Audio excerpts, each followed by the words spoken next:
Hello, everyone. So, I hope today to, well, do so myself and encourage maybe other atheists to do so and share, well, beliefs instead of disbeliefs. Um, because ultimately we do believe in things, even if they're not deities. And, well, they are quite meaningful things to talk about. So, toward that end, I hope to bring in, I guess, religious people first, but even so,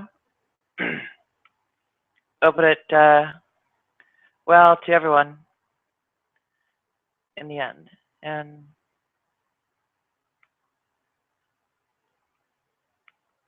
here we go.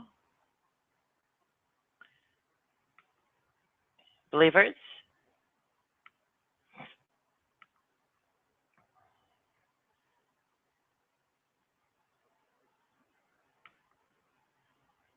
Some non-believers.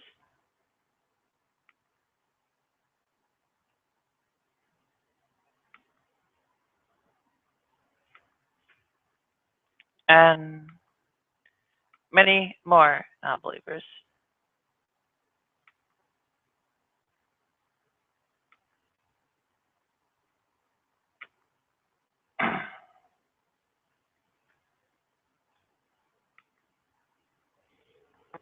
And I'll spread things around to various friends online.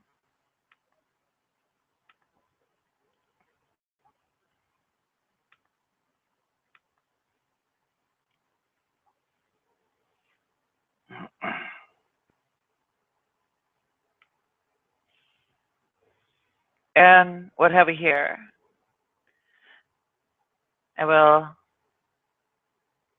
go furthermore to, I guess, my home stream.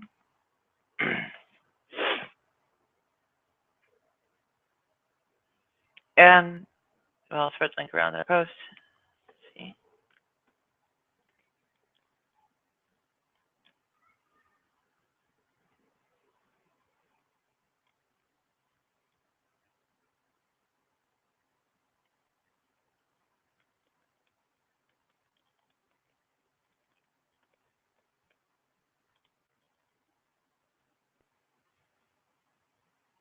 Ultimately, public, atheist, anti-theist. Throw an F list too.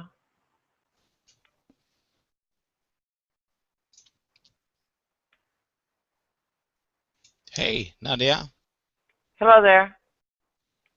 how are you? Oh, pretty good. I guess, well, that's kind of a silly response, but I guess What? it's mostly a formality, so What we'll the leave it at F? that. What the what? What the F? What's your what your outfit? What about it? Yeah, well, it's kind of cool. It's kind of odd. Am I supposed to be afraid? Afraid of what? What's the topic here? Well, basically, sharing beliefs instead of disbeliefs. Hopefully, the idea is for, well, atheists to talk about what they do believe instead of just what they don't. Yeah, cool. And As I'm long as you hoping don't, to bring in. Go ahead. yeah, as long as you don't spank me.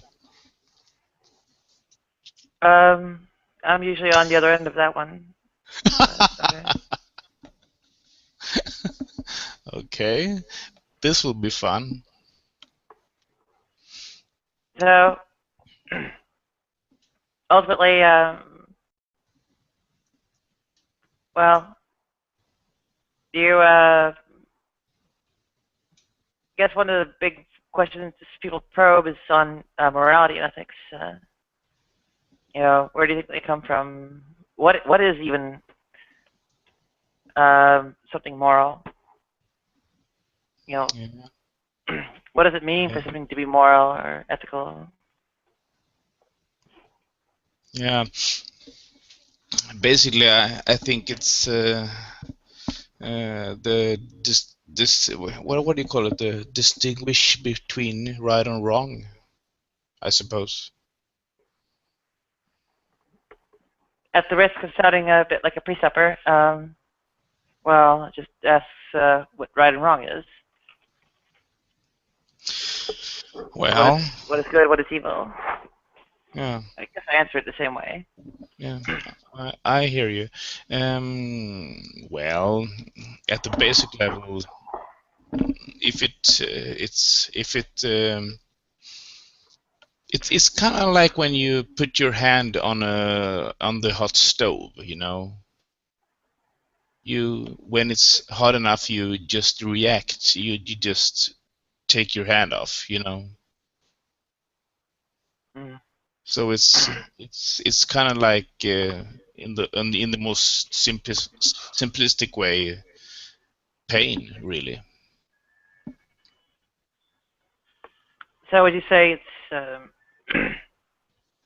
you're going about a concrete ethic derived from utilitarianism, or?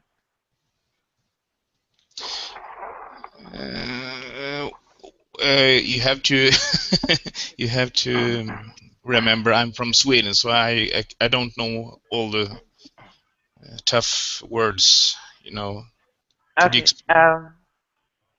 Well, utilitarianism is a theory advanced by Bentham and others, where essentially people were, or morality is, rather a concrete morality is essentially based on suffering and joy and well-being and so on. So in the case of, Yeah. well, your statement, it seems almost perfectly aligned. Yeah, that's what yes, I agree to that. But I also said in the most simplistic way. I have other I count other factors in, but in the most simplistic way, pain is wrong, suffering is wrong, joy, happiness, well-being is good. So yes, am I making myself clear or? Yeah, yeah. Yeah, good. Well, I follow something similar, although I have maybe a more elaborate notion myself. Um, Okay. I think there are a few different angles where things cut. I think sort of raw notions of good and evil are, effectively, suffering and harm is evil, well-being and joy are good. But I also believe that intent is insufficient. Some manner of uh, consequence must be taken into account. Sure. It's and we see it even in the legal systems. Well, maybe particularly where someone who accidentally kills someone driving a car typically has no harmful intent, but is still deemed criminally responsible, right? And similarly, in the case of maybe malpractice for a doctor, the intent is to save a life. The Yeah. consequence is deemed like a civil liability, right? So, Yeah. Sure. It might be it might hurt to fix a bad tooth, but well, there's that too. Yeah. yeah. So I hear you. But suppose in both my examples, it had to do with risk as opposed to, Yeah. I guess, pain in the process. But still, Yeah. when But go ahead. yeah. I'm sorry. Shoot. Well, I also see elements. I think that a rather eclectic theory, blending a number of different elements is of ethics. That is absolutely necessary. Essentially all the different angles are necessary to view it from. You have to have a panoramic view to have an adequate view. So, virtues like compassion, kindness, and are paramount as well. Um, Yes. consequentialist affairs are there too. In terms of deontology, I feel that essentially rights are, well, duties and obligations, as well as rights and um, prohibitions and so on, are ultimately there too. Typically, almost always phrased in terms of rights. Biggest one essentially being informed consent and bodily sovereignty. Uh, and Yeah. then, and this is all a concrete ethic. Um, and then I also incorporate, pragmatism. You know, need to be able to revise things, as I discover them and so on, so that I achieve progress as I can, and also essentially adapt to new circumstances and so on. So that's kind of where I go. In a way, this maybe the meta ethical consideration has to do with this panoramic um, view from all the different kinds of branches of more concrete ethics. What makes something makes something right or good can derive from any one of these different angles, or um, maybe needs to be consistently evaluated across all of them. Yeah. And that's kind of where you have a conflict, of course, is a metaphysical question of can you even make a proper decision, and I think there's a sort of arbitration process of essentially weighing the moral evaluations from the different angles against each other. And for instance, coercion under duress toward some kind of criminal or harmful action, um, like I mean, say there's trolley problems. There are also Yes. possibly what is it? The torture somebody so that you can prevent a terrorist attack. So those kinds of things Yeah. all pop up, and I don't know if it becomes a definite decision. I still have the notion that there's a consequence, of course, that you're end up using to justify things somewhat, Yeah. and also that violation of the rules or rights or similar that are the counter argument, and they're both validly considered or valid for consideration and actually essential to be considered. And welcome, Evan Martis. Um, Hello, you're thank hoping you. to talk about Hello, um, artist. So what's the topic? Sorry? well, essentially sharing things uh, atheists actually do believe in instead of just saying what we don't believe in. And I was starting it off by, I guess, morals and such. What do we think morals are? How do we? What kind of concrete ethical system do we subscribe to, and so on? Okay. So this is almost in response, as it were, to like G-Man's uh, comments the other day that we don't believe in anything. Um, so yeah, I can understand where this is coming from. Well, in a way, but Yeah, it's not so much. I don't know, an attack or whatever. I mean, just of course not. Yeah, in a way where maybe he made a call to action to actually hold some kind of positive belief, positive in the sense of something we do believe in instead of don't believe in or believe is false, And I think it's a valid kind of call. I think, Oh, definitely. yeah, we have. I mean, we don't have a sort of common doctrine. Essentially, it's the extent where you're united at all. Yeah, the only thing we have in around, common is our atheism, and apart from that, we're all different. well, it's even worse than that. I mean, it's we don't have anything. Well, tangible isn't quite the right word, but actual in common. It's just the same piece is missing from all of us, or same. Well, go ahead.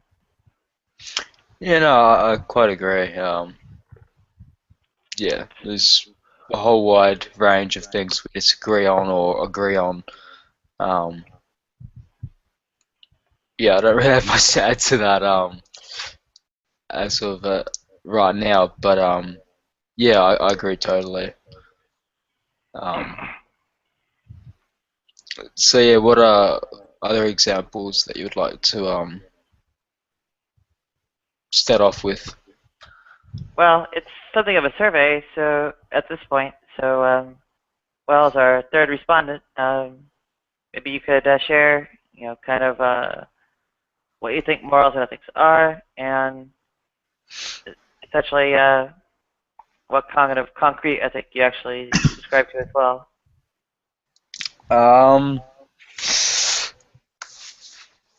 Where ethics and such come from, I'd have to say that a whole lot of it does come from an evolutionary standpoint, in terms of what's beneficial for the populace of a group, and that helps define our basic morals and such. So your idea of the concept of what morals are is that they're, I guess, what would you call that? Some kind of imperative or drive instilled in us by evolution? Yeah, for the most part, yes. In terms of how we treat each other and racial differences and that kind of thing, those would be very much new to us. And those came about through political structure and development, as it were. So it's very much argued and reasoned for, whereas, say,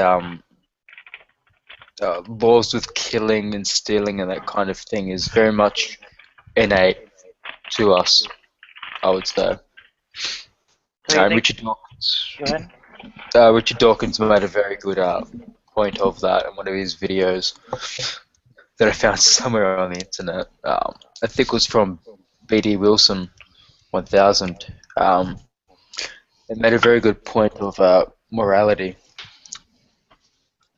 Well, that raises I guess a question of are you sort of including societal and cultural evolution in to the extent you can call it that? I think it's obvious what I'm referring to in terms of the process that shapes morals, these commandments, imperatives, whatever. Yeah, anyone else want to add to that? Well, that was a question, actually. No, sorry. So what was could you better phrase that? Sorry, I was a bit distracted at that point. I was essentially asking if you were including societal and cultural evolution in the evolutionary process you gave rise to morals? Okay. Yeah, definitely. Okay. Yeah, I don't really know how to add to that, really. That kind of topic hasn't really been a focus of mine as of recently, so yeah, that was just my little input. If I could just pitch in. Go for it. Go ahead. Yeah. Sorry, but it's kind of easy actually. I'm once again apologize for my bad English, but if you consider burning witches at the stake, sure, some countries still practice that, but most of us don't consider it a good practice, right? So we have evolved. We have our consciousness, our brain has sort of left that medieval practice, and we have other things like draining yourself for blood or other stuff. So I'm quite sure we have evolved in that sense. And I also have to say, imagine a tribe of people 100,000 years from now, or 100,000 years back. It's all these things about scratch my back, helpful, giving you food, support, carry your child, all these things that we now consider moral helps our neighbors, helps our species, and helps one another. And all these other things like rape, murder, kill, hurt, beat, steal, and all these things is harmful for society. So I think it's quite obvious that we are where we are today. Thank you. That was well put, man. Very well put. Okay. Well, there are a few different sort of systems of ethics. Evolutionary falls into one of these camps. And, well, let me look up real quick what they are, because I am not an expert on ethics.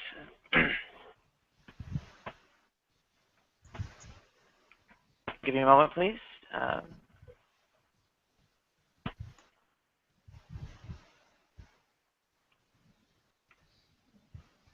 Okay, so, well, there's, let's see, cognitivism and non-cognitivism.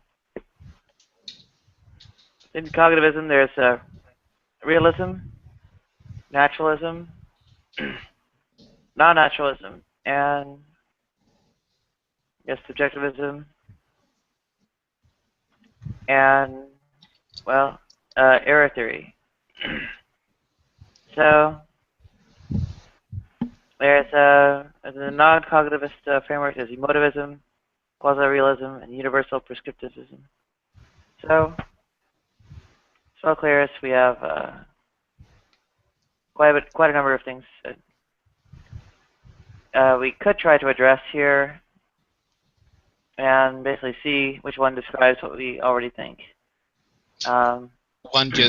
One short thing, Nadia.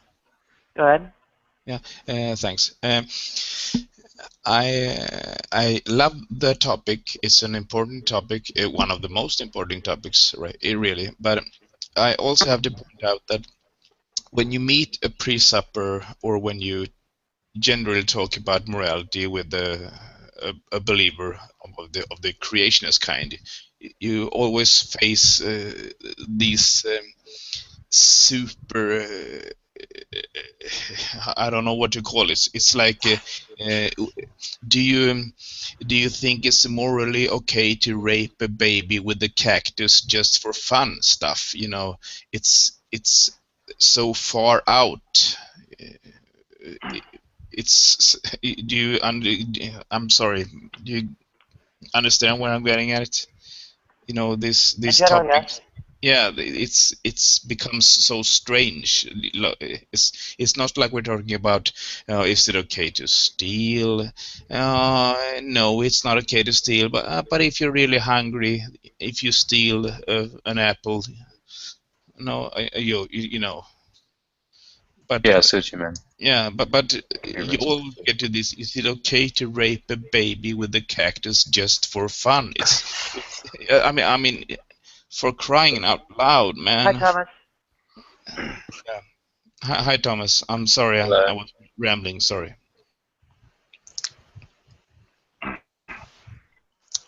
So, yeah, the fun questions about, well, whatever kind of horrific thing we're being, well, forced to do it under duress or just wantonly do for no reason. Hi, Beckel. Hey, Vekel. Hey guys, can you hear me? Hello, Vekel. Yeah, Yeah. I hear you. Hello, Michael. Oh, hey, just thought I'd stop by, say hello. See you guys. Evidence was making me laugh when he made that comment. I know it's kind of bad, but I just couldn't stop laughing. Captus and the baby. Yes, I that was so random. I had no idea you were gonna say that, and it just almost made me spit out my water when I was drinking this. Oh my goodness. Wow. Yeah, but I guess that's expected from you. You are a little funny. Yeah, I tried to be. I know you used to laugh at my videos, so. Yeah. Oh boy. Yeah. But Well, But I can be serious too, so. yeah, and our notion tonight is, I guess you might have been watching the video, but essentially presenting things we do believe instead of just saying there are things, look at that, we don't believe it. Great. So, I believe in my wife. Thank you and good night. Beckle, what do you think of Canby? I'm What do you sorry, think can you say it again? What do you think of Canby, 85? Of Canby? Yeah. I have no idea what that is. You've not come across Canby? No. the true story. Nadia was chatting to him earlier. What's a Canby? Canby, no, I don't know who that is. Oh, man. Okay. So I was just curious. A candy? Wait, is it Convey. candy or Canby, like CAMBI or something? Canbi 85. From what I recall. I have no idea who that is. Yeah, no. Yeah, Can what be. Nadia's typed. That name does seem familiar, though. Oh, Yeah, he's the true sword. What's I that? saw, He's saw the that true video. sword. Truesword.com, and his profile picture is like some kind of logo. Says True Sword. So, but anyway, I think he's Is a it okay Molinist. if we ask Michael what his definition of right and wrong, morally good or morally bad is? It's not my hangout, but I'm just wondering. Oh, What sure. Nice to have him here. What I think the definition of morality is? Well, Uh-oh. Or right and wrong? Is that what you're asking me? Or?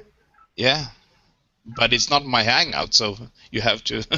if Yeah. Nadia thinks it's okay. I'm sure Nadia doesn't Hi, mind. Tom. Good to see you on. What's up? Hi, Tom. Oh. We're trying to articulate things we do believe instead of just disclaiming belief in some things. So. Oh, for some reason, when I read the title, it registered in my brain as discussing things we agree upon versus things we disagree. I don't know why it came across my cells that way upstairs. But, Man, okay. your daughter's getting big.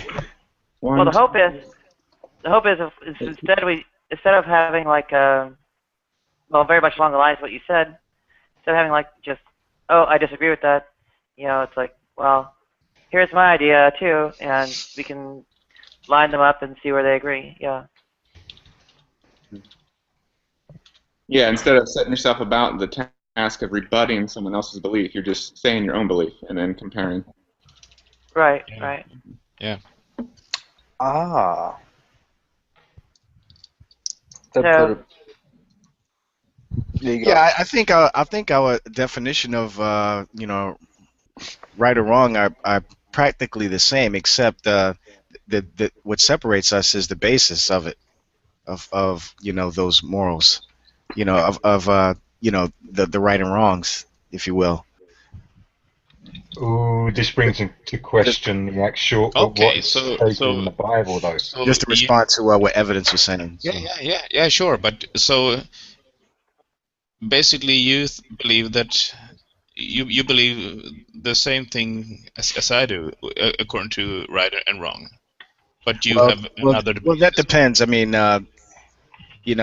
sometimes atheists will ask us, if God told us to do something immoral, would we do it? And that's a nonsensical question because God won't ever do something like that because that's contrary to His nature.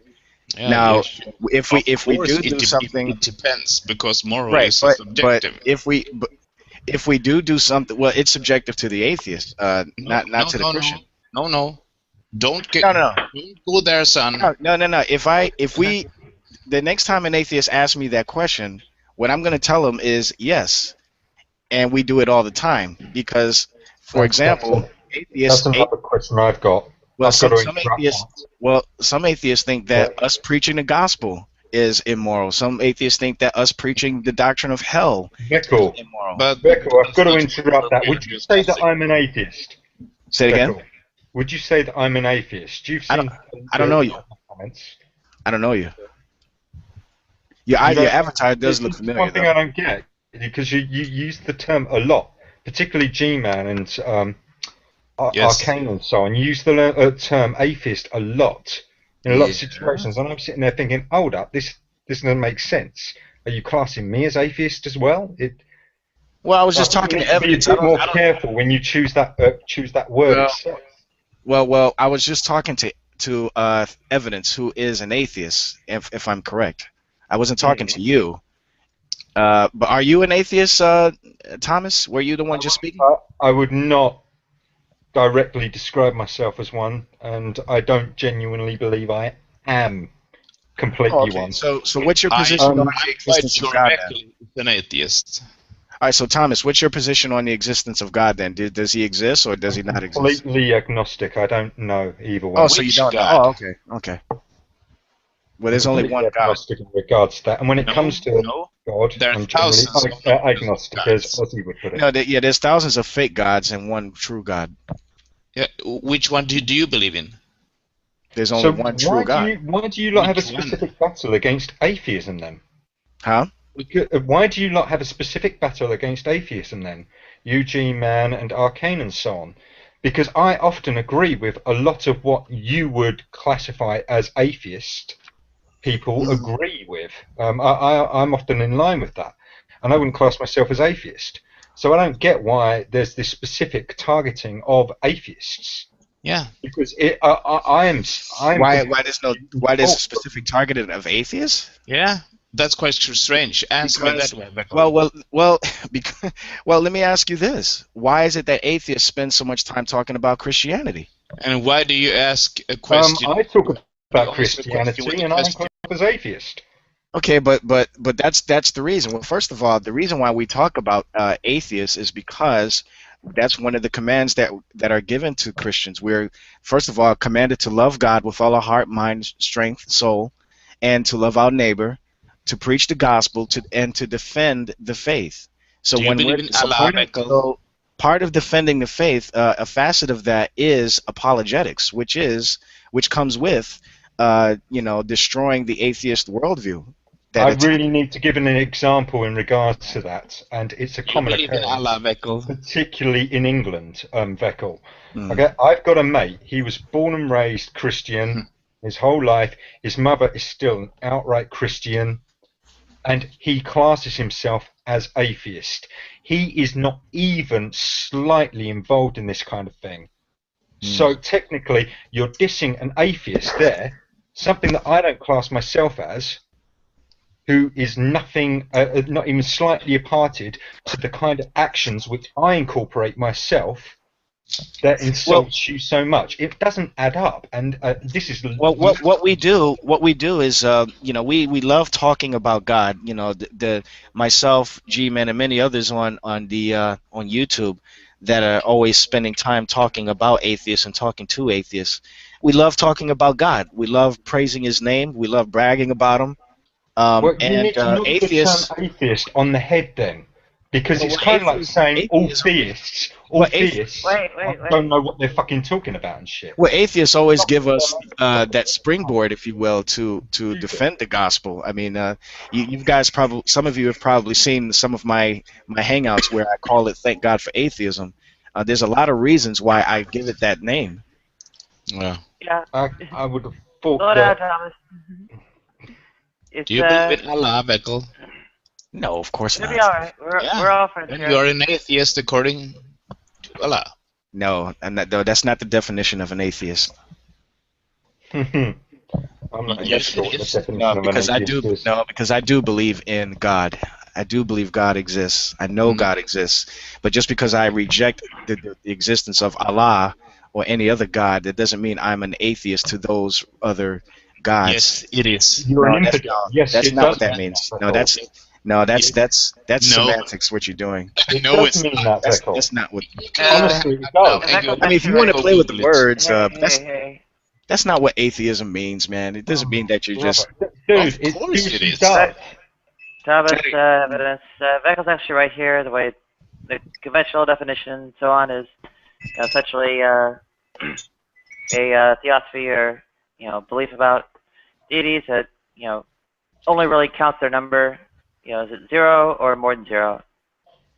Right, okay, in that case, exactly. you understand anything that's done in the Bible, full All stop. right, well, Tom, What original pattern of thought.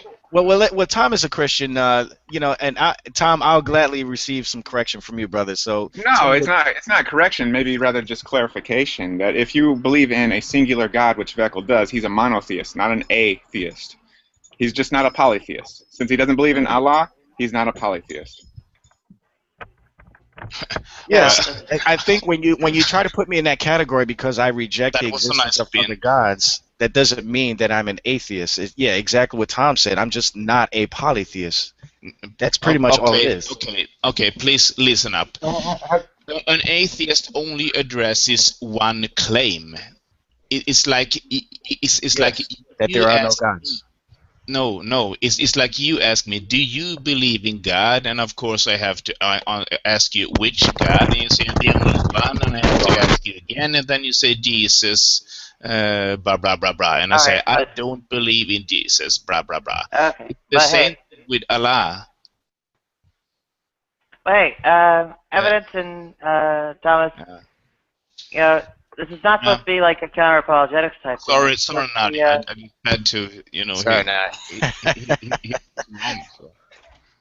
yeah, it's a different style of things. Basically, hey, there are us atheists out here. We're maybe defined by what we don't, but we actually do believe things. And what are those things we do believe? So if we can try and steer things more in that direction and maybe not have a big shouting match, that would be great. Yeah, I believe in my wife. You go. We're having a good time. I'm having a good time. So can anybody hear me okay? Yeah, man. Sure. Good now. We hear you now. Okay, Alright. so in the meantime, well, we have notions of what morals and ethics are. In some of our cases, I think we are largely ethical naturalists, essentially deriving from utilitarianism. But the theistic case can get a bit more interesting. There are variants like divine command theory and such, but others too. So, well, if you want to try those, or try going, basically what morals are, give it a shot. Morals. Well, I believe that morality is subjective. That's a positive belief of mine. Yeah, Is that what you're getting at? No, but it's... No? Well, then never mind. I'll just shut up. Yeah, I was asking for, or rather, well, Beckel and Tom, if they had that in common, or just kind of where they fall in terms of meta ethics. Now, granted, you have various forms of subjectivism, but why don't I let Tom and Beckel give their ideas?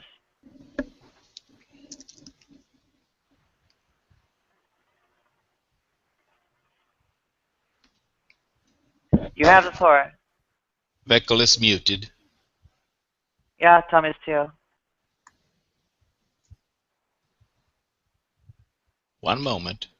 Yeah, I'm not quite sure I understood the question. You're asking me what I understand about what I mean, what's you want to give an explanation of what our worldview is regarding good and evil, or I just want to make sure I'm understanding you.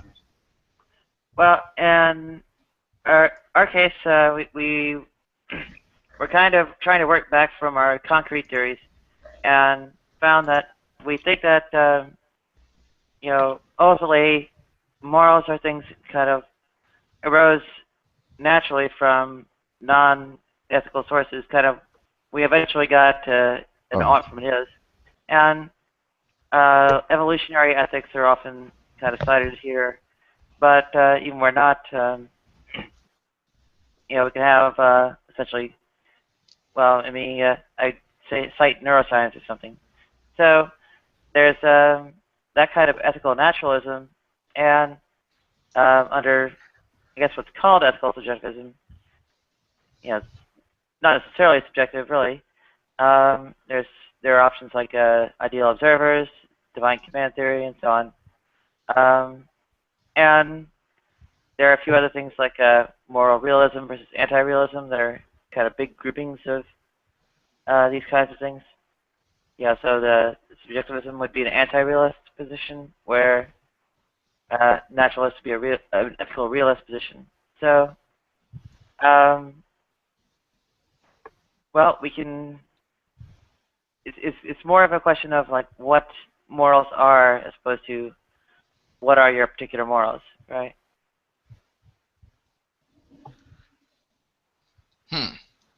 Well, according to the dictionary, I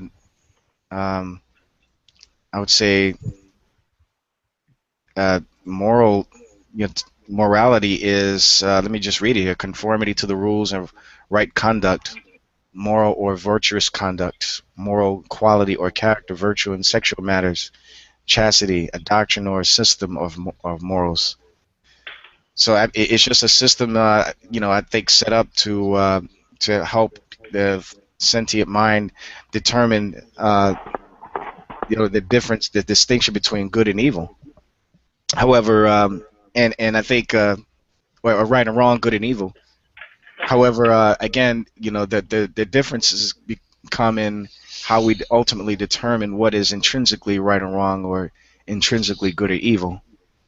As far as evolution, I had a debate about this issue with Skylar, and one of the things I wanted to talk about was about the problem with believing that morality evolved.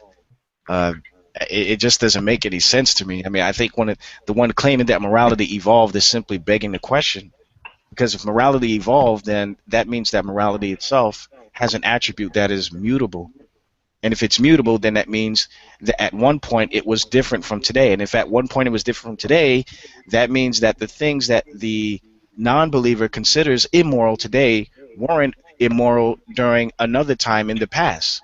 And if it was different in the past, we can therefore rightly conclude that it's capable of changing again in the future.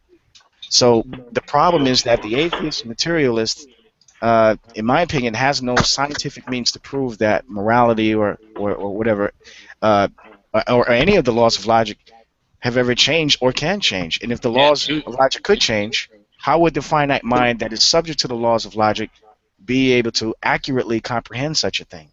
But morals have changed. Yes, they have. Okay, so can you give me an example of how morality changed? Treatment of the different races, for example, is particularly in America. Witch burning. Slavery. Well, you're talking about but that doesn't mean that. The morals of hatred of a person on their race, etc. That's just one example, and it's very recent. So torturing prisoners. Okay, but I'm talking about the actual intrinsic value of the thing. I mean, Don't are you saying that at one point it was justified, and now today, I mean, morals I wouldn't say it's justified, but it was it was the slavery was justified originally. Yes. One part in time that's it a whole was different subject. morally good, and now it's morally bad. You mean objectively moral? Says who? You said? Hello? Okay, you can hear me. Okay, so you believe wish burning is okay now, Beckel? Are you talking? Well, of course. Wait, what? Wish burning is okay. No, I said no. I think I'm against it. Okay, so it morally have changed. Perfect example. No. By What? Back in the old days, that was pretty much the norm with the Catholic Church. Okay, well, I'm not Catholic, so I'm not defending the Catholic Church. But So the only true morality is They your killed morality. Christians, so. But anyway, I don't think. So you saying that your specific interpretation of religion was around back in the day then, with all certainty? What are you talking about? Christianity? Where it gets overly complicated when you think about it, Beckel. No, I'm not. I'm not saying that. I'm saying that I'm asking you as a materialist because that's the way you guys are thinking. Well, we were talking about morality, weren't we? Don't That's why assume our we brought position, up please. witchcraft Talk and for yourself. Well, okay, well, but you're talking about how people. Right, if you say that morality change, and in those examples that you gave me, then it sounds to me that what you're saying is that morality is subjective, correct? Yep. Right. So if it's subjective, The Adams I think family it's would have balanced changed. both Don't fall for objectively and this. subjectively, personally. all right. So if morality is subjective, then how do you discern what is intrinsically good or evil, right or wrong? Because you got people that disagree I with think you. it's both Well, objective and if it's Why subjective, did you then there is guys- nothing intrinsically right or wrong. That's the point. Hold on, you got too many people talking. One at a time. Who will go next? Beckel is fooling you. You took the line hook and sinker. I'm not Just- fooling just- nobody. Please, man. Why did you go that way? He's What do you mean, changing evidence? the subject. What are you talking about? I'm asking a question. I don't know what he's talking about either. Yes, you do. Wait. You don't know what I'm talking about? Wait, but you all No, admitted I'm that. talking about evidence. I know. Yes, I don't know you what do. evidence he's talking about. The hook, line, and sinker thing. I don't know what he's talking about. I don't know either. I You mean, want me to explain? Sure. Yes, we were talking about how morality changed throughout time. A long yes. time ago, we thought things was morally good, which we now think is morally bad. And he was and Beckel was trying to squeeze his way out of this by changing. Oh, the atheists believe this and that, and then asking questions instead of answering our questions. I think there's a misunderstanding here, actually. No, Yeah, no, I it's think not there's a misunderstanding. I know Beckel. Well, nonetheless, even if it was a misunderstanding, let's carry on from what evidence for you was saying. Just to clear up what was said. Yeah. Let's do that. What you just said. Let's carry on and continue on that point, and you respond to it in kind, Beckel. Okay. All I'm Okay. saying. Oh, go ahead, Nadia. Procedural note. I mean, we need to work out our negotiating of who's talking to keep only one person talking at once, and also try to be a bit less confrontational or oppositional. If we can't do that, I'll start to I'll move over to the protocol of like hiding from the broadcast and then bring you back in after you request in the text chat. Okay, go ahead.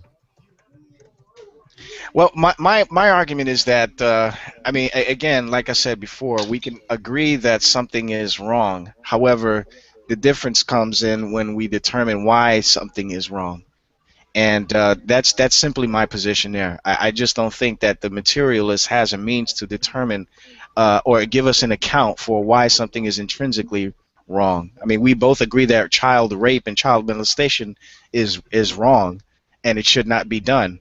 However, the materialist, in my opinion, doesn't have a means to tell us why that thing is wrong, why it should not be performed. And that's the problem. That's the problem I see. Well, in some ways, we would at least claim that we do.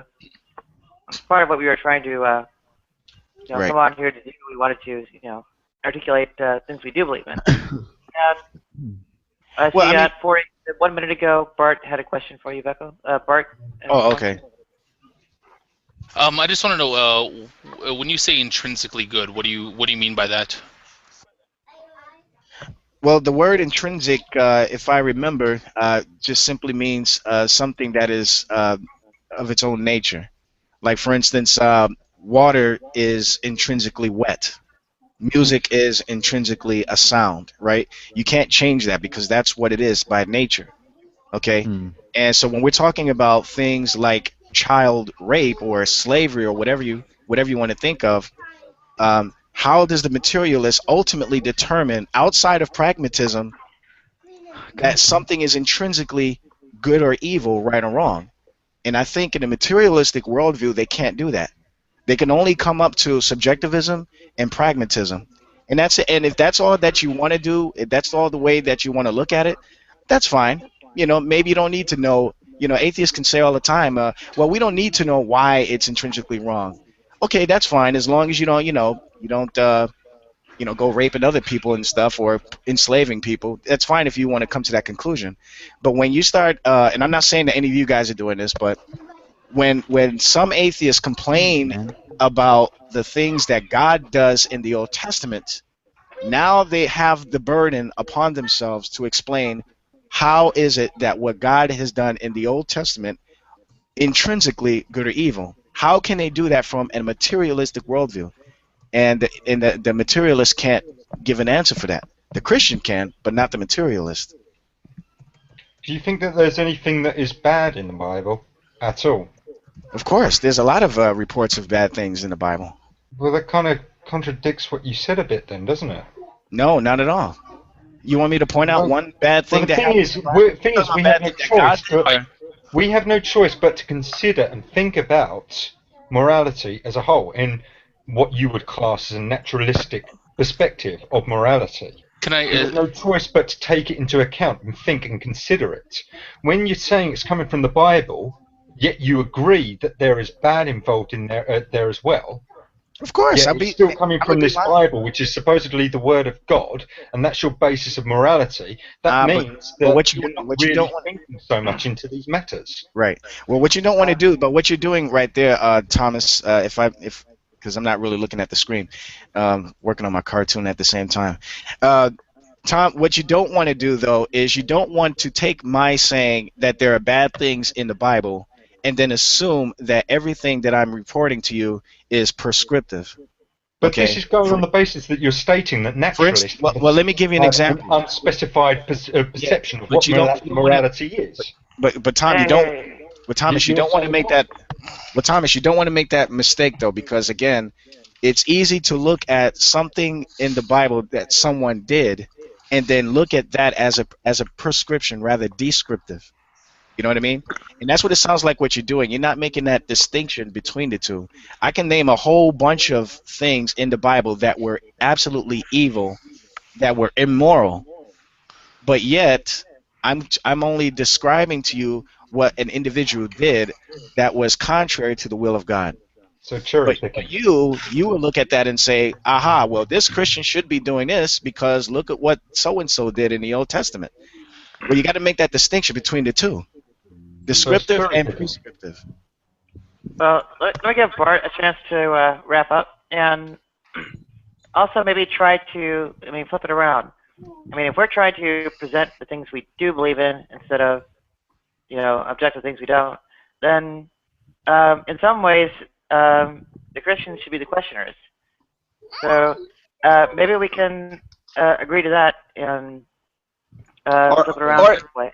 Maybe, I was just saying that to keep it more congenial, perhaps to ask a question as a way to formulate your challenge. Because I understand it's hard to have these discussions without saying, hey, wait a second, what about this? You do it in the form of a question. And it's not, I don't know, it seems to be a lot more friendly. Okay. Okay. So you think that, this is my understanding of something that when you label something as intrinsically good, that it's that something is for its own sake. It's that the statement in itself is just it has that intrinsic property.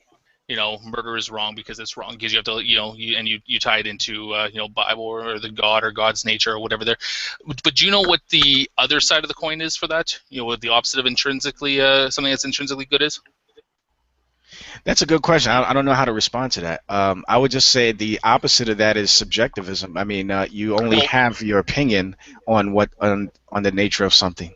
Well, see, and that's that, but it isn't. See, when something is intrinsically good, you're basing this completely on the fact that it's by definition it's circular. It's it's good because it's good, compared to the opposite of that, which is actually extrinsically good, which means that something that is good not because not within itself, but because of the good or bad effects that it would have. So probably the most people here, it's not necessarily just pure subjectivity on this, but it's that we can see in action, and we can see that something is what happens because of those choices that you make. That something isn't just bad because it's bad, but because it's bad because it actually has effects on others in reality.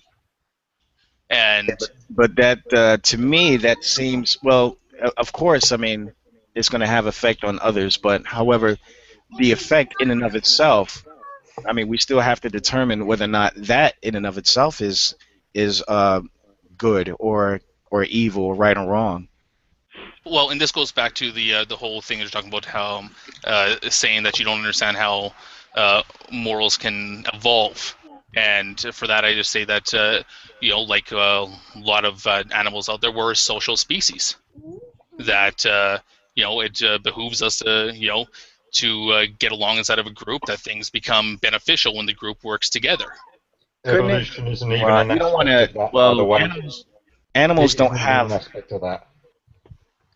Well, I don't believe animals have morals. I mean, just because we see a dog, weeping over the tombstone over his dead owner, or a dog saving his owner's child from drowning, that doesn't mean that there's some form of morality being practiced or observed by the What's to dog. say humans have morality then?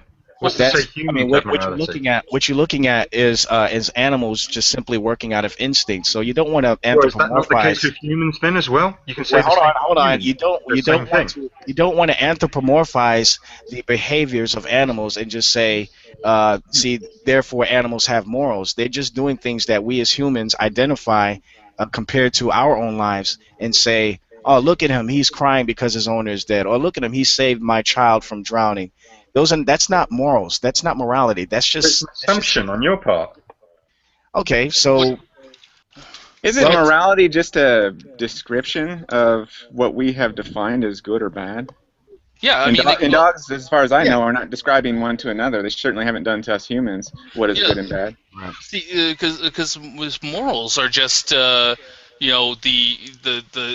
principles of right and wrong behavior. And I mean, every single person here that's ever owned a dog can pretty much say that dogs can tell the difference between right or wrong. That's they can be trained to do that sort of thing. Yes, they have to be trained. So do people. Okay, but again, dogs they don't do these things because it's morally right or wrong. They do these things because it's either out of instinct or some sort of training, like you brought it up. Right, but what you makes agree with yourself? That's an assumption. What makes you think that human morals aren't trained? Well, see, that's the problem with the materialist worldview. Again, it brings us back to how do we determine what is ultimately right or wrong. Like, for instance, a lot of atheists complain about slavery in the Bible, but every time I ask, we don't get an answer. The best answer I've heard so far is it's wrong to enslave another person. Okay, that's your opinion, but that's not an objective fact. You see what I'm saying? There's been evidence shown through science and psychology that has proved that it actually psychologically harms a person. That in itself is evidence from a non-theistic point of view. If you're going to say that God is the reason for morality and so on. Okay, so it psychologically messes everybody up, or just certain individuals, or what? Psychologically messes up the individual. That in turn can pass on to the child, and so on and so forth. It is a vicious I disagree. That has escalation. so. That has not been scientifically proven at all. Again, there's so many reports of people who were in slavery I'm looking it up for you. and they've come out just fine. I'm not promoting slavery, obviously, but I'm saying that your position doesn't give us something that is intrinsic in value.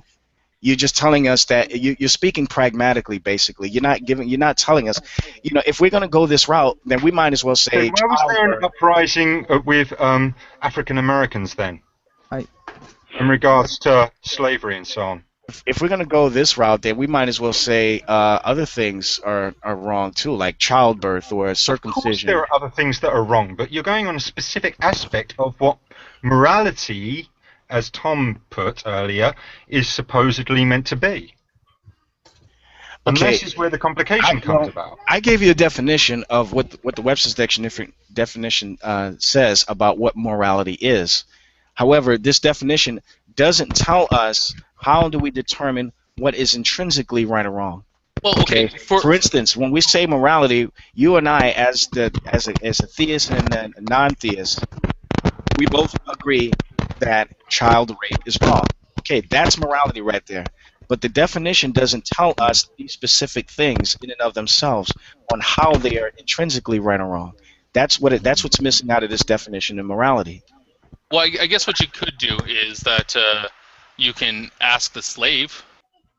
Ask the slave. Do you enjoy being a slave? Exactly. Do a poll of all of them. This is Yeah, you can look in the Bible. There's plenty of examples where the slave says, "Hey, I love my master. I want to stay with him."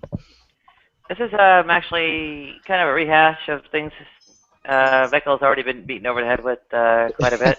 Maybe might be a better idea to maybe shift things back to the original intent and try to have I guess the Christians ask us things about what we believe and articulate things we do believe instead of arguing against things we don't.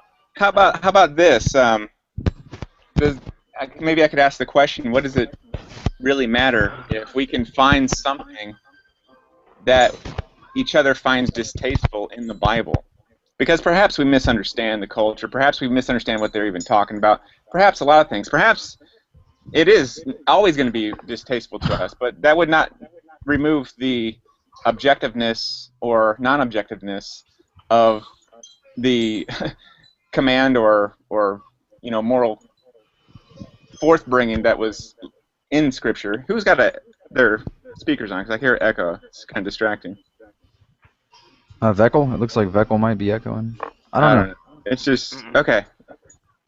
Muted. Like for instance, I to this day, and I probably always will, to a degree, find the notion of hell to be distasteful. But that does not remove the objectively correct standpoint of it, because what do I have to go with besides myself and my own perspective? Being a fallen human being, I would expect that to some degree I'm always going to find it to be distasteful. So in a sense, it's kind of pointless to ask, what do you think about this? What do you think about the slavery that took place, etc.? Assuming that we could even find out exactly what was going on in that culture. And earlier it was asked, I forget exactly the question, it was so long ago, and sorry for my absence. I've been distracted. I find lately the only way I can justify being a part of these hangouts is to take care of things while I'm in them. I spend too much time on the internet, so that's why I'm pausing my mic and taking care of business here at home. But I think there's a little bit of a false dichotomy being made with the way this conversation is going so far. Well, just picking up a random sub-point of yours and, I don't know, finding a common element out of my own beliefs. There is, I guess you can see written down, and Dawkins is the greatest show on earth. He has a chapter or a section called Evolutionary Theodicy, where he talks about animal suffering and how almost nothing lives to old age or dies of old age in the wild, but is basically torn apart by predators, and that's how it dies. And there are all kinds of terrible things like the ichneumon wasp and so on and so forth that are, cause horrific suffering. And, in my mind, that gives rise to, this horrible thing from nature that I don't endorse. And I'd even say that I think we're even duty bound to sort of oppose the natural order in many respects. With respect to, doctors healing people from illnesses, with respect to teachers and nannies, bringing up kids instead of, Lord of the Flies, and paramedics and firemen rescue people from all kinds of disasters and injuries and so on. So I think, in the way, quote unquote, the natural order of nature or whatever is somehow analogous to, say accounts from the Bible. I have that kind of thing sitting around that I likewise, object to and so on. Okay, go ahead.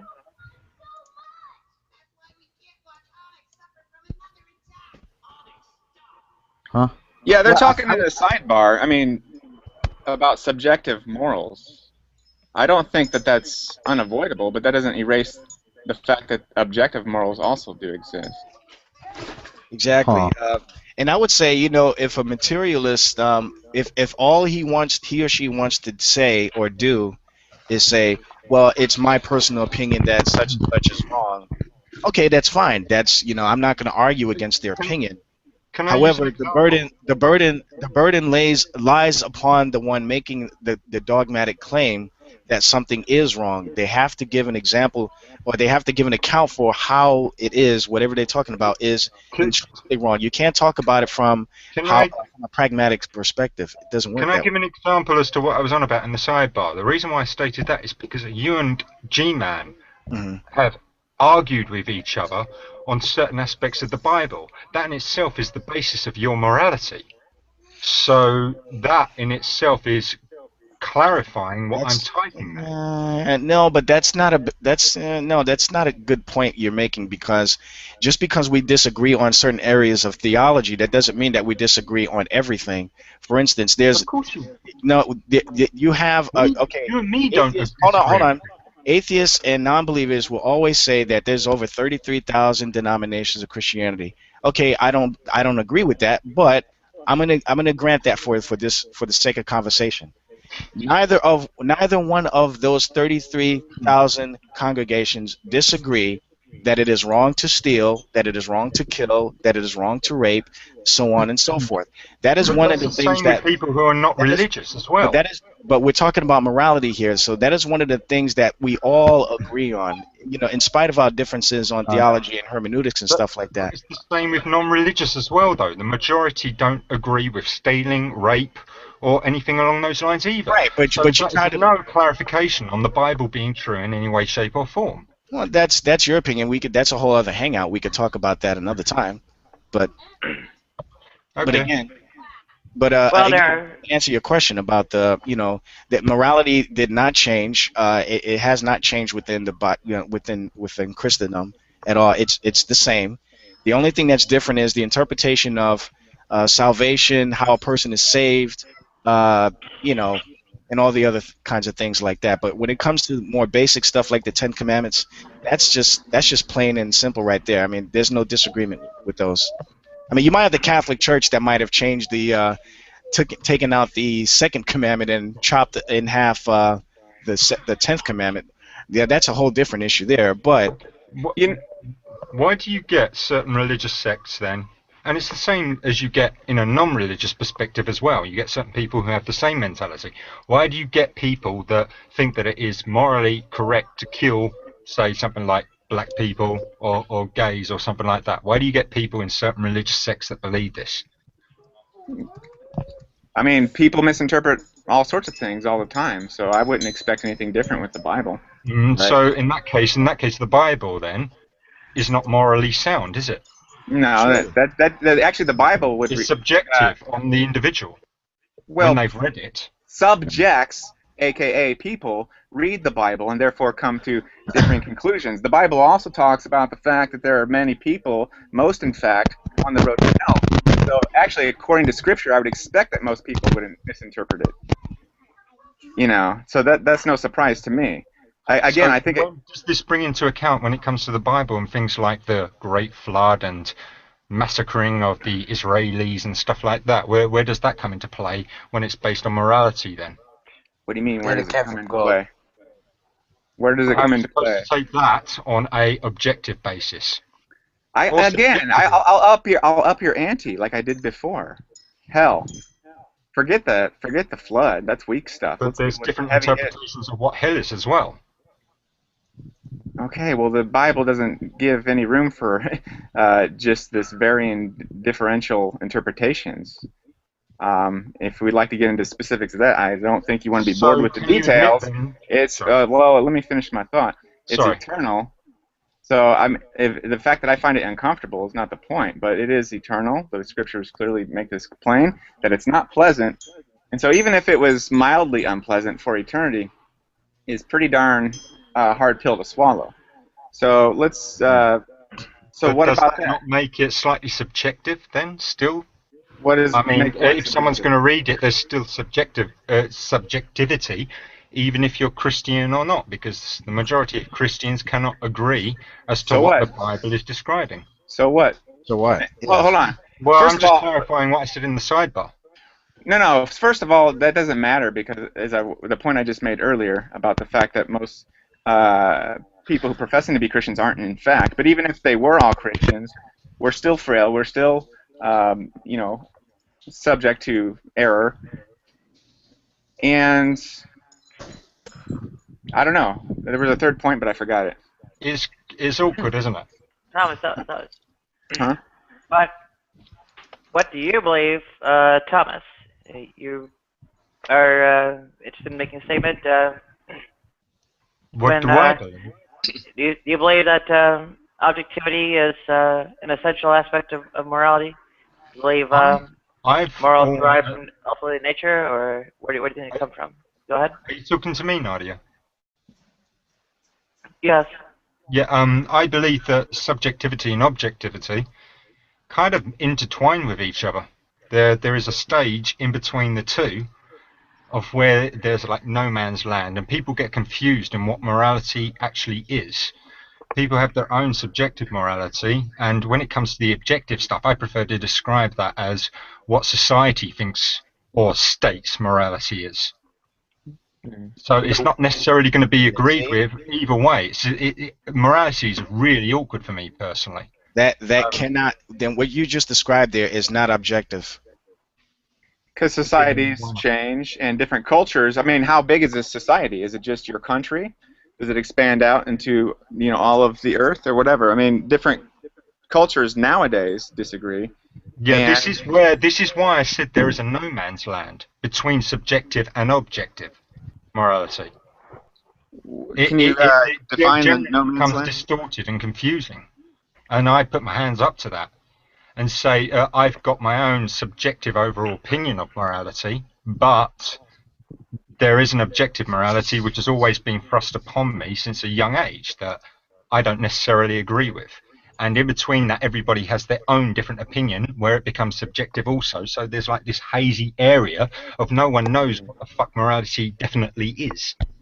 So maybe you're basing that, but you can't logically base that off of the fact that you observe people disagreeing. That's like saying, well, people disagree about the nature of the proton, therefore the proton doesn't exist in a certain way. Where do laws come into the morality aspect and whether or not it's subjective? Right. I've never even heard anybody state an objective moral. Like, somebody give me an example of objective morality, please. Well, one instance is ethical naturalism, where it's as I might advocate, good and evil and such arise from, the suffering and harm or and well-being and joy as measurable by neurology. And in that case, you have sort of an ought coming from an is. Now, would And that be... go ahead, sorry. It's all dependent on the person, I find. but What if that But, person is God? Oh, God. What if that person is God? Well, Right, which means that there's God. hold on. Flying spaghetti monster. Well, if that person is God and there's no higher being than God, then that's as objective as you can get. Because that's actually arbitrary. It's whatever the whim of that God is. That's not objective. You don't even know what arbitrary is without God. So What does that even mean? That doesn't even make any sense. what does what you just said mean? It makes perfect sense. Oh, God. Okay, I'll whip out the Oh dictionary. God, I can do the same thing. Well, I'm doing it right now, so hold on. Okay, me too. Arbitrary. I will look up arbitrary.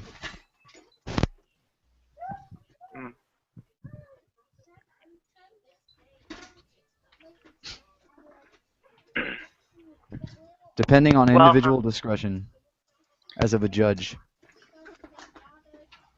from some point of view, Was Tom sincere in that question? I didn't even hear that. The accent was too thick. Was I serious? Is that what you said? Sincere. Oh, sincere. Yes and no. I just don't like the flippant attitudes. It's kind of the same way with that whole, 33,000. It's easy to make claims of numbers. It's another thing to do the legwork and provide that data. Show me the 33,000 different denominations and tell me exactly where they disagree. And then show me if those are things that, can classify us one from the next, an entirely different religious I system. used non-theists as an example in that remark. Say again? I used non-theists as an example in that comment that you just made there earlier. Which comment? You said you used theists as an example in a comment I made earlier. I don't know exactly what you're saying. I said that non-theists are that have exactly the same basis of morality as well.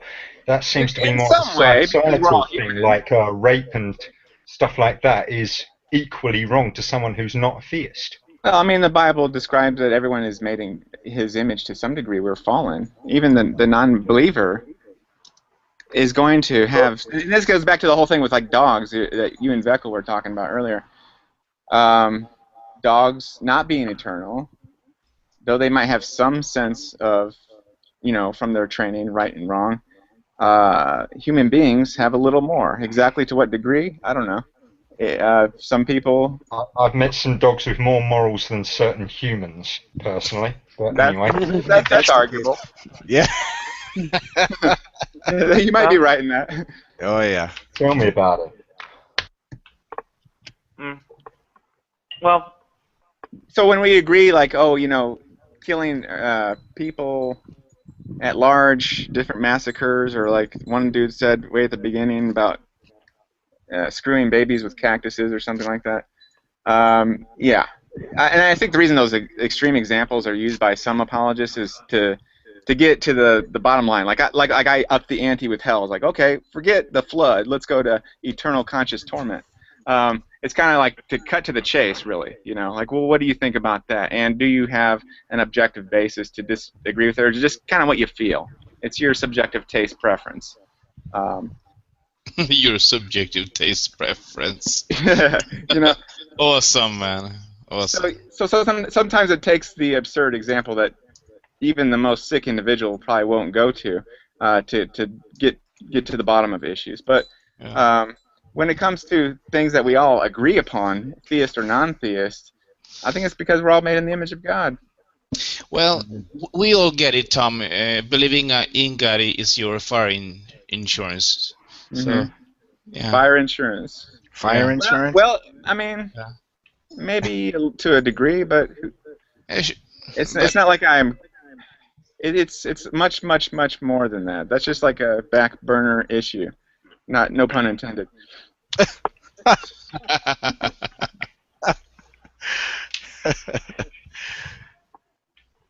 well, hopefully we can go on about, maybe stating our things we actually do believe in instead of trying to gun down someone else's. Because a lot of times there's a question of what do we believe in a way. Well, maybe there are too many atheists, but it's sort of like a survey of the atheists, perhaps best guided by the Christians, on things we actually do believe instead of just, well, we don't believe that, we don't believe that, we don't believe that, whenever they talk, right? So, if Beckel and Tom could steer, well, let's give them the reins and see what happens. Yeah, I'm gonna go inside because for some reason my outlet is blowing a fuse or something. I like chatting outside, but go ahead, Beckel. Steer away. I'm sorry, I missed part of what steer where to where. Another topic or Like you ask us. Well, about When- our beliefs? yeah, what things we actually do believe in that, Oh, okay. are meaningful to inquire about, maybe because you're curious, maybe because they're important. Yeah. So on. Well, I think Tom agrees with me on this. That I think Tom is also a Calvinist. I think it's very, very, very, very, very, very important to for Christians to understand the what grace really is. When it comes to I think the gospel is watered down to a degree when Christians, even people who are meaning to do good, when they preach things such as God can't save man unless man makes a decision.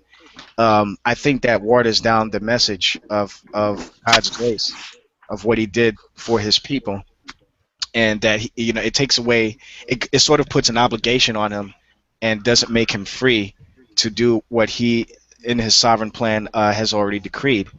So when man, for instance, under this teaching that man has to make a decision in order to be saved, to me, it just puts God in the position where He's frustrated. He wants to save people, but He can't save them because man, fallible man, in his finite power, is able to thwart something that the infinite God wants to do.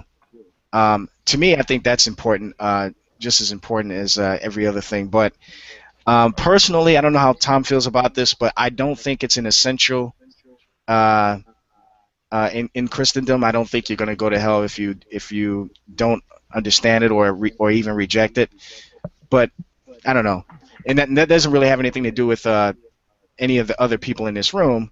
However, sometimes the topic is brought up about atheists say things like we can't control what you believe and all this other stuff. To me, I look at that from a theological perspective as to why that is. I have a response to that, but I think a lot of what we call Arminians don't. Are you asking essentially about like free will? Yeah, exactly. Okay. So, well, this one's Because probably I guess ultimately my point is a lot of materialists would assume that theists are irrational. They don't think rationally. So anybody that believes in a God is not thinking rationally. I'm wondering if other people in this room. Materialists have nothing to do with that either. Okay. Okay. So are you an atheist or? I know one of you said you're agnostic. Earlier, when it comes to God, I'm more agnostic. I don't know if He exists or not. The actual definitions of God and so on, what people's actually meanings are, I'm agnostic. And when it comes to what was said just a second ago, hang on, my brain's gone blank. Oh dear. Oh man, that dude that guy on the far left. That's a real bad stage, isn't it? The dude's icon yes, and on when the it far comes to left. naturalism, I think that it makes a lot more sense overall in its story and its history than anything biblical, no offense intended. And the fact that you correspond naturalism to atheism, or atheism to people who just disagree with what you say, there is a logical sense, but I don't think that either you or G-Man or anyone understands what that sense is involved when it comes to using the term atheism. And I just get frustrated by it. That's an interesting point, because I don't like to really make well, I do like to make a distinction, but I don't think it's an either or thing, like natural, supernatural. I know terms have meaning, but sometimes that can get confused from person to person, what exactly all that entails. I would think, or I would say that everything is either natural or everything is supernatural. You know, God existing and God doing His thing is natural for Him. You know, might appear supernatural to us. And then, therefore, if God is in control of everything, then even the most mundane of things is supernatural. Now, is there such a thing in modern parlance of the term naturalist? Is there such a thing as a theistic naturalist? I don't know. I'd have to hear that fleshed out, but that's an interesting point you bring up. I don't know if you were taking it that far, but okay. I like me the way you put that. supernatural. Great. What's that? I have something to say regarding atheism and agnosticism. And I'm assuming you already knew this, but agnosticism is a position in relation to knowledge. Atheism is a position in relation to belief or non-belief or disbelief in a god or gods. So, for example, I am an agnostic atheist. I do not know whether or not a god exists, but I do not believe that a god exists because I have insufficient evidence to support such a belief. Sure. And actually, I think that's the only honest atheistic position. Right. Yeah, I would agree with Tom on that. However, could you restate it exactly the way you just said it, though? Well, my mic is that what you guys are talking Yeah. about? My mic? Now, I heard what you said, but I just wanted, for emphasis' sake, would you mind repeating exactly what you just said, word for word, if you can? I'm gonna type it. I'm gonna type it because my mic's being weird. Okay. Yeah, your mic has been popping a little bit. It's fine now, but maybe if you move a lot, maybe there's a. But in response to what Veckel was saying earlier, I don't know if you guys want to even go deeper on the subject of the sovereignty of God and Arminians versus Calvinists. Yeah, I thought when you were asking us about like free will and ultimately what we thought of the rationality of believers. But okay. Well, I mean, even the most staunch atheists, I think, to a degree, will hold to some form of determinism. Yeah. But I mean, in Arminian, my position would be determinism. That one event precedes another, precedes another, precedes another. So while you might think you have the freedom to do what you want to kind of ordain your destiny, as it were, you really don't. Mm-hmm. And in Christian theology, this is God ordaining every last minute detail and step. While it feels free to you, it feels like you're just making these autonomous choices all the time. Okay. In reality, you're not, because all the minutia was also interwoven in beyond your control. Could that be true? Could that be true? I believe it is true. What? Mm-hmm. Okay, so we have. Well, like a divine plan. We have okay, let's say on the low count we have say 100 beliefs worldwide, 100 gods worldwide, and all of them say the exact same thing as you do. How is that possible? I don't understand your question. Sorry. 100 gods are wild? Is that what you said? Worldwide. Worldwide. I still don't understand. Worldwide. Rephrase it. Worldwide. Sorry. but oh, okay. Yeah. That's shoo, right over the head. Exactly. That's going to happen frequently with me. Yeah. So are you implying divine plan? Well, it's more of the Tom. argument of contra. Oh, go ahead. Yeah, Tom, is that what you're implying? Divine plan, as it were? Yeah. Well, I was saying, I don't know if I made it clear, but yeah. Okay, so how would you account for, say, divine command with conception and all that, with the extreme small chance of, say, you existing? Your gamete being the one to fuse with the female gamete and such. My particular soul or consciousness, as you might say, existing in this particular body. Well, I believe that maybe it was possible that I could have had a totally different flesh, but the soul be the same. I don't know how that works with the biology and which sperm meets what egg, whatever. Yeah, because I mean, like, the male, when he does ejaculate, has you know, a few billion sperm going off, and there's many factors into. For me, it's trillions. But go on. So what was that? Okay.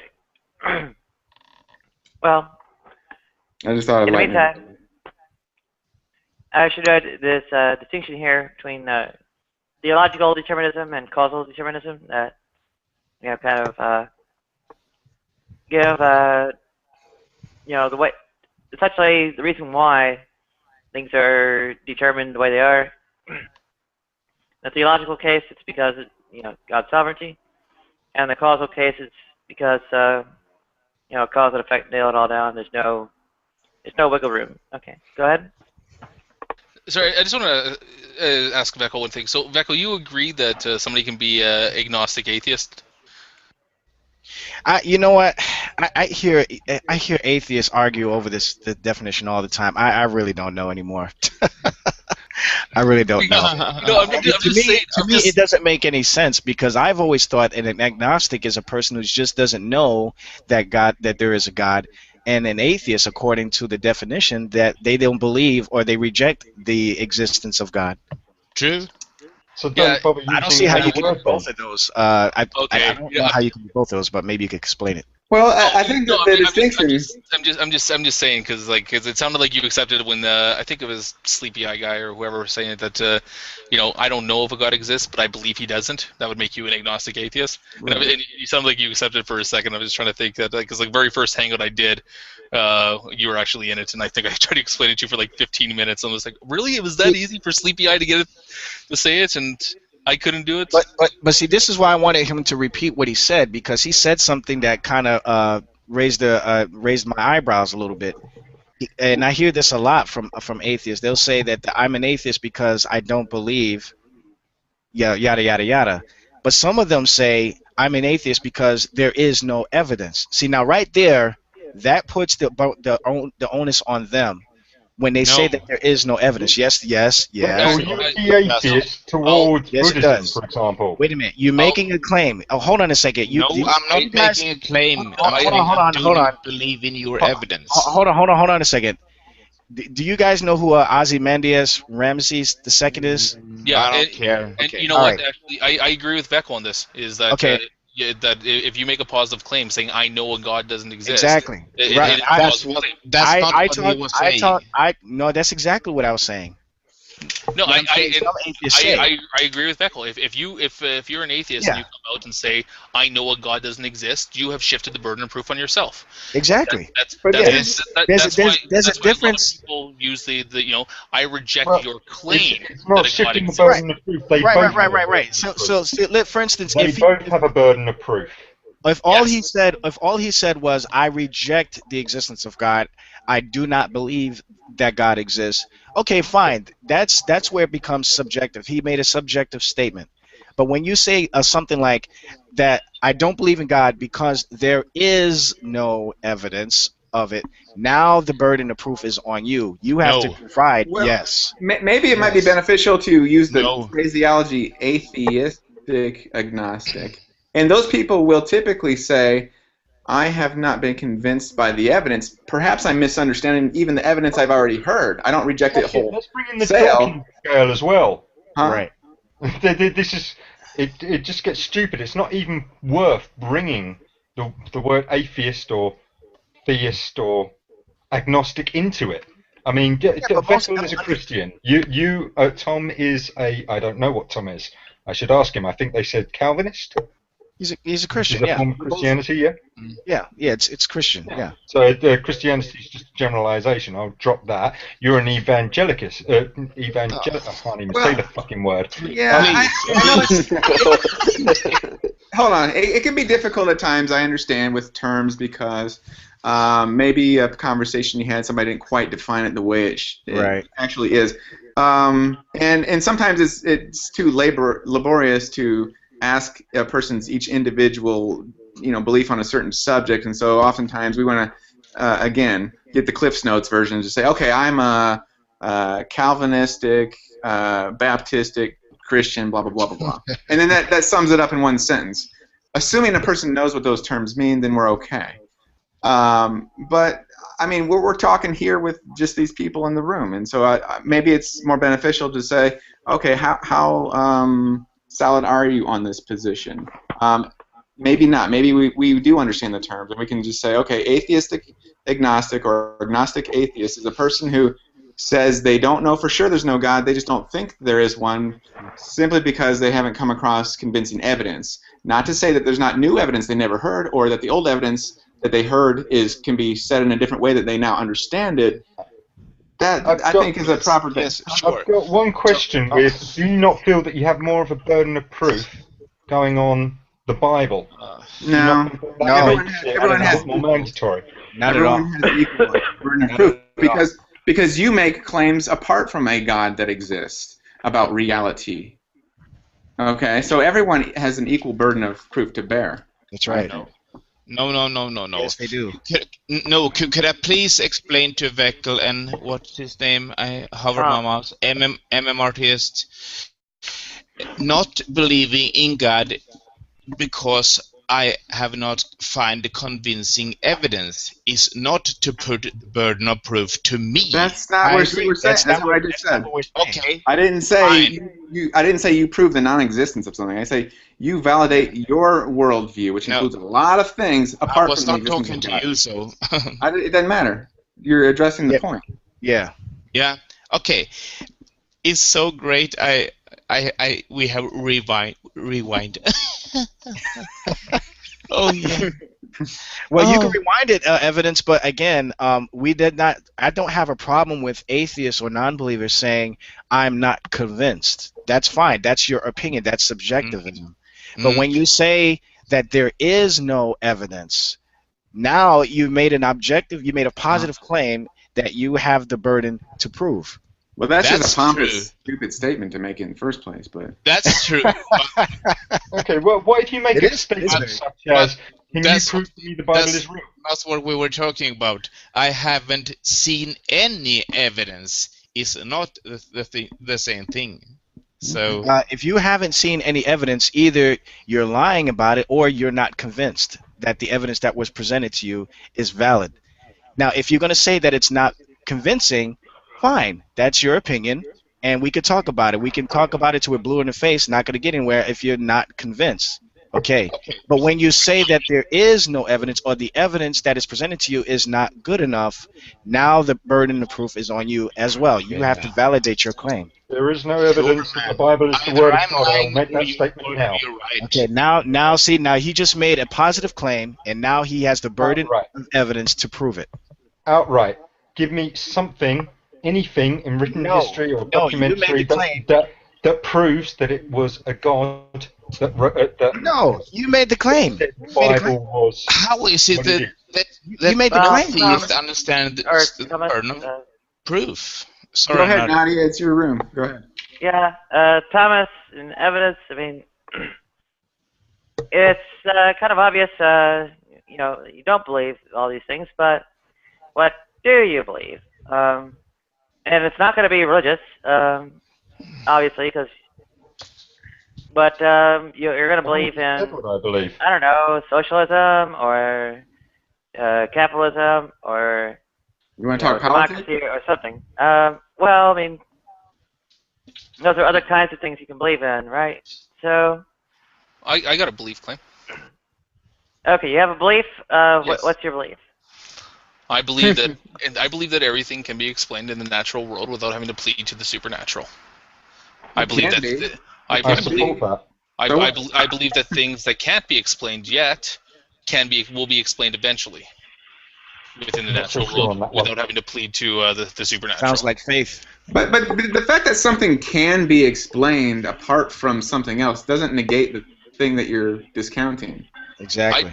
What I'm saying is that I believe that I don't believe in magic. I don't believe in the supernatural. What if magic And- exists according to the definition you give for what magic is? But again, has anyone here ever seen something magic that couldn't be Yeah. explained in the natural world? It doesn't matter whether it can be explained in another way. Well, once Such it it does. can be explained in the No, it natural doesn't. world, it's no longer magic. Magic is something. No, that- it just gives a possibility. It Natural. doesn't say that it is No, that way.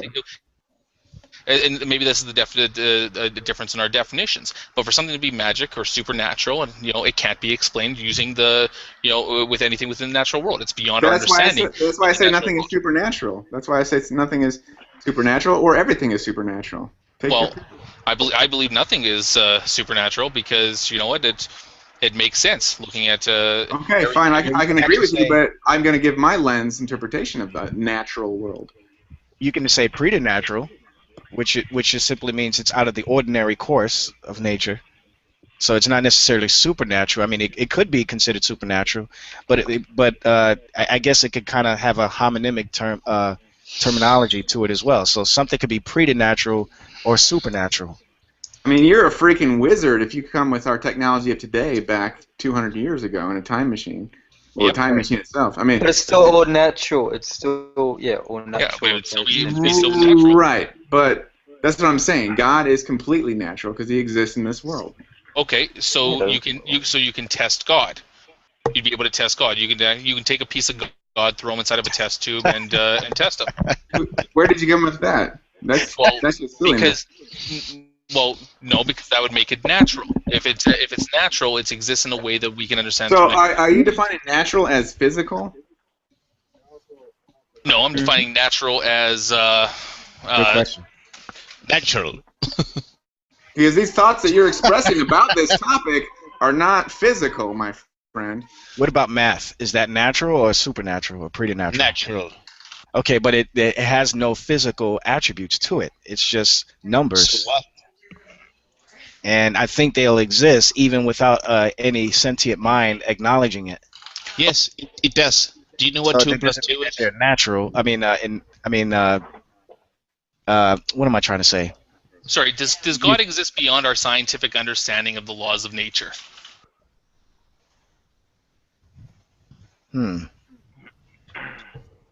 That's an interesting question. Chew on that one. Vaku. Yeah, I'll chew on that one. I'm not sure how to answer that question. Yeah, I don't want to. So, Tom, what's your gut say when I ask you that? Does Screw my gut. Who cares about my gut? But because what I'm saying is that by the most basic definition of supernatural is something that would exist beyond scientific understanding of the laws of nature.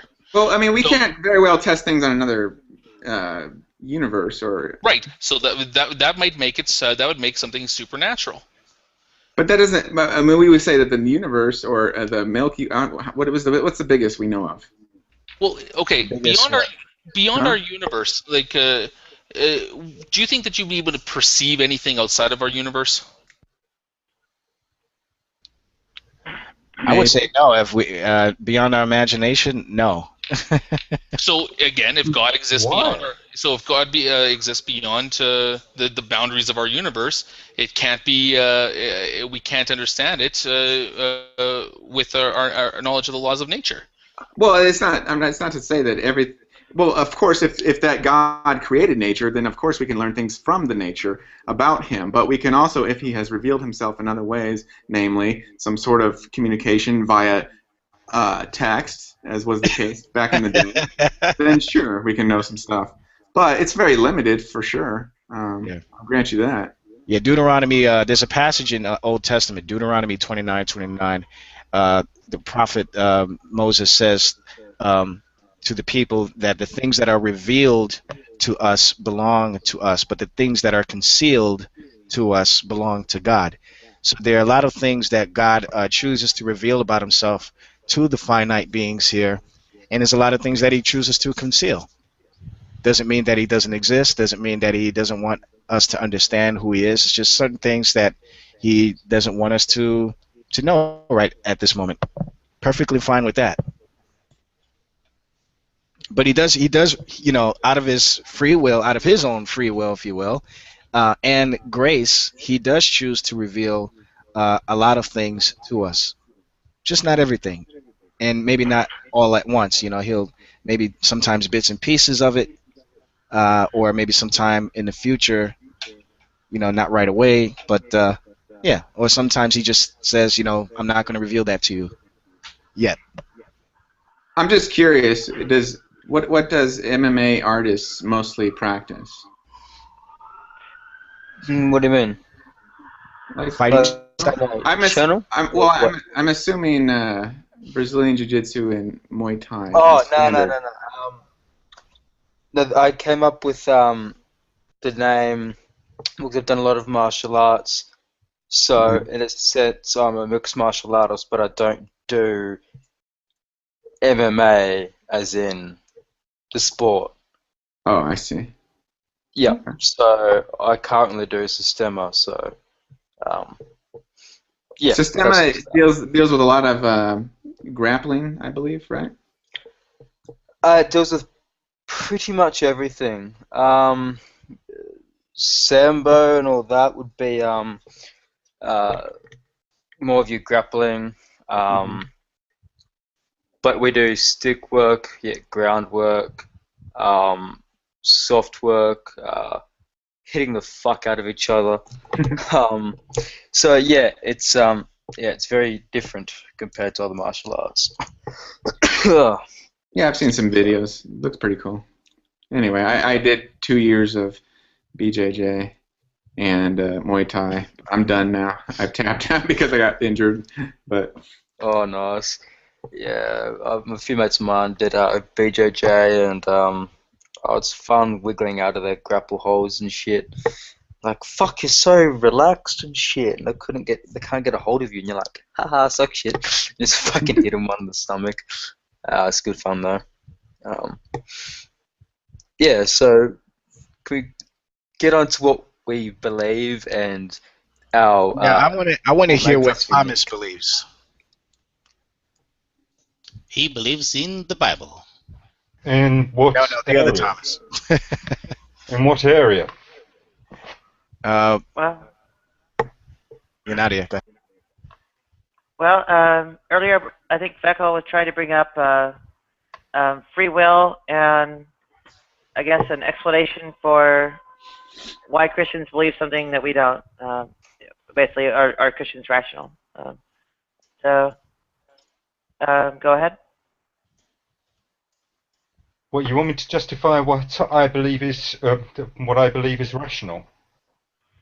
No, essentially, well, you don't even really need to justify too much at all. Just, what do you believe about free will? Are you a libertarian, compatibilist, or determinist?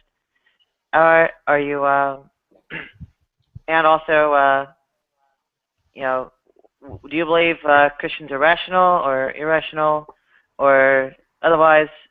I think where it's coming from is, how do you explain someone not believing like you? Jesus, that's a lot of questions. Ridiculously complicated. This is like telling my whole life story. Well, maybe, yeah. I like where she's going with it. Why do you believe? I start off with generally this foundation. How I start. We'll start with things. I believe I exist. Do you believe you exist? Nadia. Well, in I start off full like that, initiated sense, and the closest thing that corresponds to that pattern of thought is naturalism, from what I've noticed. I'm still learning as much as I possibly can from every single angle, pulling everything from every possible source I possibly can. But I generally try and figure out what the majority of people believe. Do I agree with it myself? Is it realistic based on the evidence that we have and everything along those lines? Now, when it comes to things like you asked me specifically about Christianity, I believe certain forms of that. There is a slight possibility, but I think other forms of it, for example, the evangelical aspect of Veckel and G-Man and so on, what they've come out with, I believe that's completely false in certain areas. No offense, Veckel, it's just my personal opinion. It all depends on the specific area of which you're talking about when you ask me that question. I need more detail in order to know for certain how to respond correctly. all right. Well, there were two things being driven at. One is pretty much got a one-word answer. You know, is it determinist, compatibilist, or libertarian? The other one was basically. I don't know what libertarian has to do with determinism or compatibilism. Well, here's a real quickie, I guess. I don't know. Maybe you can correct me, Nadia. But determinist is that though you might have the illusion of some sort of autonomousness or freedom in your choice making, you don't, in fact. Compatibilist tries to reconcile what I think she's saying is libertarianism, which is totally free autonomy. You create your own destiny. Compatibilists would say it's, you know, I don't know to what degree. Libertarianism to me was a political movement. Yeah, I know. I only became aware of libertarianism through the Americans, in all honesty. Right. So, yeah. Well, it's a clash of uses of the word, but yeah. Communication, yeah. Yeah. Go ahead. But I guess with the naturalists, and I'm not saying that you are one, but maybe the rest of the people who are defining themselves as naturalists, when it comes to,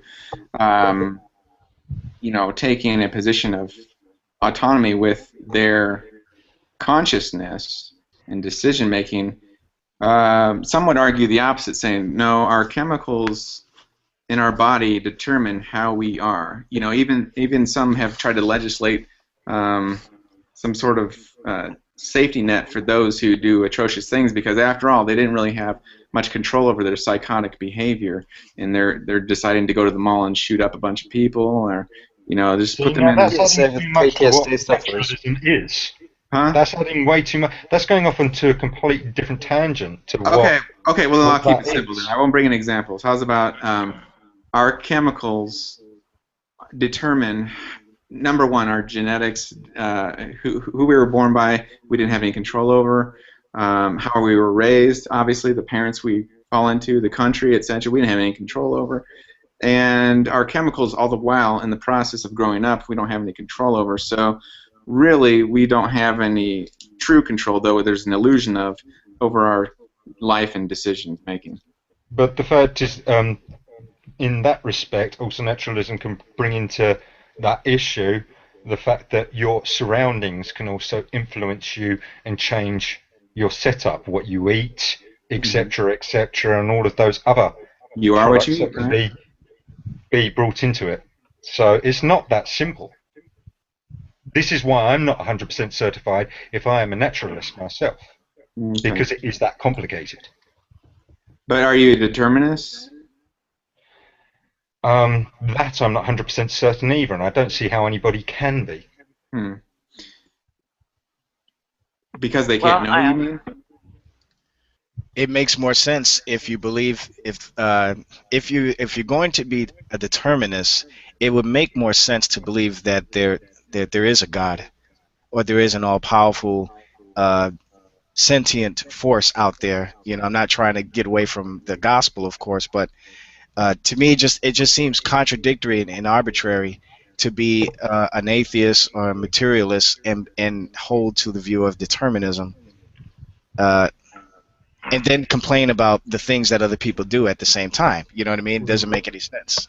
This can get so complicated, though, trying to explain that, because Yeah. it goes from a hypothesis to a theory, and it is supported in theory quite really well, from what I'm aware. It is really really well supported by certain aspects. But the fact is, there is the overall question, which is what's the meaning of life, the universe, and everything, as Hitchhiker's Guide to the Galaxy would put it. I just find I cannot say for certain if I am any of that, and I find it weird. What about Bartholomew, Ben, Sleepy Eye, and E? Do they have any 2 cents? Oh, and by the way, real quick, if you don't mind, to answer MMA's question, some dude, I showed up late to class, and so I didn't know what the move was that they were demonstrating, and the guy's like, yeah, come on in real quick, you know. Basically, we're putting your arm around here. This is the MMA class, right? And you put your, and he's a coach, by the way, so he should know what he's doing and be safe. And I'm trusting him, so I'm not, since we're not live sparring, I'm not resisting. I'm like, okay. And then you you're down on the ground, and he dips me down to the ground with my shoulder on the mat, and then he puts his, and I'm only 145 pounds, he's 240, and then he just puts all his weight on my body real quick, because he's used to doing that, because he's such a fat ass and doesn't know how to, use real technique. And he just pops my shoulder. The AC joint was separated. My labrum was torn, which is the cartilage cap that kind of holds everything in place in the ball and socket joint. Anyway, it was bad news, but what are you gonna do? Fuck. No, don't talk about that anymore. That sounds painful. I don't want to hear it. Well, I could. It's very unpredictable. Now I have a gym in my garage where I have predictableness because I have a grappling dummy that doesn't do anything. He doesn't even tap out. So it's all good. It's good. Well, maybe in a way I could, I don't know, give a model response, and maybe when people give their own, they can, try to, go along in the same manner. So to Veckel's question about determinism, I'm a full determinist, called a causal determinist, and in that respect, essentially, everything's the outcome of, its causes, and there's I guess a sort of a random element, but even to the extent that it acts as a driving force, the responses to that random input are well determined by laws, natural laws, and such. So, on the case of are Christians rational? I think they actually are. They are essentially basing their beliefs on their own reason and experience, and where I guess their availability or exposure to evidence differs, and where their experiences and other aspects form things, they are ultimately rationally deciding or ending up concluding what they do. And maybe if I can slightly drag this out, this Greg Bahnsen makes a sort of claim that rationality is impossible in a deterministic framework, and I don't believe that's the case. For, say, a computer, it's carrying out quite rational calculations, and yet it's entirely deterministic. In the same Really? way. Bahnsen said that? Because he's yeah, a determinist. He's a determinist, and I would say that he believes that rational thought is possible. Obviously, that seems like being inconsistent with his mode. I think I meant materialist determinist or otherwise causal determinist. Yeah, but in the meantime, I can actually probably find the video. The trick is that we ended up evolving machinery to carry out calculations in the same way, and so to the extent that there's rationality, it's somewhat contingent, but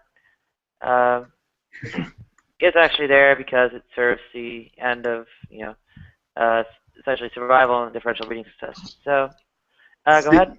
Speaking of survival, not to change gears again, but I can't help but notice the sidebar. What if a person can't fight or flight? They're so loaded down and heavy they can't run. Die. You better use your reasoning skills at that point to talk them out of it. Yes, always good to learn self-defense. Yeah, I don't think that it necessarily MMA teaches people to be violent. It's the mode of the thought that kind of goes into it. Like, people go to the gym, get these meatheads. It's a sport. It doesn't teach people to be violent. Anyone who says that doesn't know what they're talking about. Well, then Ben doesn't know what he's talking about. Well, Ben's a troll, so don't worry about it. I think that it does. It seems to be in our culture to foster that, but that's just bringing to the limelight the people that already are, that are kind of if they weren't in the MMA gyms, they would be at the weightlifting gym, just showing off and slamming down the weights. Brah, these big meathead types. It's unfortunate, but really, to me, it's taught me discipline, and actually it's taught me to be less violent because I know the reality of what can be done in a fight situation, and I'm scared of it, Yeah, true. Even before getting injured. It's like, if you know what can... Because, like, people get drunk and they're, like, all ready to launch out and fight people, and they have zero training. It's like, are you serious? If you don't even know... I just think to watch. It is fun to from people. Yeah. Sorry. When you say that you're a strict determinist, or that you believe in strict determinism, does that mean that you don't believe in free will? Correct. Wow. Okay. Cool. Yeah, I didn't see that coming. Well, Nadia, you don't believe in free will, Nadia? Not at all. That makes me a determinist then. Sweet. Well, no, not all determinists deny free will. Actually, determinist works really well with the free will mindset. It's just only when you get into the hardline deterministics there will you lose the option of free will. So when she said, I knew that she was a determinist, I just didn't realize she was a strict determinist, which generally implies no free will. Yeah, I think the position you're describing as the less strict determinist is actually called compatibilism, but okay.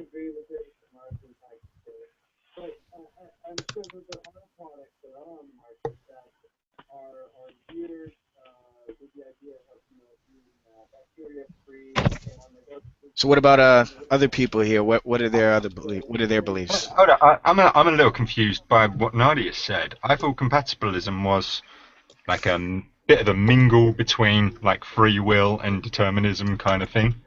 I'm now. I need education here, clearly.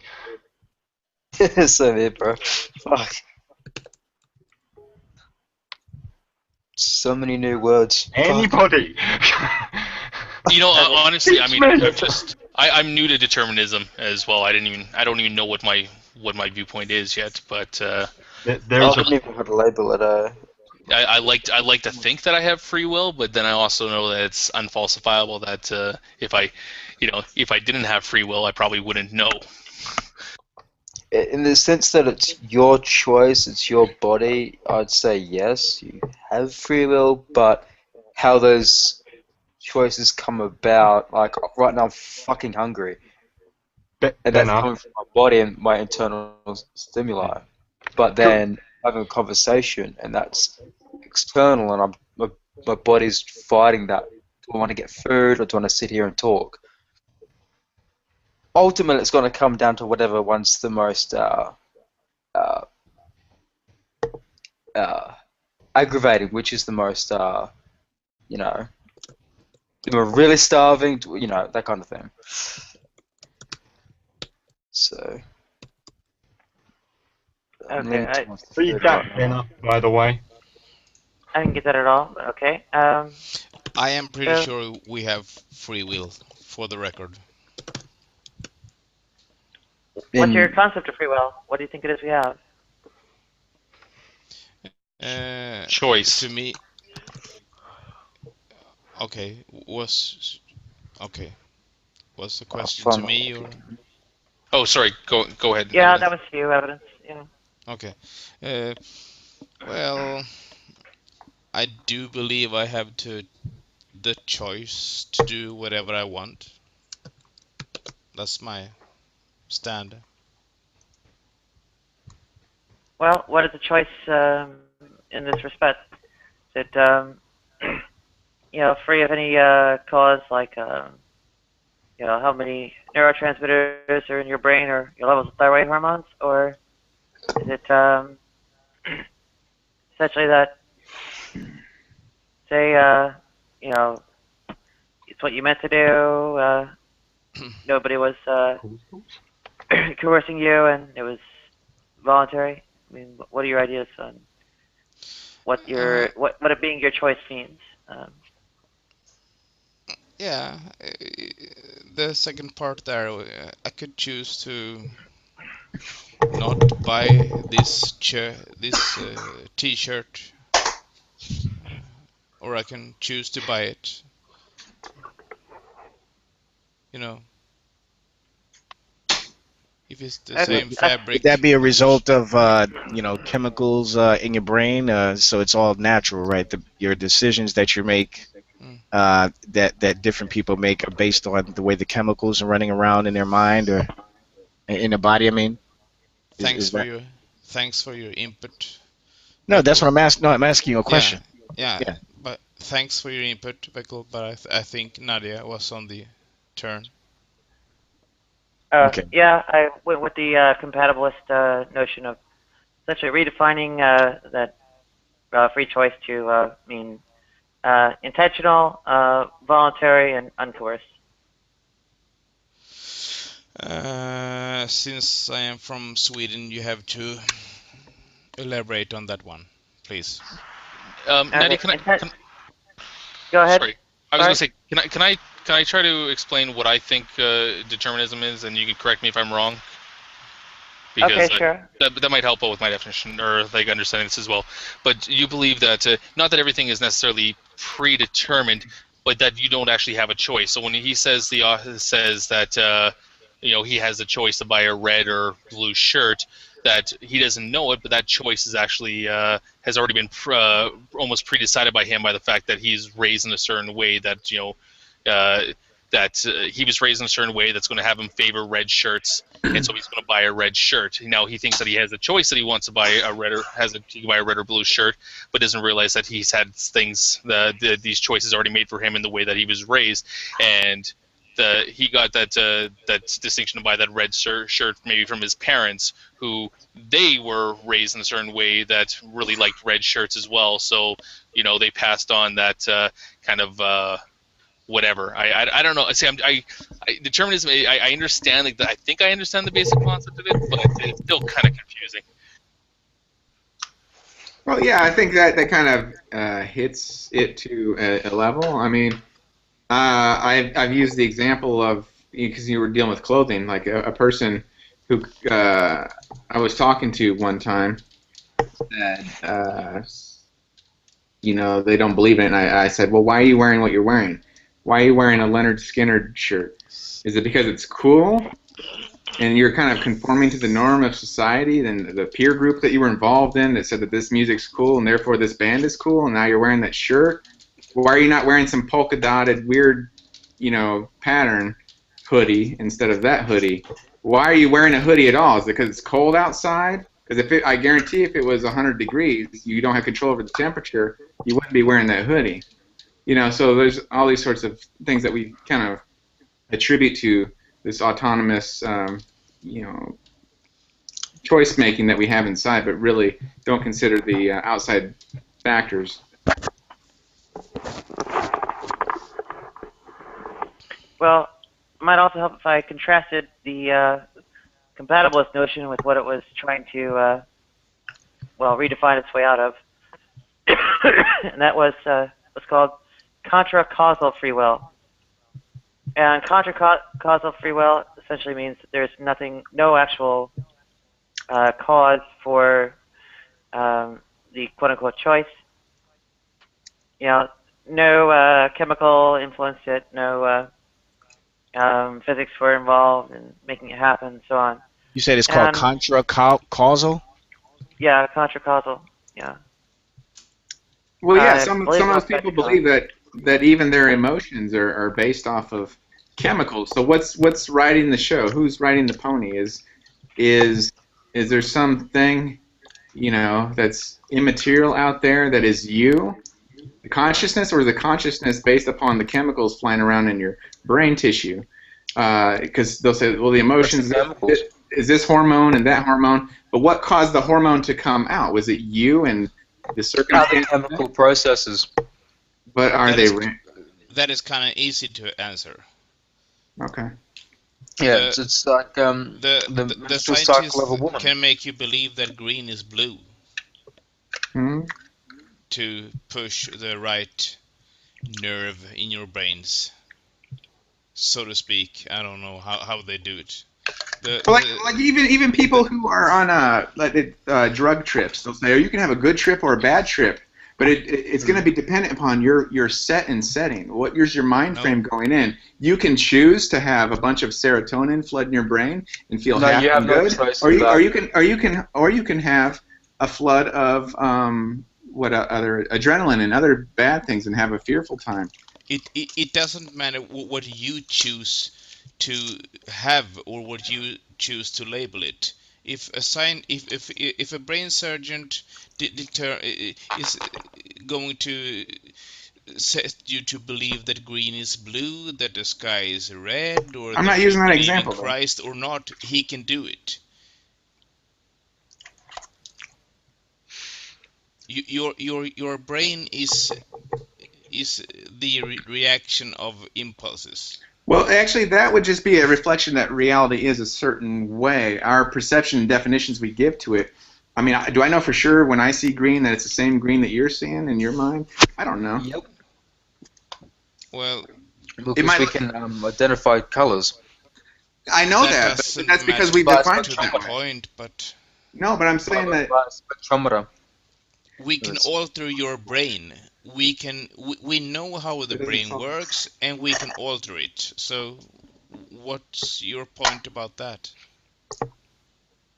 Tom? What I was saying was, even if you got a spectrometer involved, people design these utensils, these instruments, and you're going based upon what they say is green.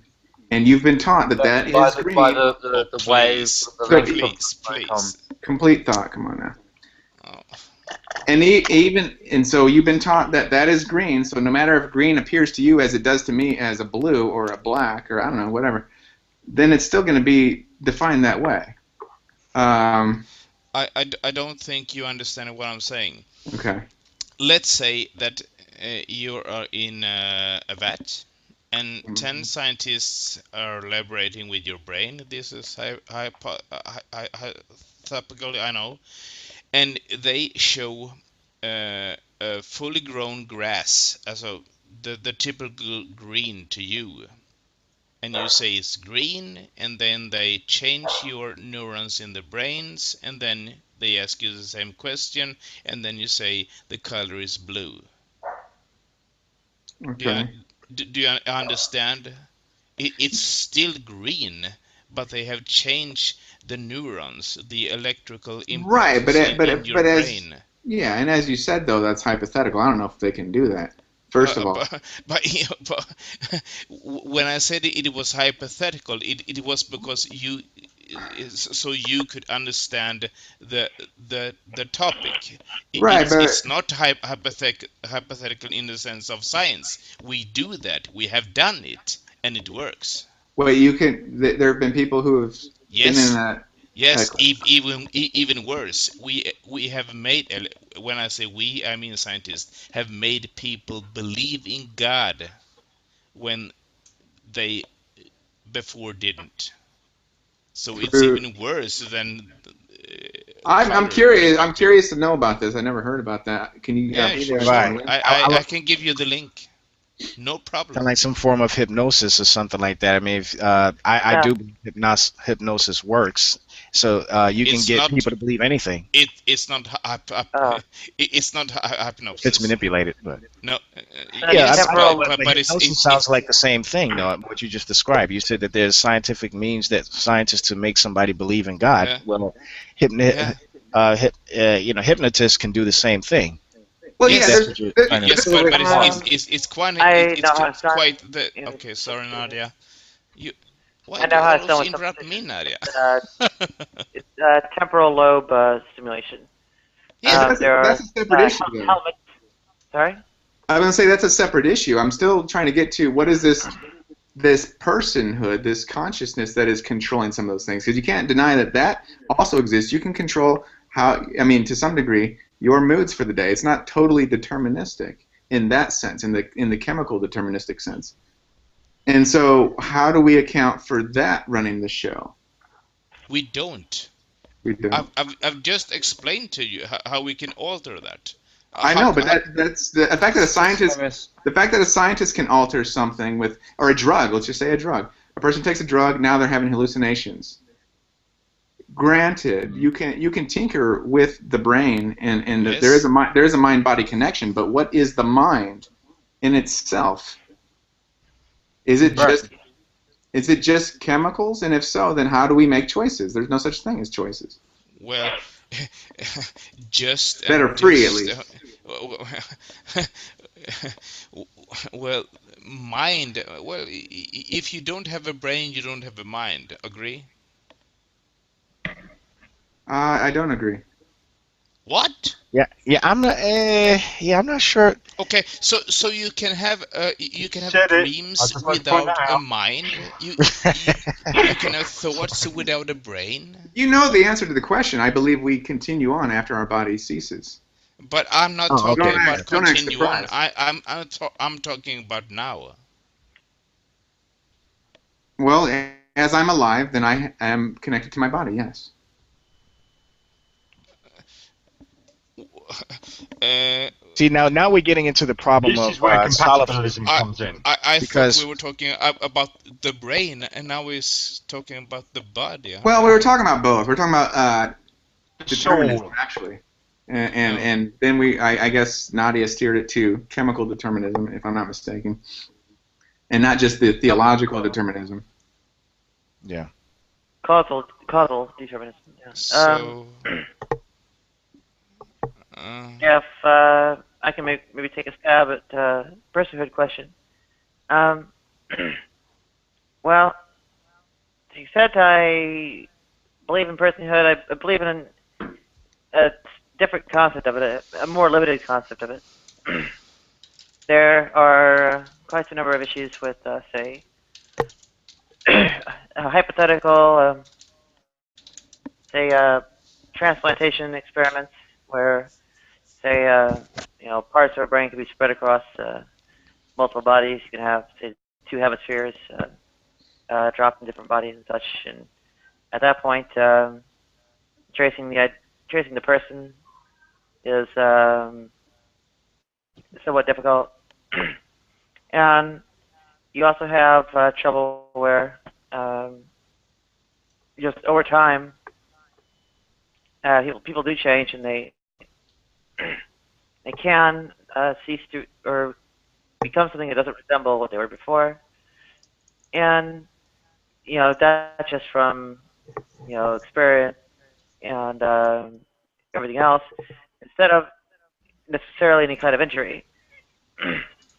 So when you have those kinds of things to account for, you end up in a situation where that the well, the underlying thing behind a person is essentially just the sort of bodily continuity and contiguity, where you just trace the sort of world line, as it's called in physics or such,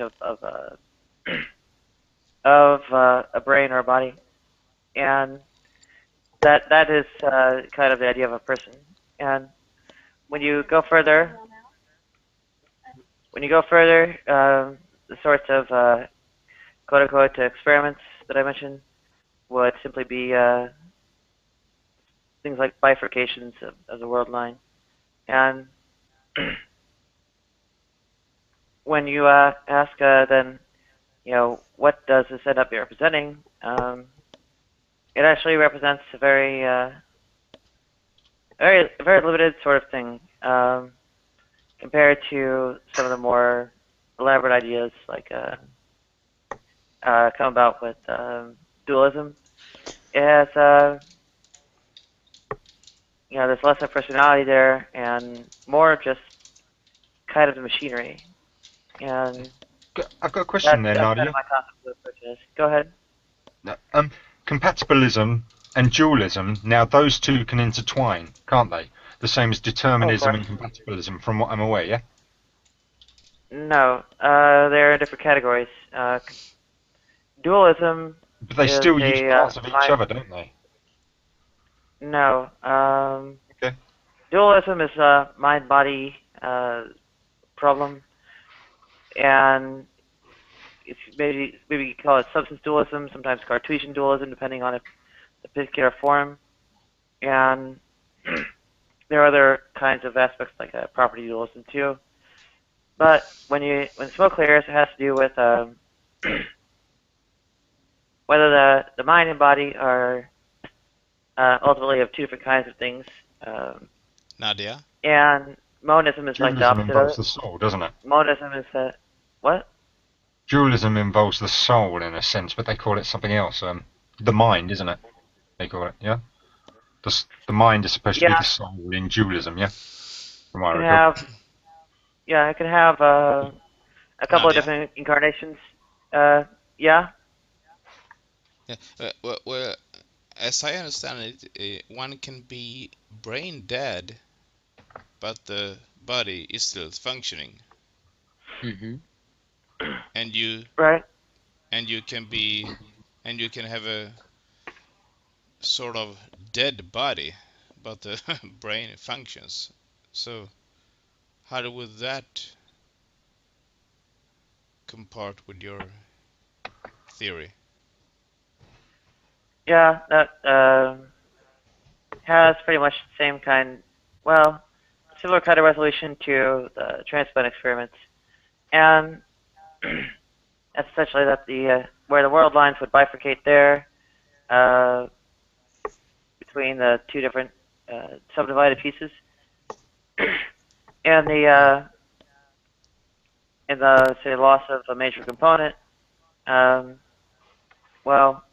You would have an idea of kind of a related group of world lines where a bunch of them terminate, or otherwise a notable event along it where there's a substantial loss. So okay.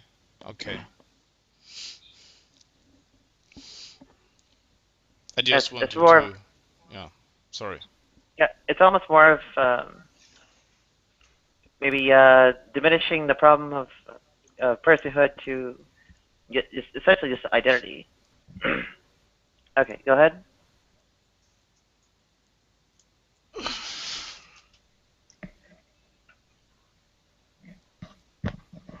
So, what are everyone else's thoughts on? Well, you've broken Bart, basically, from what I'm seeing here. So I'm curious as to what he has to say. Can we fix you, Bart? You know what? I have no idea. Like, you think you understand something, and then you pull it up and you start reading some stuff on it, and it's just like, shit. I think I'm a determinist, and it's like, yeah. Fuck, I don't know. It's like, shit. I am a determinist. I'm like, this is terrible. Well, I mean, it's not terrible, but it's just like.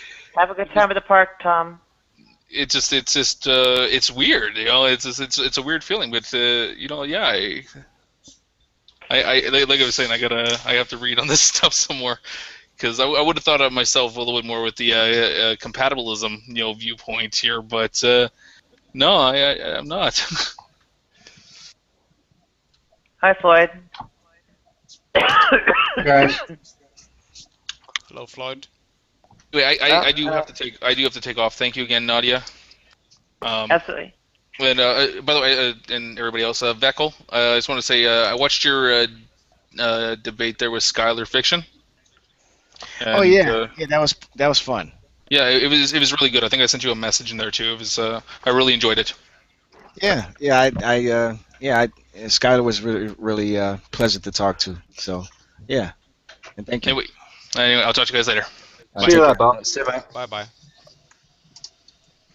Well, the top, I guess, theme of all this was trying to articulate things that we atheists believe, instead of just going over and over what we disbelieve. And hopefully having theists here to guide us into which aspects of what we might believe are interesting to us.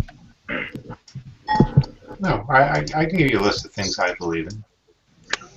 Oh, please do. You may not need guidance. Go ahead. Well, I believe in a mind-independent reality. I believe that there's other minds besides my own. I believe in the valid nature of logical deduction. I believe in the reliability of induction. I believe in causality, that things cause other things to happen. I believe in my perception and memory and cognition work correctly. I believe in a concept of truth, that propositions can correspond with reality. So there's a lot of things I believe in. Excellent. That's probably even better than my own. Well.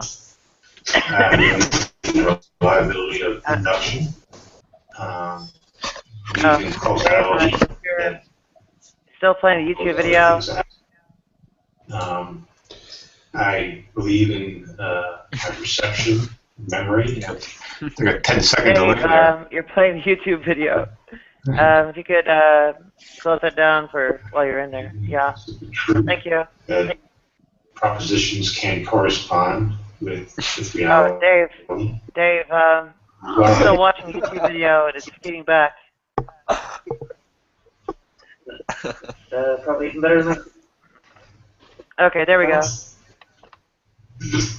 Reliability of production. Still playing a YouTube video. I think you need to close down the YouTube page over there. Memory. 10-second delay there. You're playing a YouTube video. You could close it down for while you're in there. Yeah. Thank you. What? Propositions can correspond. Dave, I'm still watching a YouTube video and it's feeding back. Okay. Dave, we're gonna beat you till you work that out. Can you hear me?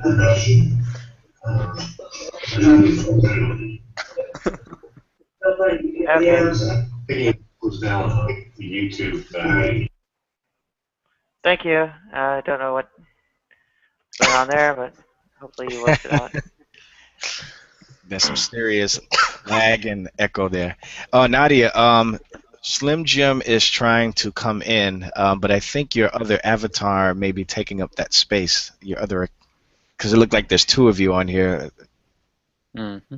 Yeah, if I eject it and I get bounced, I won't be able to get back in. Oh. Yeah.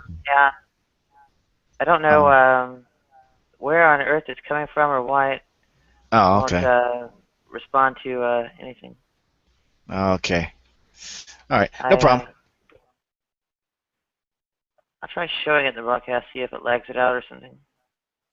And then muting it too.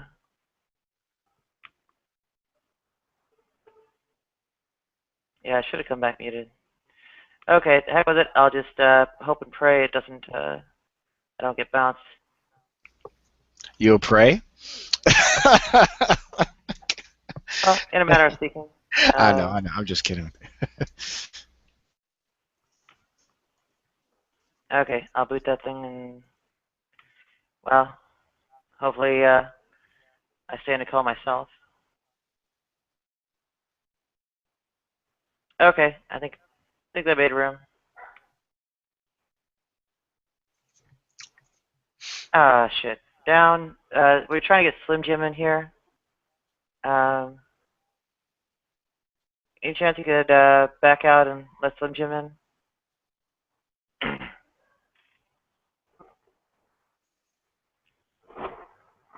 Am I coming through for anyone, or? Yeah, man. Yeah, I can hear. Okay, good. Anyone else? Here? Not here? Yeah, I'm here.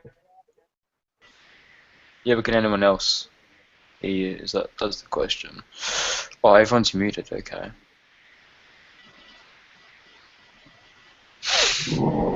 Did you mute everyone? Well, maybe, I guess, Down was Yeah, the everyone's- last in, and, Benna can't really get on mic, so, probably number 2. But, okay. MMA, can you hear me? I can hear you. Yeah, I dare not reload, I won't be able to get back in. Okay, I just can't hear anyone else though. I think everyone else is muted. Yeah, can you hear me? Yeah, I can hear you We now. hear you, Becca. Beckel. Yeah. Oh, okay. Hi, guys. Hey, Fritz. Hi. Hi, Fritz. Hi. Okay. So, you were... Everything's okay now, I think. Yep. Everything looks fine. Sweet. We kind of need a response from Down or something. I'm still here. Yeah. Well, you are an atheist, right? Yes, I'm an atheist. Yeah. What was the question? Well, the general idea is essentially articulating things that we atheists actually do believe in instead of just what we don't. So, what kind of things do you believe in? Simply put, facts and the scientific method. Okay. Do you believe in, following Floyd's footsteps, mind-independent reality, the existence of other minds, anything like that, or? That would fall under the two categories of facts and the scientific method. If those assumptions can be proven by the scientific method, then yes, I would totally back those up. Well, with a scientific method, you believe in the validity of induction. That one, definitely yes. Okay. Say that again. You use science to validate the reliability of induction. How do you do that? Induction. Okay. Are you talking about induction from a electronics perspective? Can we clarify this? Because induction means a lot of things here. No, I'm talking about inductive reasoning. Hey, I'm getting some choppiness every now and then. Is anybody else having choppy stuff coming in and out? Yeah, bit of an echo. It's an echo, yes. It's probably Dave. Yeah, I'm having trouble hearing what people were asking me, so I didn't want to interrupt the conversation if you're having one already, so please proceed. What the problem I'm seeing here is that I'm seeing a lot of philosophy mixed in with with science, and people want to justify their philosophy by tying it to science. And I view them as two separate entities to deal with one another. Dave, you've got really nasty feedback. Okay. Well, to some extent, aren't philosophy and science necessarily incestuous? Don't they? Isn't it kind of imperative that they both inform each other? It's kind of apparent that they're what? You had the robot voice on the last thing you said. Go ahead. Kind of apparent what? Isn't it necessary that they both inform each other? No. I mean, from my viewpoint, no. They have nothing to do with one another. Look at what philosophy did for the Greek world for thousands of years. How many scientific innovations did they have, mechanically speaking? Not very many, because they sat around and philosophized all day about stuff instead of actually building stuff. Yeah, it's true. I would agree with that. I'm not convinced it's true. I think Western science arose as natural philosophy derived from the Greek, and furthermore, Greeks were building machines with gears and Hero's engine and so on. That Archimedes screw and so on and so forth. Never mind castles and I suppose later on cathedrals too.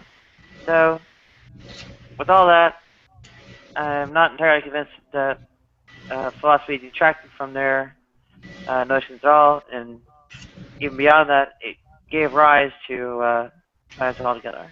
Go ahead.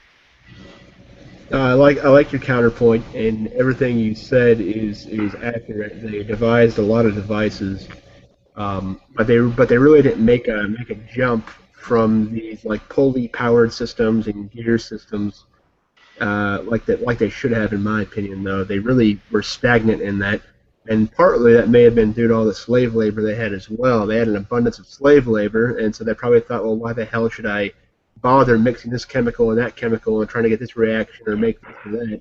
But anyways, what it comes down to though is they did philosophize it a lot, and they did not have a scientific method per se. They had no uniform scientific method they were following and utilizing, and I think that hindered some of their development. And I will say that, I think that's an accurate assessment to make, though. Okay. And Fritz, as I understand it, you are yourself a believer? Yeah, and I just wanted to make a comment that science is actually the slave to philosophy, and everybody comes to the scientific evidence with their presuppositions. Science is a slave to philosophy. I'm not trying to be a parrot. I just want to say again, science is a slave to philosophy. That's very profound. And I notice this a lot, though, not just from you, but many academics who want to view it that way. I mean, it's very common among philosophers, academic philosophy professors, and people of philosophy interests to say that science is a slave to philosophy. That kept me further from the truth, though. I don't want to dominate this, but does anybody else want to talk about science aside from me? Because my field actually is not science. I have had a lot of chemistry coursework and biology stuff, but I don't have an actual degree in it. I'm an informed scientific American, right? Does anybody want to add to that, though? What he just said, that science is a slave to philosophy. I wouldn't say it would be a slave. My additions in the sidebar. So what was that?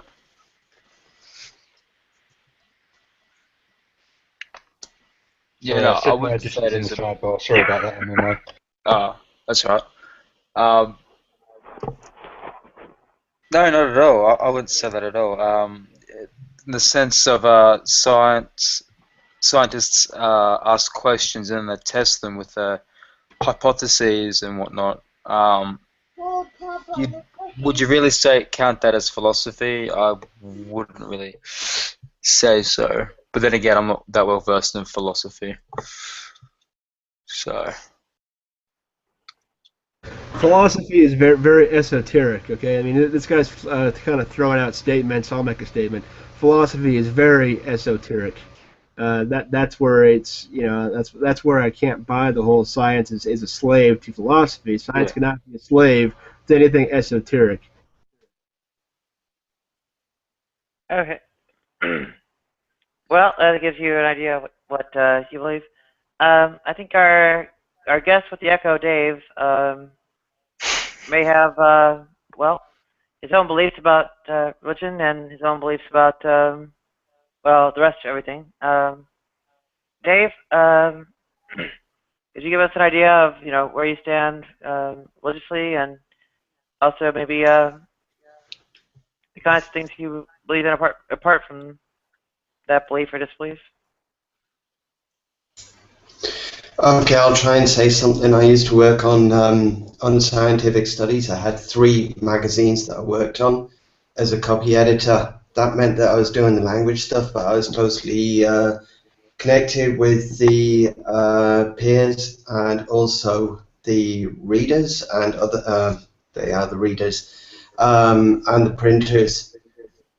And I would say that science is a really boring. It's a boring task. It takes a lot of work. It takes an awful lot of repetitive work. You don't have time to think about whether this is philosophical, or you don't have to build. You don't have time. You don't have the room. You don't have the room for maneuver for thinking about great theories and whatever. You have to test what's there, because anything that you claim you have to test, you have to prove it. It has nothing to do with philosophy. That is complete bollocks.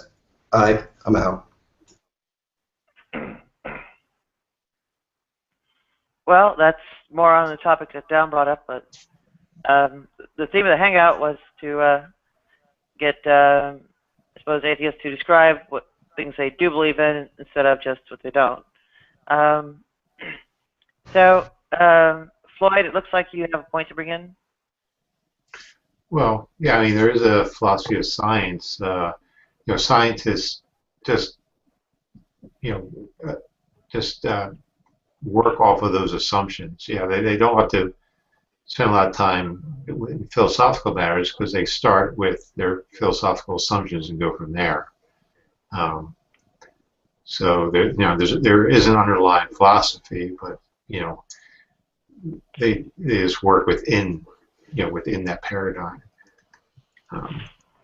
So yeah, they don't have to spend time thinking about it, but they just start from that point and go forward.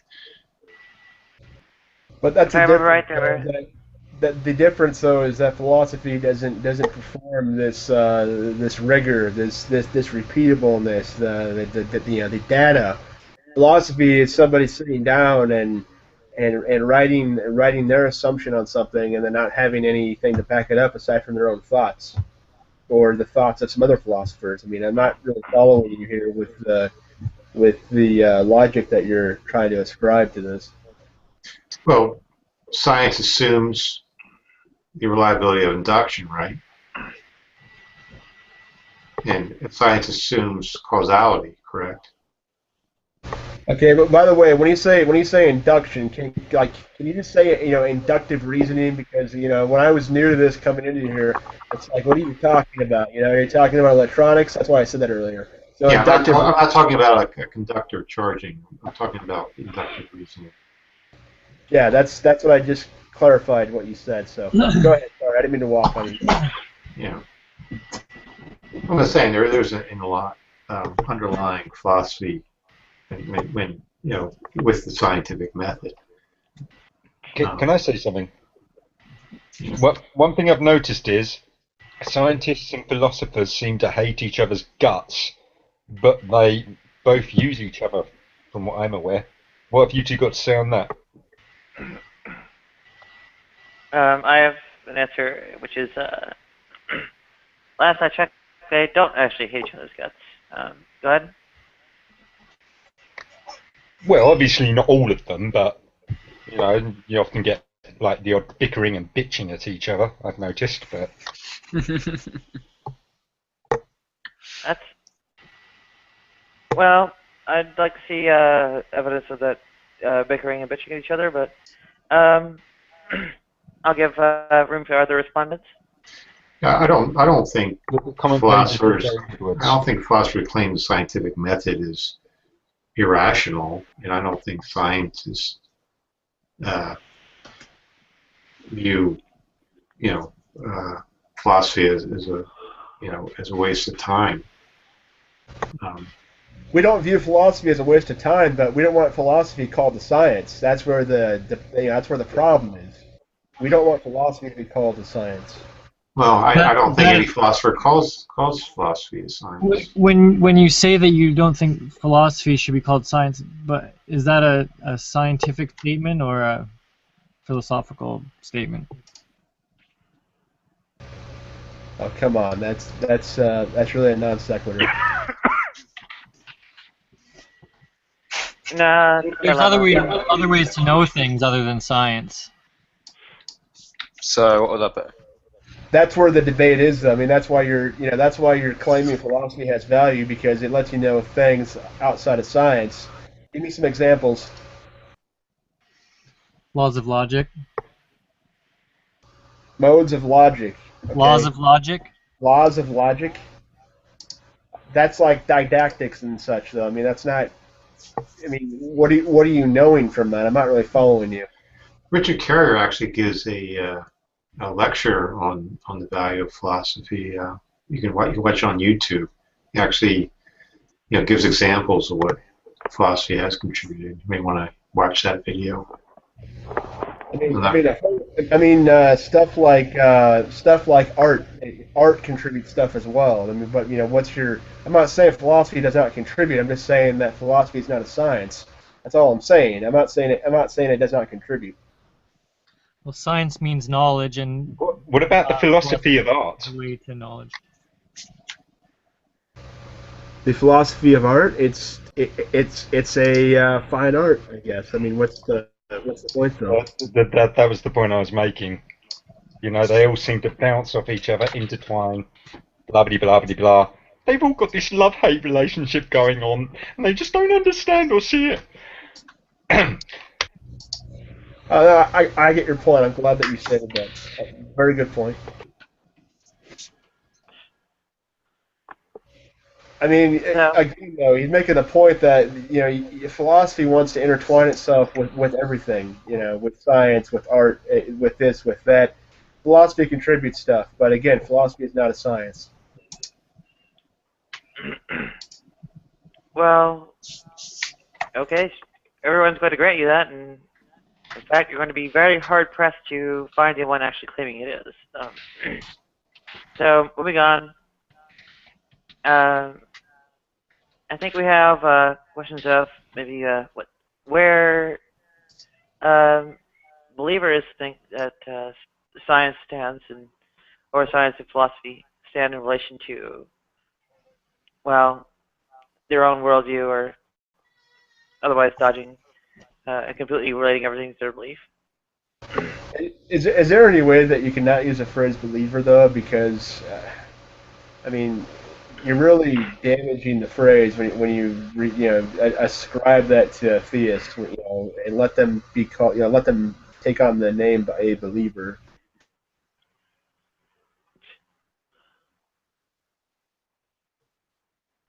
Well, needs to be some polite term. Anyway, I think Fritz is here, and Vekal might be on his way back. Fritz, do you have ideas on philosophy and science?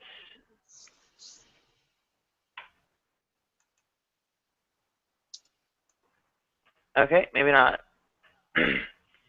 So, in the meantime, can I interject something? Oops, sorry. Go ahead, Dave. Yeah. All right. Science in itself has reached a bit of an impasse because it's very, very specific. As I mentioned before, if science relies on studies, published studies, and that relies on a lot of what a layman would call proof, what scientists would call levels of significance or confidence intervals. to do this, to reach any kind of satisfactory conclusion on any kind of scientific study, you've got to study something very, very specific. This is a generally acknowledged, at least in medicine, which I kind of work in as a reader. I've got a question. Go ahead. Quick question. Take for example, okay, philosophy. How do you connect psychology in regards to science, particularly when it comes to things like neuroscience and so on? Well, hold on a second. Hold on a second. Now, that's really going to take us into a different area. Dave, do you want to finish what you wanted to say? See, to me, it's not so much a different area. It's asking questions, nonetheless. Yeah, I know. Well, I mean, he'll answer your question, but I wanted to hear what Dave wanted to finish up with. I'm sorry. I wanted to hear what Dave wanted to finish up with before we talk about psychology as well. Sorry, Dave, go ahead. Okay, one of my magazines was in fact on clinical psychology, pharmacopsychiatry to be specific, and it's the same deal. If you're a psychologist, the first thing you have to do in any bachelor's course in philosophy, psychology, at least in Germany, is to learn to operate the program SPSS. That means that you have to know about scientific principles of statistical analysis. That means you have to produce results. That means you have to produce a cogent result from it. That makes it a science. I would call it more of a soft science, though. A lot of the methodology used in psychology is very different from that used in physics to prove that this is a sound hypothesis. Sure, you're not really wrong on that. But even in very down-to-earth medical fields such as, for example, cardiology and endocrinology, both of which I worked in, you have very different styles, and one area, by the nature of the area, will have different levels of proof. Proof I use in the loose term in stating what is established and what isn't. Endocrinology runs a lot of it is in vitro, which means that you can run a series of studies on it, so it is realistic to produce SPSS type results and everything. Whereas cardiology is very much run on case studies because you just don't have the mass of samples in most cases to say whether something is true or not. So it relies on case studies. The level of proof is very different between areas of medicine. And then you add psychology. Psychology is actually in the middle. It isn't even something on the outside.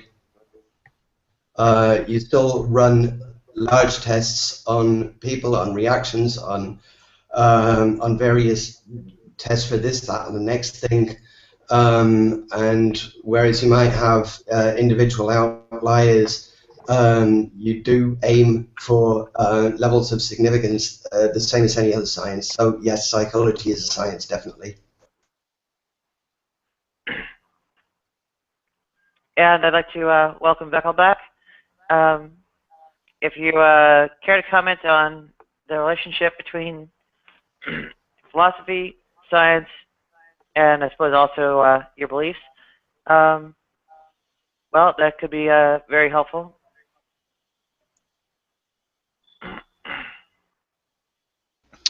Yeah, I'm not quite sure what to say, except I think our position has an explanation for that too. I mean, there's nothing that's in either of those areas that's. Hold on one second.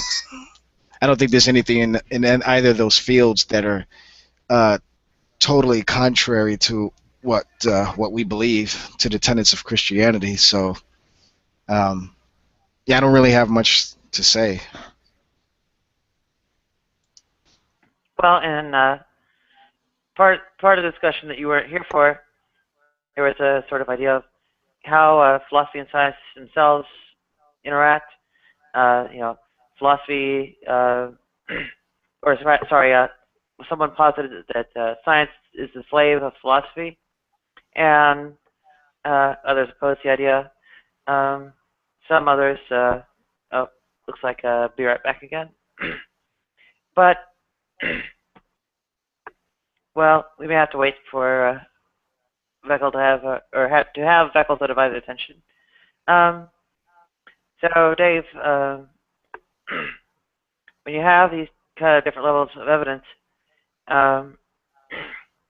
would you say that, well, you may have actually said it, but that psychology is actually somewhere in between as far as like how soft or hard of a science it is? Not quite from the topic in itself. I wouldn't say that. I mean, psychology has nothing to do with somatic medicine. That is obvious. So it's a topic in and of itself. It's a little bit outside of it, and that's why a lot of people in somatic medicine don't really trust psychologists. But I look at the method and the way that studies are conducted, because I've worked on these magazines. I can say that psychology is very specific. I mean, you don't have general psychology. You have people working in clinical psychology, in research and so on, and there's a massive divide between them. It's like an internecine Krieg, German switching again. It's like an internecine war or conflict between them. I mean, one side doesn't really trust the other because they don't trust the standards of proof that the other. I mean, this is something that you're going to have within all of the specialisms. One thing I was going to say, and I'll go back to the others. But one thing is that the sciences in themselves have become very, very fragmented in terms of specialization. That is one thing that is actually pretty much a consensus amongst all of the sciences. It's the only consensus they have, is that it's fragmented, and that you have one specialization that doesn't trust others because the different levels of certainty of proof of significance of whatever you want to call it. Yeah. I think that's an intentional compartmentalization meant to so that only a certain group has access to all the various information. If I may interject, no. The point is we know too much. I mean, we've got there is so much information that no single person can deal with it. So naturally, all compartmentalized, because in order to deal with one particular specialization or anything, you're not going to be able to deal with any other in any depth. In fact, in any more depth than any other layman in that kind of a field. So no, it's not intentional at all. Cheers, Floyd. It's just simply okay. information.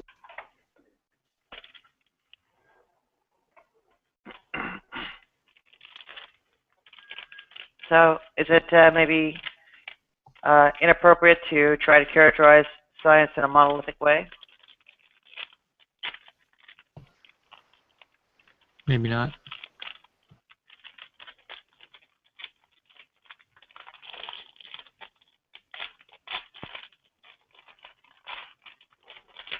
Is are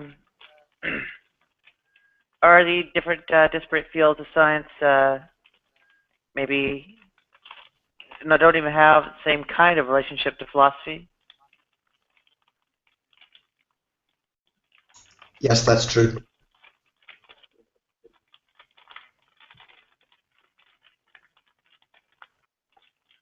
That's a very intriguing thought. Yeah.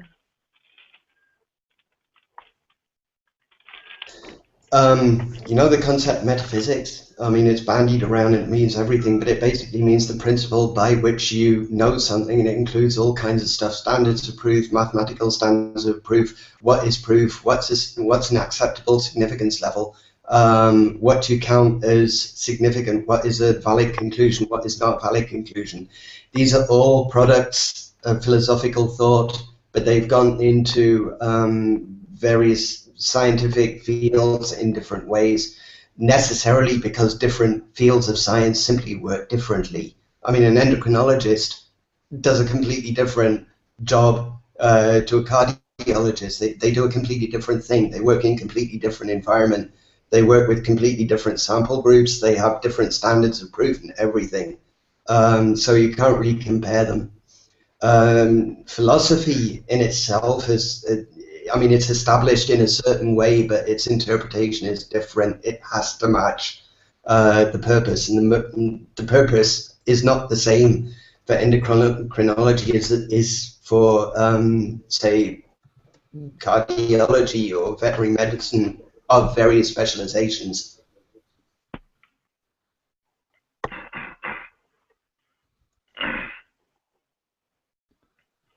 Oh, we have a new person with us. Oh, sorry, a sleepy eye guy. Never mind. Yeah, I just returned. Got the kids in bed.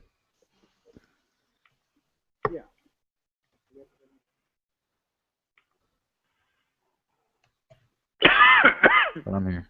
Have a good night, Thomas.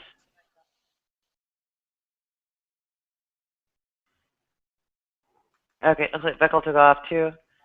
Fritz, you're our last believer. Does it, generally there's kind of been a sort of common notion of a, I guess, a conflict between science and religion. And, well, how do you feel about that? And do you feel that there's maybe some impact of this compartmentalization? Oh, I think the science versus religion thing is a false dichotomy, and it's like a neurolinguistic programming idea that's sort of been embedded in popular culture: science versus religion, science versus God, and I think it's completely false. Nothing in science contradicts God or the existence of God. It actually testifies to his existence. I don't see any real conflict between the two. I think the conflict is artificial. You know, you intelligent design people really need to stop trying to hijack science to support your beliefs. It's absolutely ludicrous. I have a thought. Go for it, man. Well, there are certain things that are incompatible with the basic assumptions of science and religion, such as the idea of an active God in the universe violates the principle of causality. That could be a direct conflict, for example. I don't see the conflict. An intelligent mind can be a causal agent. Or Occam's razor, good point. Parsimony. Minimizing the number of assumptions. The problem is to assert one God is no different than asserting another God. You know, I mean, it's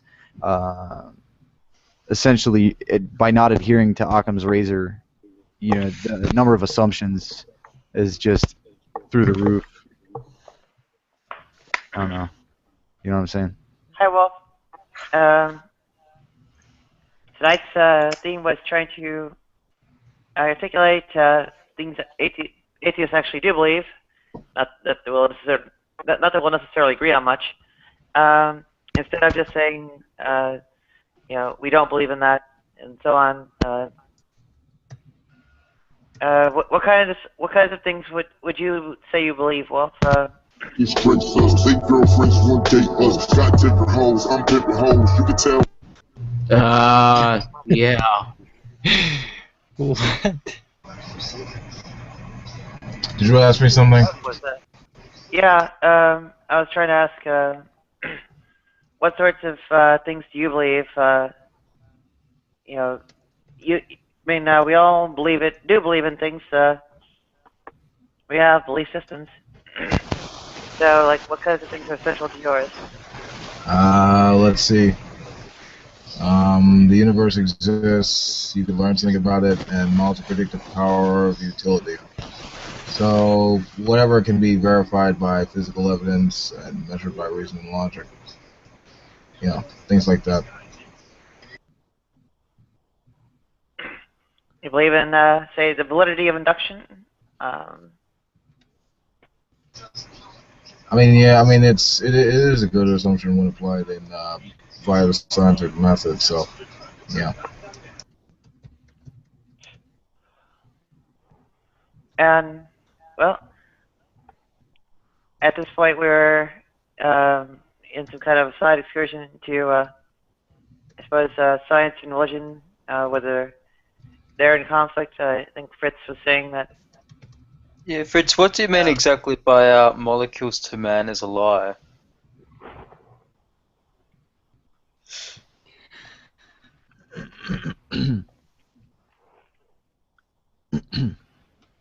The theory that things evolve over millions and millions of years from molecules into molecular biologists. It doesn't happen in reality. It's a complete fabrication.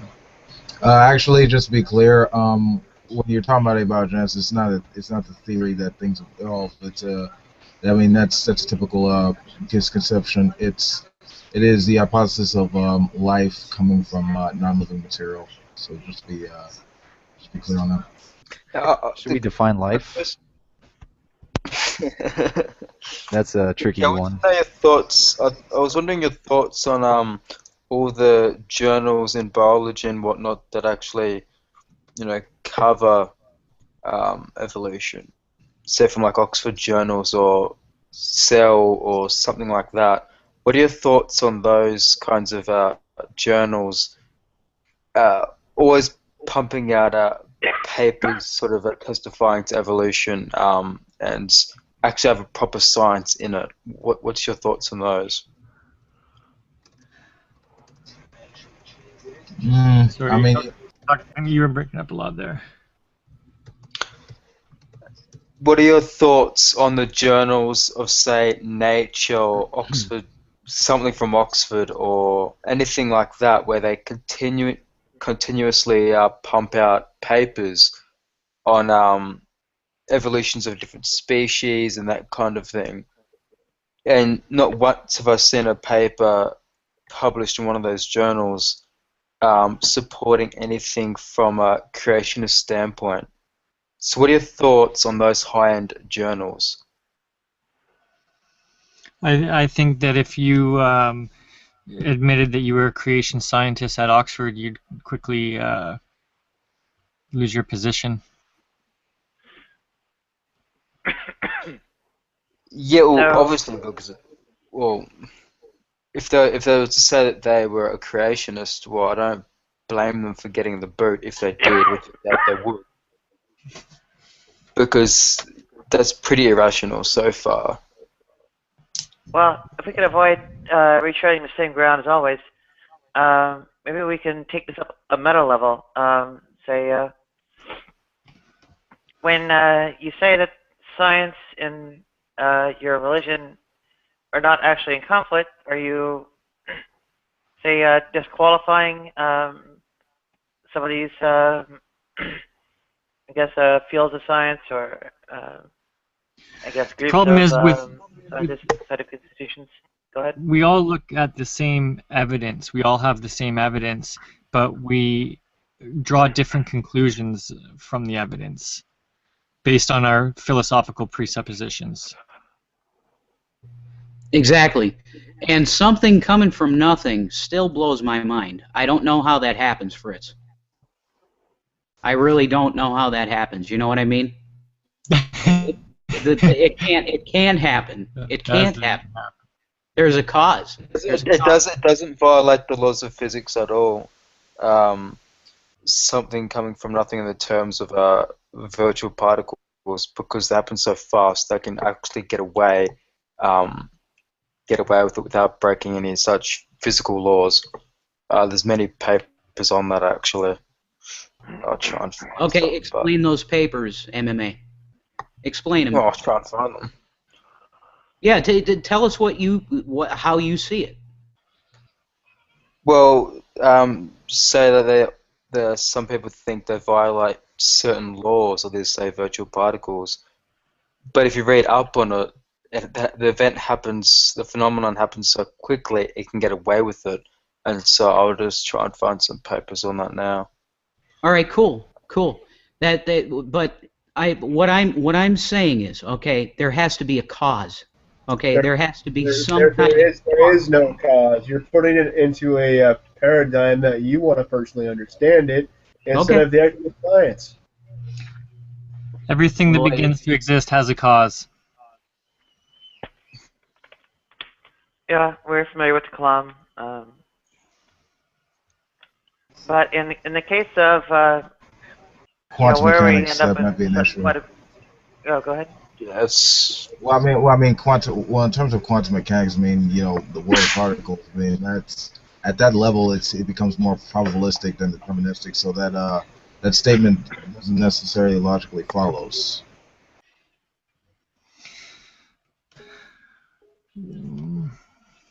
What I see atheists try to do here is point to quantum fluctuations and say that something is coming out of nothing, but it's not, because Don't say atheists. Don't always say atheists. That's a misrepresentation there. There has to be a beginning. Period. There's a beginning. Yeah, secular scientists and theistic scientists agree there's a beginning. Exactly. That's pretty much unanimous. Exactly, and no matter what you believe, if you believe in the books of science or the book of the Bible, okay, neither of us can explain exactly how the beginning came. We can't explain it, but there has to be some sort of beginning, which assumes intelligence. There had to be something behind It doesn't assume intelligence at all. Okay. Absolutely not. Well, not necessarily. I mean, you ever heard of Explain that to Conway's? me. Explain that. You ever heard of Conway's The Game of Life? Say that again. Why do we need to explain anything, though? You're the one making the assertion. Why don't you provide facts to back up your assertion? You're claiming there had to be intelligent life in the beginning, so prove it. Yeah, I can't. I can't. Why do we gotta disprove it? It's not. Hold on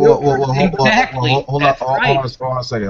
I want to address something. Now, you said, I asked you about the Conway's Game of Life. Have you heard of it? No. Yeah, I don't know what you're talking about, Wolf. Explain it to me. No, I never heard. Yeah, it's basically just to help you understand, like, this process of emergence. I mean, it basically operates as a grid of simple cells or interactions that move about in a dynamic system. However, given time and variation, they will produce symmetrical patterns. They will diverge. They'll branch out by simple regularities and such, and ultimately produce complex structures. And it's basically a simple little thing. But however, hold on a second. I mean, if you can understand that, just imagine what the universe, an emergent universe, can do with the laws of physics in billions of years. That still doesn't explain a beginning. There had to be a beginning to the very simplest cells that you're talking about. There had to be. Had to be. Yeah, I mean, I just explained. I mean, given the regularities, the appearance of complexity can come about. You didn't explain the very, very beginning to me, Wolf. You explained to me a hypothesis of perhaps how, evolution. Doesn't need to explain the very beginning to you. You're the one making the assertion. Stop throwing it onto him. You explain it. You're saying there's a very beginning.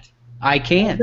Well, then how do you know there is a beginning then? So just stop trying to say that it's our duty to prove or disprove this. I'm not saying it is. I'm not saying it is.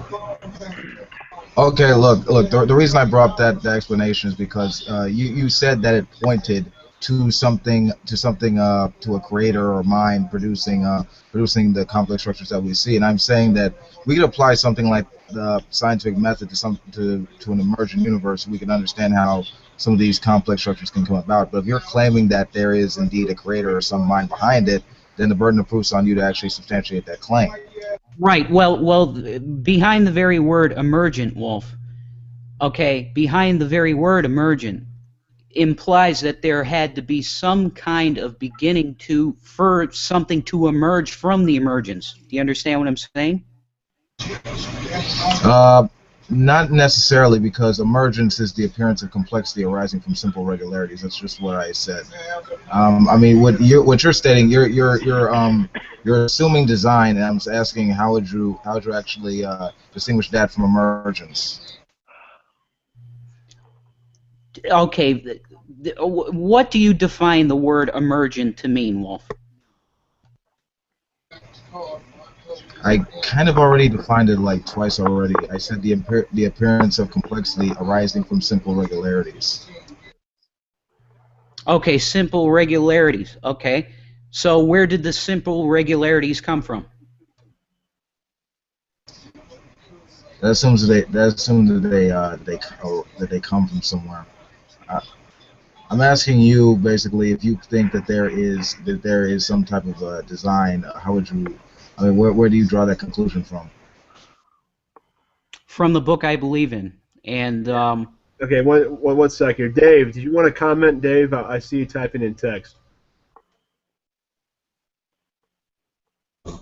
Thank you. Yeah. Yeah. The comment is on emergence. In fact, it's a little bit difficult to understand, but it's actually quite simple. Imagine crowd control. You have a bunch of people crowding around a place, then you get like streams of people between the people, and some are solid, and in some cases you can't get in, you can't get out. In others, there are free streams of people. In fact, it's pretty much an emergent system.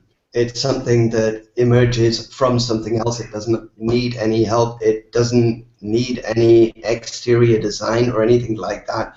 It happens spontaneously. That's the point of emergence. It is spontaneous. It has no further input other than something under it, which is in and of itself is very simple, but it produces a complex system. There is one very good demonstration of emergence. If you look at the dual pendulum or double pendulum on YouTube, you will see how this kind of principle works in a very, very simple model of emergence. The problem is that the DNA molecule can't be an emergent property of the universe because it contains highly specified information, which can only be attributed to a mind, and no replicating molecule has ever been synthesized from non-living chemicals. All right, Joe. Actually, that's incorrect. The phenomenon life is studied in biology as an emergent property of interacting molecules following the laws of chemistry. So. And in turn, proposing atoms from the laws of physics. I mean, this is it's like I said. You can apply a model of and its growth and complexity after these things have emerged. No, it's a matter of evolutionary biological processes process which add to the complexity of it. No, it's mathematically impossible. What's No. It's actually emergence, is what I'm telling you. Computer programs. Emergence of a single protein is mathematically impossible. Computer program, exactly, Fritz. Computer programs cannot even write the same thing that we have write in our cells, which is called DNA. Computer programs cannot. What? Yeah, but but here's the difference. We're not talking about computers, though. We're not talking about computers. Exactly. We're talking about stuff that's going through your veins right now. The stuff that's going through your veins right now, a computer program can't write. So how do you explain? I mean, it can't write it. Look, we've got the genome sequence that therefore is got it written out, if you could call it that. Sure, a computer's not going to pump out the genes. You go The genes of you, me, and every single person in this room is composed of DNA, segments of DNA, based on the same basic chemical composition as everything else on this planet. How they grow in complexity once you have the exact properties there is a matter of evolutionary biological processes. Way bigger going on than that. Way no, bigger. really not. And yet what we're dealing with is a simpler explanation. I mean, making false analogies to try to build up a point. I mean, it's not there. It's what we're seeing right now. Nadia, this is really funny. This is funny. Yeah. This is funny. It really is.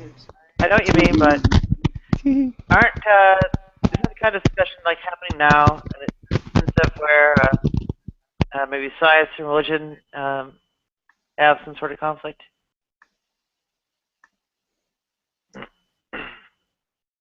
Fritz or Revelation? What I see is I don't even study science that much. And my own understanding of science is trumping the people that are in here. It's hilarious. It's really not. It's really not. Really, really. Okay, go ahead. MMA. I mean, just tell me. Okay, explain a beginning. Explain it. Dude, you just said that apparently your scientific knowledge about it apparently trumps ours. So by all means, No. Didn't you just say that like not too long ago? No, I'm talking about. We were talking. I mean, the burden of proof's on you to make that claim. We were talking I about haven't seen one. We were I just talking provided about Oxford Journal's Nucleic Acids Research Journal. By all means, dig into that, and you can find out how the structure of DNA works. By all means, I just put it in the chat there. So dig in. Thanks. Yeah, it's. I think Fritz claimed earlier that science and religion weren't in any kind of conflict, and Here we see one. well, here we have a presentation of what appears to be one. No, you're wrong. The conflict isn't between science and any religion. It's a conflict between different opposing worldviews. That's what we have going on right here. Well, where's the scientific journals that help support creationism? you can't explain the creation by observing the creation. What? The Discovery Institute. I think the Discovery Institute and some other creationist organizations do publish journals for creation science. For creation science, but they don't publish the high-end journals. That's the problem. So they're pretty much the low-end, they're excluded. scientific rubbish journals. It's sort of well known that they can't. No, it's because they're not high-end impact factor journals, or like I haven't seen any creationist paper published in say Nature or PLOS or anything or PNAS or anything like that. So what's the highly controlled by the opposition? Well, what about Dr. Francis Collins? He's a evangelical Christian, but he's done heaps of work in evolution and genetics. He's able to reason his faith somehow, or disagree, with evolution and all that. He would be able to publish anything on genetics in a high-end journal, but you have these creationists create their own little journals just for them to publish into, so they can say, oh, here's something peer-reviewed. Well, how much of the truth of 9/11 do you think made it into the official 9/11 report? A lot of it, all of it. You got the NIST report, and then you got the what's it called? The something committee report. I always forget what that one's called. Yeah, and so yeah. I mean, you have that paper that was published on the red grade chips. So that was found in the dust of the wake of the attacks.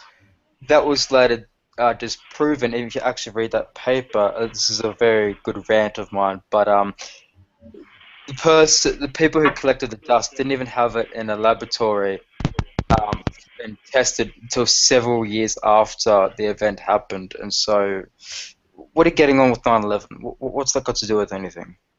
Well, think about it. Why aren't other opposing views of what happened included in the official 9/11 report? Because it's highly controlled by a certain group of individuals.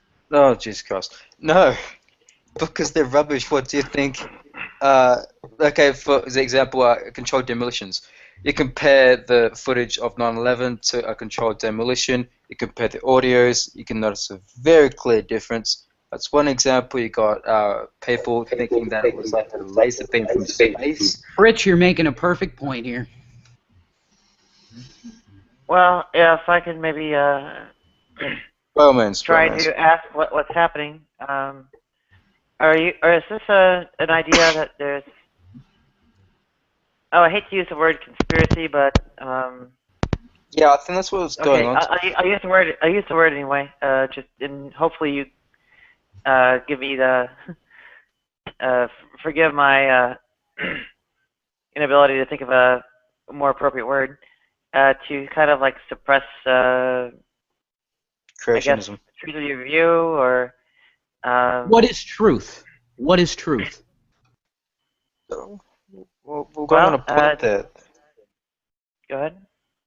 We're going on the point of this, in a sense, this mass conspiracy within the scientific community to suppress creationism. That's what you were going on there. That's what you guys were referring to, weren't you? Now, what if it's not because we want to be atheists or whatever, and therefore we're going to exclude all creation, quote unquote, science? What if I it's can just only speak for myself, MMA. I don't care what you guys. I don't care what any of you guys believe. Not I don't give a flying shit what any of you believe. No, Okay. so this is going more with Fritz with what he said though. Okay. Fritz, go ahead. Thing. That's a common. Statement though by many Christians. I don't give a shit what you believe. Obviously, you do. There's a lot of animosity from Christians towards atheists, and vice versa.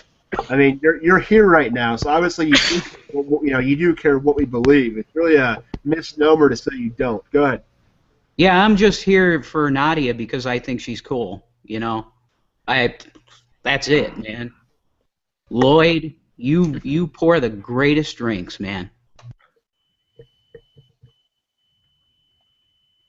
Yeah.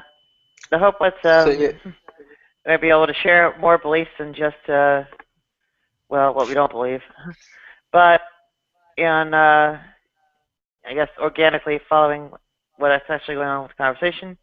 I think what truth is essentially what there exists a kind of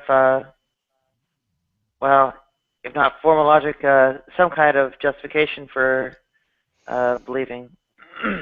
Nadia, I have one law. I have one law as a Christian, and that's to love.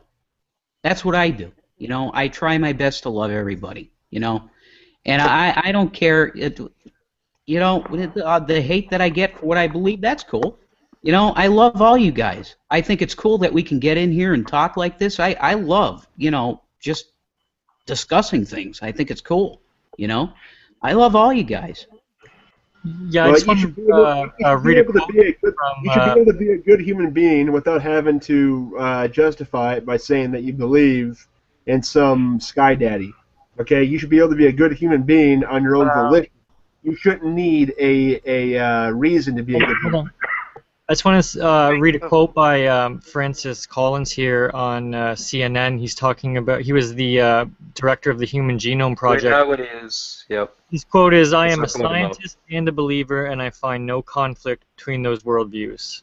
That was the director of the Human Genome Project. That's because, as I said before, he's able to reason his faith whilst still coming to evolution standpoint and biogenesis and that kind of thing. He's able to reason with science and change his genesis and whatnot to accept the evidence for evolution and whatnot. That's what it's getting at. Yeah, I mean, I guess the point is that science can't give you any whys. You know, why are you here? What is the meaning of life? You know, who created the universe? From a biological standpoint, the meaning of life would be to continue on your genetics, but as we're humans and we have much more to life than that, it's obviously different for everyone. Well, that's like a philosophical subjective question. It depends on who you're asking in terms of like what you think. When you ask a person what's the meaning of life, it's literally like, what's the meaning of your life? Like, what do you like what is it about for you? So I mean, you know, while science is the most reliable method of understanding how the world works, you know, with regard to like what it means subjectively for you to like be here or whatever. I mean, that depends on who you're asking. Yeah, I would just disagree with your position and say that the meaning of life is to bring glory to God, since He created all of it. And I agree, but you could guess that. Okay. Does my I mean, mic for work? me, Yeah, man. I It's mean, working. you know, so long as soil propagation keeps going, it's cool. I'd like to say something about the conflict of religion and science. There has to be a point at which or at which religion brings it. You cut out. Yeah, bro, your mic is bad, man. You cut out. That's a shocker. Hey, hold on a second. Dave, did you want to add anything? Dave has been sitting there quietly, and he looks like he wants to add something. Thank you so much. Yeah, I agree with whoever it was. I couldn't follow who said what. But the basic tenet seems to be it seems to be a cultural divide. In Europe, the general consensus is that religion is something that you have over and above scientific research or evidence for anything. I'm trying to avoid the word belief. Okay, scientific belief is something that you have based on research, based on evidence, and so on and so forth. Religious belief is in a different sphere. It's like political belief or belief that your kids will be the best in the school or whatever. I mean, it's something that's irrational, but it's something that we have. It's not necessarily a bad thing. And I'll try and base that very briefly. You know how it's said that if you have a positive attitude to life, then you'll generally be more successful. Now, this positive attitude to life will not necessarily be founded on anything. It's a general attitude that you have, but it does help you along. It helps you live your life. Religion can fulfill that role as well, if you want it to. There's nothing strictly wrong with that because we're human. We're not strictly rational beings. We have political beliefs that aren't necessarily founded. Okay, been through all of that, but science in itself is the way you do ordinary stuff. If you look, okay, ordinary stuff is a bit more vague. Okay, I've got to think about what I'm going to say about that because I haven't thought it through yet. Okay.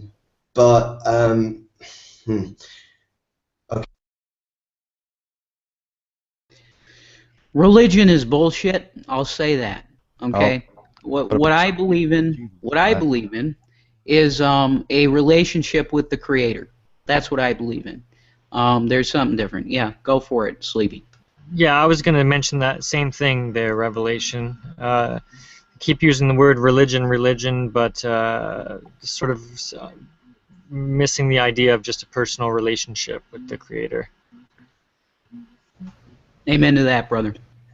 I've got a personal relationship with the Easter Bunny that only I understand.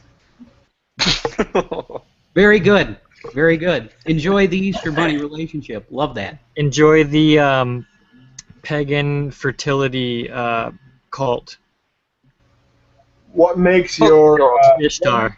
What makes your relationship more greater than a pagan's? Why is yours valid and a pagan's is not?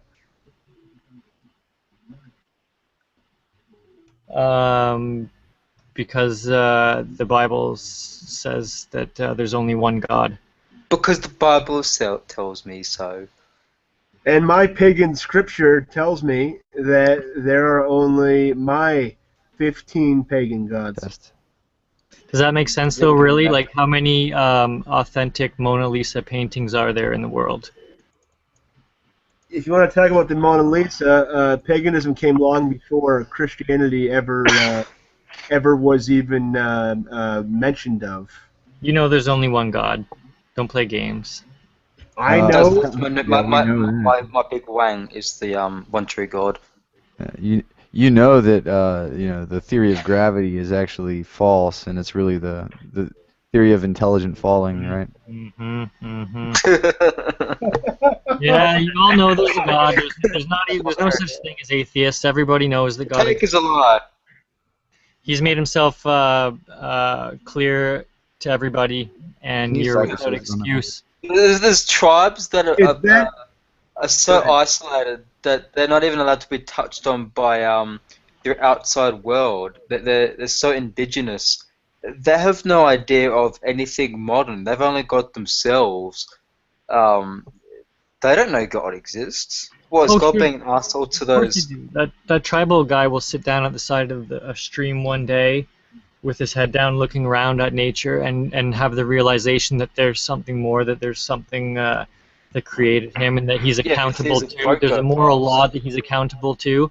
They create their own gods, yes, but then if some Christian funny goes up to that island somehow and start sharing the Bible, they might start believing that or probably eat him.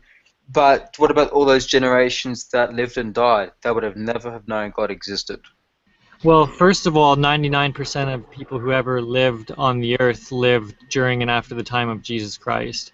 So we're talking about 1% of anybody who ever lived, and they would have had a revelation of God through their conscience and through nature. That, and there were thousands of years prior to the so-called. He's making that point. There were thousands of years prior to your so-called Jesus Christ, thousands of years prior of people who didn't even know him. So I guess they're all fucked now, right? Well, that's not true because Abraham knew him. There's other people, I think Enoch, Adam, and Eve would have known him. The Old Testament and the Jews don't even believe that your JC was a fucking Messiah. Don't try to rewrite history. They're coming around. Amen to that. That one statement, though, that you made, though, there's one true God, that millions of people have died because of that one fucking statement. There's one true God.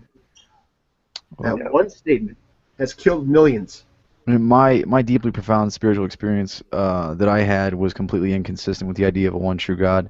What I came to the realization was that the self is an illusion and we are all one, and that there is nothing other than the one universe which is composed of everything. That was a deep spiritual experience. It wasn't the realization that there is one true God. Well, the problem is he said that there's only one. The Lord, thy God, is one. And so that's his own words. But so that's pantheism. That was the transcript, okay, from the courtroom. That's what he said. This mythical being that we have no proof of even existing. Yeah. We have proof of what he said. No, you have lots of proof. Yes, some people wrote it down, man.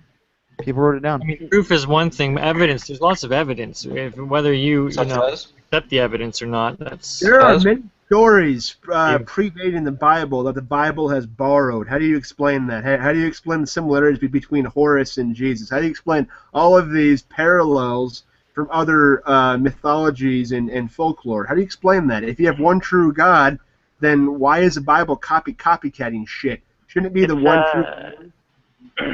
Actually, the Satipatthana is the main one. Parallels the Ascension of Isaiah.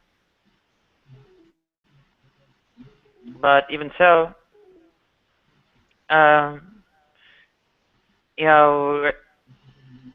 we really have to, tear down whatever they have? The thing is, there's a story. Have what we have ourselves. Our God already went head-to-head with the Egyptian God, and I think he won. Okay, so. Wait, what? Actually, went head-to-head with 7 of them and defeated all of them. So wait, now you're admitting that there was many gods. Small g. Nadia. Curious. What does small g mean? Small g gods. There's millions and millions of those. There's only one big g god. You mean false gods like make-believe? Is that what you're saying? Yeah, false gods. The Hindu gods. Allah, Ishtar, Horus. God, it sounded like you were talking about like God actually, yeah, that was doing my head in. Yeah, someone have a question? Well, no, I was just curious about. Can you hear me? Yeah, I hear you. Okay. Now, are you interested in hearing the positive beliefs that atheists have as well? I know this was sort of That about was the whole positive point of the beliefs, right? hangout. Right. It was the whole Okay. point of the hangout. Yeah, it sort of devolves into arguments a lot, but Yeah. I don't know. I have some Yeah, positive beliefs, but whatever. I'll let somebody else speak for Well, now. you please describe them. Sure. Okay. I guess something that I've come to appreciate and understand is the idea that the self is fundamentally an illusion. Just a story created by the neural networks of your brain, and we are not actually separate from our environment. Such as free will arises not because we are the author of that will, but because of the many factors that have come in to create that free will within us. We are not the authors of our actions. So that's a belief that I hold. Do you I believe in things concur like? with that. Go ahead. Go ahead. I just wanted to say I pretty much concur with that. Yeah, I'm what would be called an eliminative materialist myself.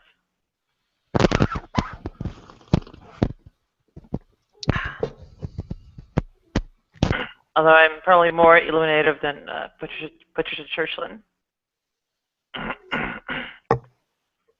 I would say I'm an illuminativist with respect to consciousness as well as free will.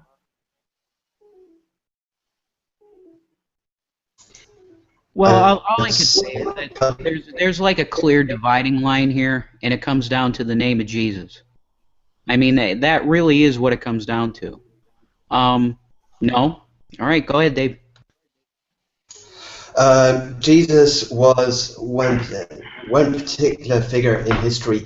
Now, I get that you can say, okay, Jesus and his teachings, or the teachings that were held in the Bible in the New Testament, and this is pretty much consensus within the Catholic Church as well, which is kind of like where I came from. That this is the version that makes most sense. This is the pinnacle of all human moral understanding, and everything else is either being copied well, copied badly, whatever. Everything that was before, that everything was after, and that kind of makes sense in itself. It's a bit like it doesn't really matter whether Jesus really ever existed, or whether it's just a belief or a philosophy, just a belief, or a philosophy or whatever. It doesn't really matter how you believe in it. It's the fact that you do and that you act according to those principles.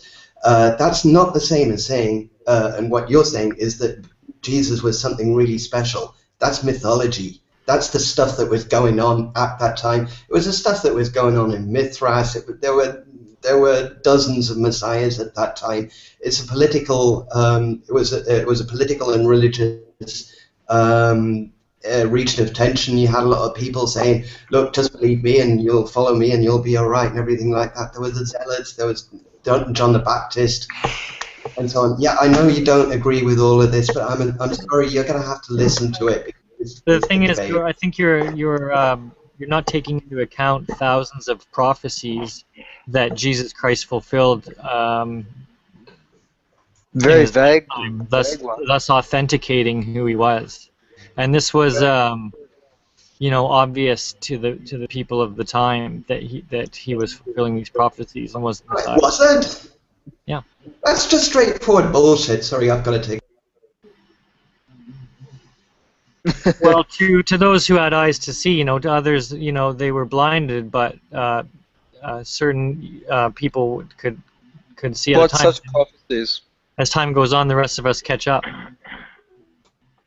Wait a minute, now I've got to say something. That is complete and fucking bullshit. Who the fuck do you think you are? We've had 2,000 years of theology, 2,000 people, 2,000, we've had a more or less unbroken record since 2,000 years, and people do not agree with you. You have a crackpot idea. Everything is fucking simple. Everything is black and white. Everything is all about Jesus. And isn't Jesus fucking wonderful? As if you were the first fucking people to discover Jesus. Who the fuck do you think you are that you think that you can tell the truth after 2,000 years? Tell me that. You make me Whoa. sick. Sorry. That's some hate coming through, bro. Just calm down. Calm down. That's hate coming through, man. I said I love everybody in the room. You know, I love all you guys. You think I give a got pretty flying... emotional earlier when I was speaking, so don't say that you didn't fly off the handle earlier. I heard your... No, I did. You're right. You're 100% right, Jack. You're right. No, I did fly off the handle. You're right about. Bless you, bro. Bless you. I love everybody here, you know, and I don't give a flying shit, you know. Why am I on YouTube? Why am I on YouTube? Because I want to tell people about what I experienced. No. You know what it means when you say you love people? It means nothing at all. I love you, but you're wrong. You're going to hell. Okay. Right. All right. Just a truth seeker trying to tell another truth seeker where I found the truth. That's all. Bingo. That's right, Fritz. So what happens when you realize that your truth is no longer the truth? Are you willing to change your mind? That's the difference between religion and science. Is religion starts with the answer, and it finds evidence to support it, and science starts with the question, and develops a theory about the answer based on the evidence. What I experienced, science can never explain, ever. Fritz, I'm going to pin you down to this conspiracy thing that you were mentioning too before, with the whole scientific community just trying to keep out the quote-unquote truth of creationism. What makes you think that? Anecdotal stories through the years of dealing with this topic. But who's giving anecdotal evidence? What? Oh, I've heard lots, all kinds. We'll give an example. I'm pinning you down to this conspiracy situation here. Fired from their positions. Could it not be due to because they've actually probably produced illegitimate rubbish paper designs, or they've lied about data and all that kind of stuff? Could it not be due to that? I don't think so, no. I think that there was one professor, I can't remember his name, but he... hold on a second, I'm just trying to see if I can find one of these guys here. There's a guy from the University of California who he claims he was fired for his creationist beliefs. Mark Armitage. I was fired for being an atheist. It made national news. It's in the papers. What's your point? You can look at the, there's a... But no, but what I was getting at was that there's... What journals are there supporting creationism? I'm not talking about individual cases of people getting fired. I'm talking about actual... I'd say the secular ones are moving towards intelligent design.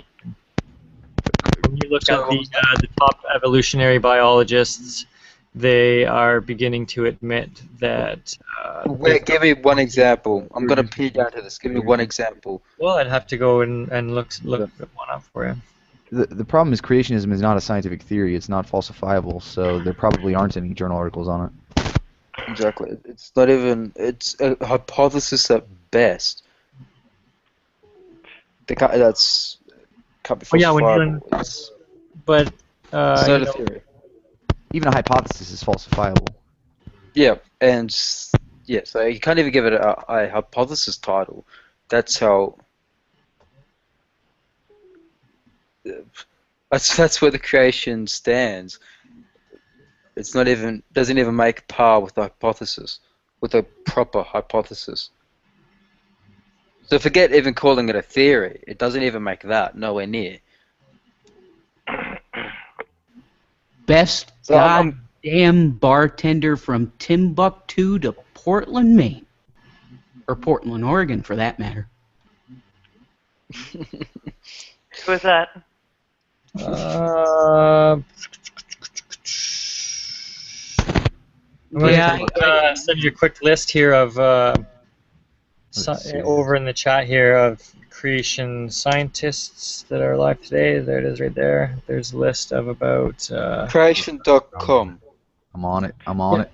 Yeah, you can go through the list there. I think it looks like there's a couple hundred there, and That's wise, Dave. take your pick. I'm talking about journals. There's no high-end journal that's in favor of creationism. Why? All the advancement in biology would be in concordance with evolution. Right off the bat, the guy in the YouTube video at the start of it creates a false dichotomy. He says, creation or time and chance. Well, it's not chance.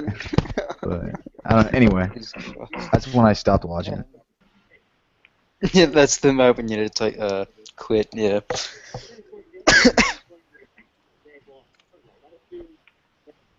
So yes, Fritz. Welcome, James. Well, I'm just reading a article. Hi, James. Hi, James. Dr. D. Russell Humphreys, who's a physicist at Sandia National Laboratories, who says he estimates about 10,000 practicing professional scientists who openly believe a six-day creation. And he says... Well, why is he saying this off? If he's a physicist, what's... Hold on a second. It's what they believe. That's the key to what you said. They believe. He says everyone I know does. I believe in the Easter Bunny. I believe. What you believe is irrelevant to the scientific work they actually do. Exactly. Dr. Francis Collins, he believes in God. He's a Christian, yet he still holds to the scientific background. I'm just going to read you what disagrees with Genesis. I'm just going to read you what Dr. Russell Humphreys says here, this physicist. He says, what about creationist scientists publishing articles in secular journals which specifically come to creationist conclusions? The bitter experience of a number of us has made it clear that there is almost no chance that such articles will pass the review process no matter what their quality. I have also had repeated correspondence with the editors of major journals, having submitted brief, well-written items which critiqued published conclusions favorable to long agers or big bangers. These contain no explicit creationist connotations, but I have concluded that now that I am known as a creationist, such items have virtually no chance of publication.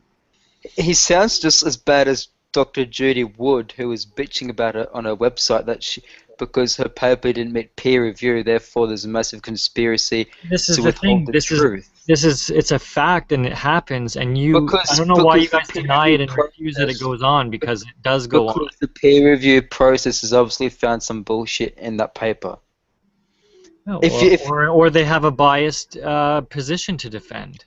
The peer review process is anonymous. How could it be biased? Why don't I have an Islamist ISIS leader come and preach in my Christian church? What? What's this got to do with anything? I'm saying the peer review process is anonymous. How could there be a bias? Because the conclusions drawn from the data that are not acceptable. They're deemed unacceptable. It's drawn from the data. No. You just answered the question, though. It's drawn from the data. Therefore, there's no data to back up their assertions. Therefore, it's not going to be published. No. There's no bias involved. Okay, so give us an example of such a paper. I got to get out of here, guys. I'll see you all later. Have a good night. Thanks. So I've got to pin you down to this. Give us one paper, for example. And for those of us who are scientifically literate, we can see what the problem is to the best of our abilities. Because it sounds like to me that he's just bitching because his paper didn't meet the peer review process. What was his paper on? What was he actually looking at? Evolution? Is that what?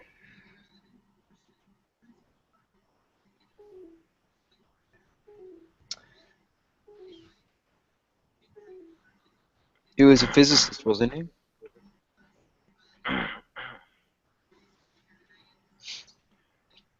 Well, is Fritz? I'm going to send you But another isn't this list here of creationists who hold science doctorates. but isn't this It's kind like of you an gotta- example of science and religion being in conflict? Even if you No, it's because again come the to conflict the is conclusion of it. the conflict isn't about the scientific data. It's the worldview. It's the conclusion that is drawn from the data. And when one conclusion, when it's obvious, you know, if something is submitted that is obviously showing a young Earth, then it gets outright rejected because of the That's conclusion. because, yeah, Not because because there's anything wrong with the data. It's the conclusion. that's not your call. That's the peer review panel, anonymous panel's call. Yeah, and if he really wanted to make a case, he could easily take legal action with it. If he honestly thinks he's got something solid, he could take it to court.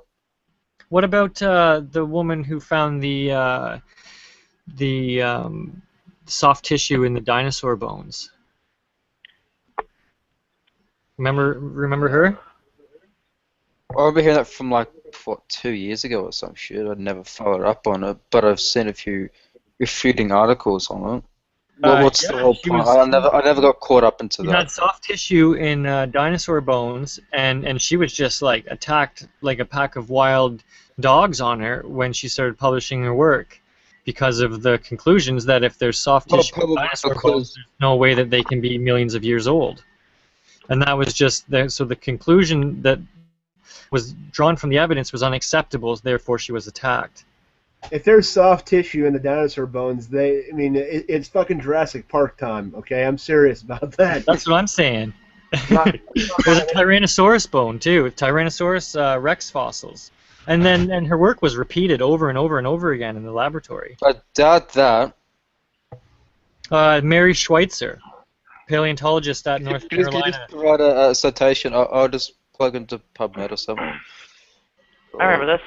This It was is in, a I'm going to send you a link here from National Geographic. No, not process that involved Geographic. fossilization of soft tissue. I want an actual journal, not National Geographic. Well, I don't know what's a good journal. Where did you even? It was a process that involved fossilization of soft tissue, not soft tissue in dinosaur bones or Fritz, or unfossilized affairs. Fritz, God bless you. You can't make people believe, bro. You're doing a great job tonight. You can't make them believe. Well, Schweitzer herself offered many clarifications. Strictly speaking, it would not speak to the age. Blood vessels, cells, and Here's protein. the problem, though. Hold on. Here's the problem, though. It's not about belief. It's about the facts. Okay. I mean, if we go into a courtroom saying "I believe," and then there's no facts behind it, but we still take the person's word because they simply state "I believe," we'd have a fucked up justice system. Okay, here's a fact for you. Soft tissue, blood vessels, cells found in a dinosaur bone. Therefore, the conclusion we can draw from that is there's no way on God's green earth Where was that bone is the millions of paper years old. published? There's no way it's millions of years old. That conclusion was not supported by Schweitzer or, well, the evidence. Was the paper withdrawn by any chance? Soft tissue, while fossilized, underwent a fossilization process that essentially preserved it soft. So, and Schweitzer actually carried out the research to show how the process worked. Down, I just want to say to you, I love your antagonism. I love it. I frickin' love it, man.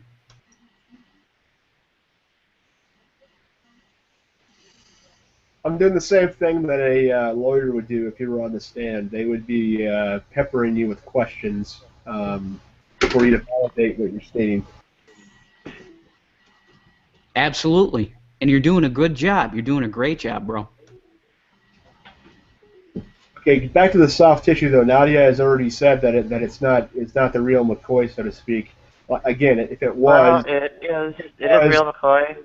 It is not anything like intact soft tissue. It is mineralized and such in such a way that it's made soft. yeah, because and preserves soft tissue structure. going back to what I said though, if we have real soft tissue, they would be able to clone the fucking T-Rex. We'd have Jurassic Park right now, so this lady would be fucking super fucking famous, regardless of her fucking beliefs. I'm sure there's a half human, half dinosaur soldier army in some underground base somewhere. Yes, yes, there is actually in Antarctica with all the Nazis. Go ahead. Never on the moon.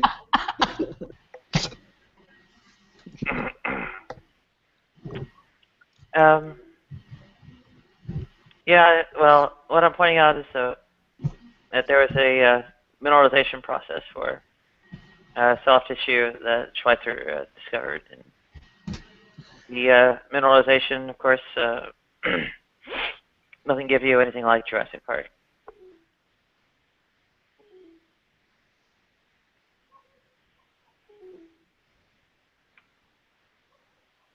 So what else is there? Sorry, go on. Well, again, these kinds of conclusions are just kind of beg the question. When there is this sort of fight over a conclusion as you posit it, maybe the real argument is whether it represents science altogether or a sort of attempt to capture the mantle of science.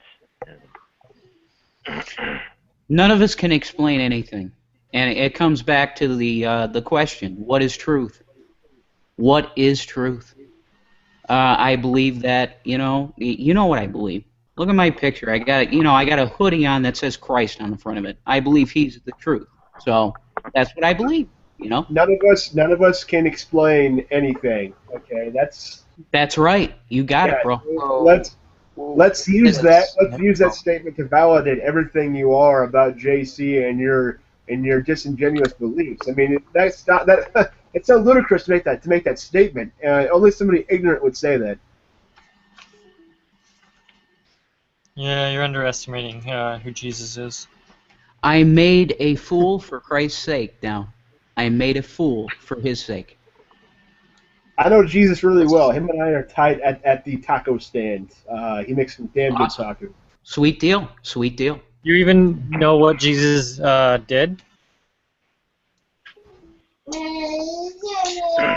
May I ask a question for clarification? Down, may I ask a question of you for clarification? Yeah, go ahead. Go ahead, Gretchen. Go ahead. Hi, I wanted to understand when you use the word disingenuous, can you expound upon that? It's disingenuous to state that we cannot discover truth, and there is no known truth. That's what I was referring to. Yeah. I'd like to jump in, ask a question. Hi guys. For the atheists, can you hear me? Yep. How has atheism improved your life? So let's say you weren't atheist before and you are now. How has being an atheist improved your life? So I'll give you an example for myself. Like I was, when I came to know Christ and things like that, I was able to forgive people, or I realized that I had to forgive people that I wasn't forgiving, or some people will come off of, drugs or realize their prostitution is wrong or something like how has atheism improved your life? Didn't do anything. It's just not believing in a doctrine anymore, not believing in a religion anymore. It didn't make me any more happier. It's just going, okay, I don't believe in that anymore. Move on. And you know, that's just me. For me, I'd say it was I could shed off the cognitive dissonance. There was so much that I had as when I was okay. I was never actually a Christian, but I was kind of like forced to conform, Christian background and everything, and it was the freedom from cognitive dissonance. It's like you have to believe in the all good, loving God, and what all good loving God does is right, and you have to believe it whether or not it's palpably wrong. The cognitive dissonance was simply gone. You could just see the way things are. Dave, may I ask you a question? Yep, go ahead. When you were growing up in that situation, can you describe some of the things specifically that absolutely struck you wrong, that you knew were not acceptable? That's getting very personal. No. Sorry, I can't do that. Apologize. All right, well okay. then. That's fine. Okay, well, and thank you for sharing that, guys. I guess the next question then would be,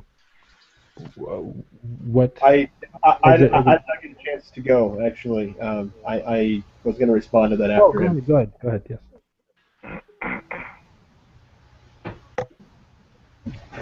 As a theist, you're kind of, at least I was kind of told, I never was a true theist, but in that environment, you're kind of told to just, it's God's will. This is God's will. That's God's will. Don't question this. Don't question that. So when I, officially said, this is ludicrous, again, it's not making me a better or a worse person, whether I'm a Christian or not a Christian. I am who I am, and religion has nothing to do with it. But it made me a lot more inquisitive, though, to realize that instead of simply stating this is God's will, well, why don't we sit down and try to understand how this process or that process works? It's like the Pawnee Indians where I lived. They thought the crops were only growing when they'd sacrifice a virgin, just like the Mayan or the Aztec. And so that they didn't need to question the real reason why the crops weren't growing. They could just attribute it to, well, it has to do with our deity. That's why.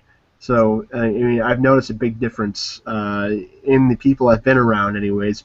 Previously, they wouldn't question stuff to the point that I've noticed atheists question things. It's a big difference I've noticed between the theists and the atheists. I'm going to read you something from 2 Timothy 2:15. In here it says, "Study to show thyself approved unto God, a workman that needeth not be ashamed, rightly dividing the word of truth." So the Bible clearly teaches us to study and rightly divide the word of truth. So this is not an evangelizing.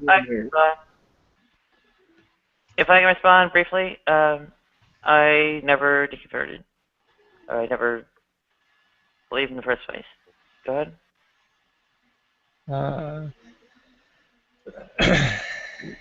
Yeah, okay. Yeah, I mean, I understand those things. I think, though, even with that being said, you have to believe that your position is the better position, or that your way of living is the better way of living. Maybe at least based on what you believe about the way the world is, or how it's set up. So you don't think, from what you're saying, it seems like atheists believe that Christians are not living as good of a life, you know what I mean, because of what their beliefs tell, or because of what the Bible tells them, that they should be doing something different. So I would assume that being an atheist, you would find yourself in an improved state, not just from what you think about and cognitive dissonance and things like that, but things you do in your there is no way of life, though, man. This is not like being a meat eater and a vegetarian and having a way. There is no way of life about this. I'm not understanding why you're assuming that there's a certain way of life that an atheist has. I live different from somebody else who's an atheist. There's no way of life about it. I mean, you can tell. There's no way of life. What do you mean by that? All right, I'll give you an example. So let's say some guy's a Christian his whole life, and because of that, he never has sex with anybody, right? But then one day he gets informed about the problems with Christianity, and an atheist speaks to him and informs him that the world is this way or that way. And then so he's like, oh man, and so he becomes an atheist, and then he now feels like he can have sex with like 30 women a day. So when he's in this conversation and I ask that question, he says, well, one way my life is one way that my life has improved is that I can have sex with as many women as I hold on a second. Hold on a second. I want to address that. Atheism does not say anything about having sex with this person or that person or with yourself. It does not address it at all. Exactly. Yeah, that's fine. Well, why are you ascribing that to being a way of life among atheism, that I'm going to go to a bunch of orgies? I mean, if I go to an orgy, I'm choosing to go to an orgy. It has nothing to do with me being an atheist or me being a Christian. There's lots of Christians that go to orgies all the time. I mean, what's your point? There are Christian swingers. There are. Right. So I'm asking about how your belief has. I'm just saying that person might say that being an atheist, which has relieved them of the confines of the Bible's, commandments or whatever, is now able to do this, that, and the other. I'm not using that one to say atheists do that. Mm-hmm. Yeah, for sure, they'd be able to do that, but So yeah, I'm just talking about those kinds of things for yourself as an atheist. Are there any things like that? Not to say that something as extreme as that. I'm just saying anything, or just things in your life, or.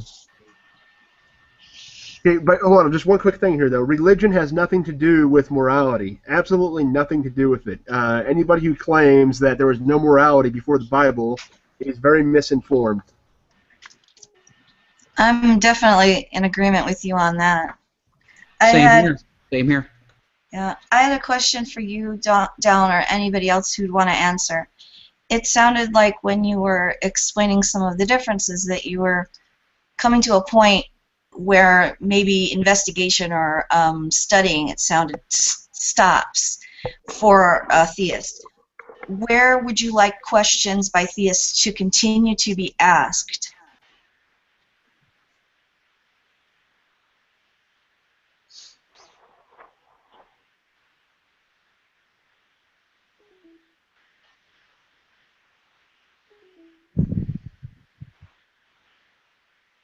So could you repeat that again, please? Sure. If I understood down correctly when he was describing the difference of when he was in that theistic environment that would simply say, this is the will of God, then questioning would stop at that point because it wasn't further investigated, it wasn't studied, it was simply accepted, and the curiosity somehow came out of the equation. Okay. So I was wondering if he or anyone could clarify what questions would you like continued to be asked by people who do have theistic beliefs that would or would not, seem to be arrested by their theism to still pursue, so that that wouldn't be such an impediment. Every question. That's what I'm getting at, though. When we ask questions, though, people go back and say, well, the Bible says this. And then that's it. I mean, that's their authority. So they stop asking questions because they think they have all the answers in the Bible. I mean, that's a difference between a theist and an atheist. I mean, we don't ever stop asking the questions. They look at the Bible and say, here's the answer to that. It's very simple. I'm a Christian, or I've read the Bible, I know this, and here's a quote. We're done. That's what they normally do, and so that does hinder asking questions when they approach it from that way. When some of them approach it from that way. Go ahead. Sorry. Anybody. You're 100% right down. You're 100% right down. I'll say that. Go ahead. I'm sorry, James. Go ahead.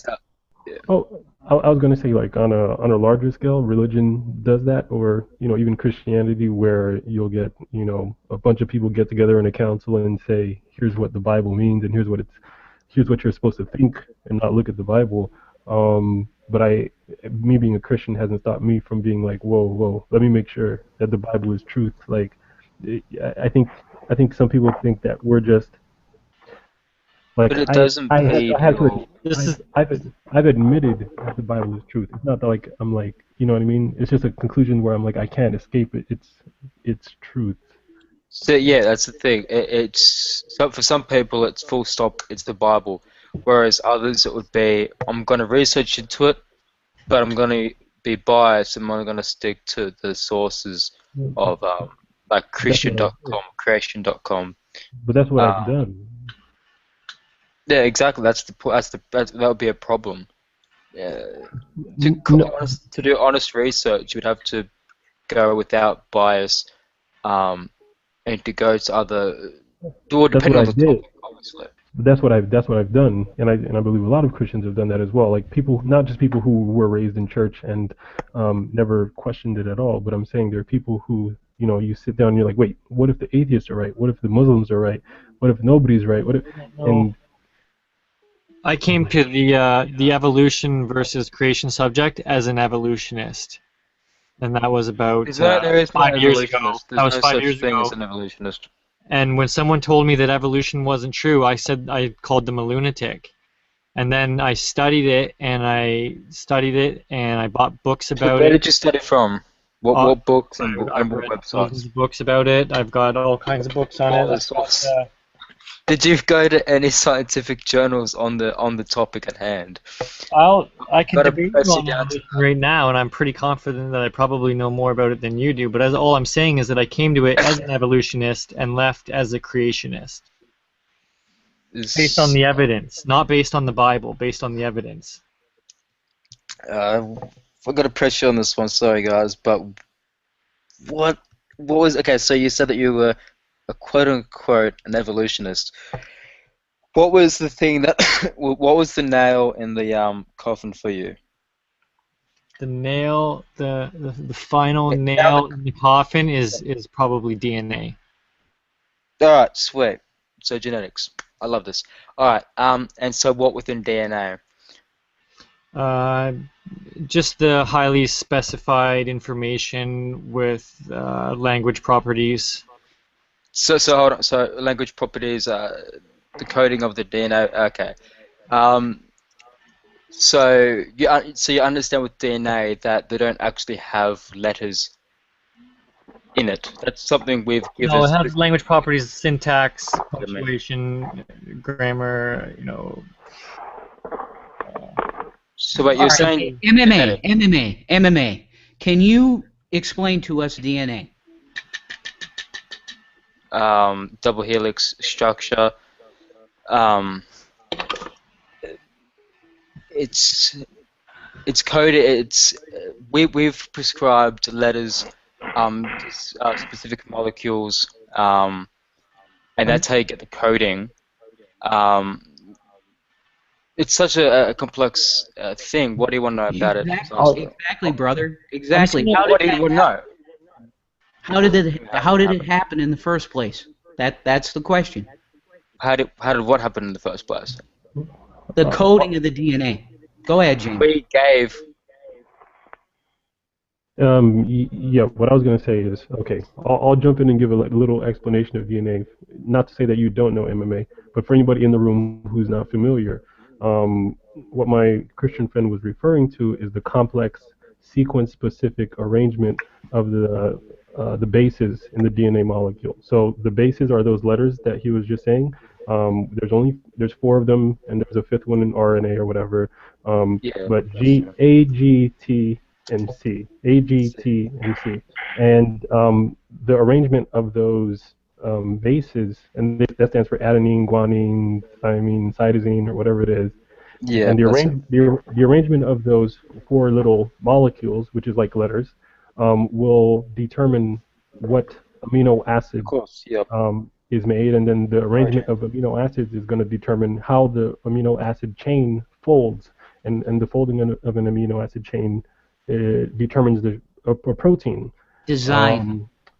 And so the proteins now, based on their shape, is going to determine what function they perform in the cell and what parts of a machine they build inside the cell. So it's kind of like if you just switch 2 of them around, 2 of those initial parts, you're not going to get the same folding. Therefore, you're not going to result in the same function that organism is going to need from the cell, and blah blah blah blah blah.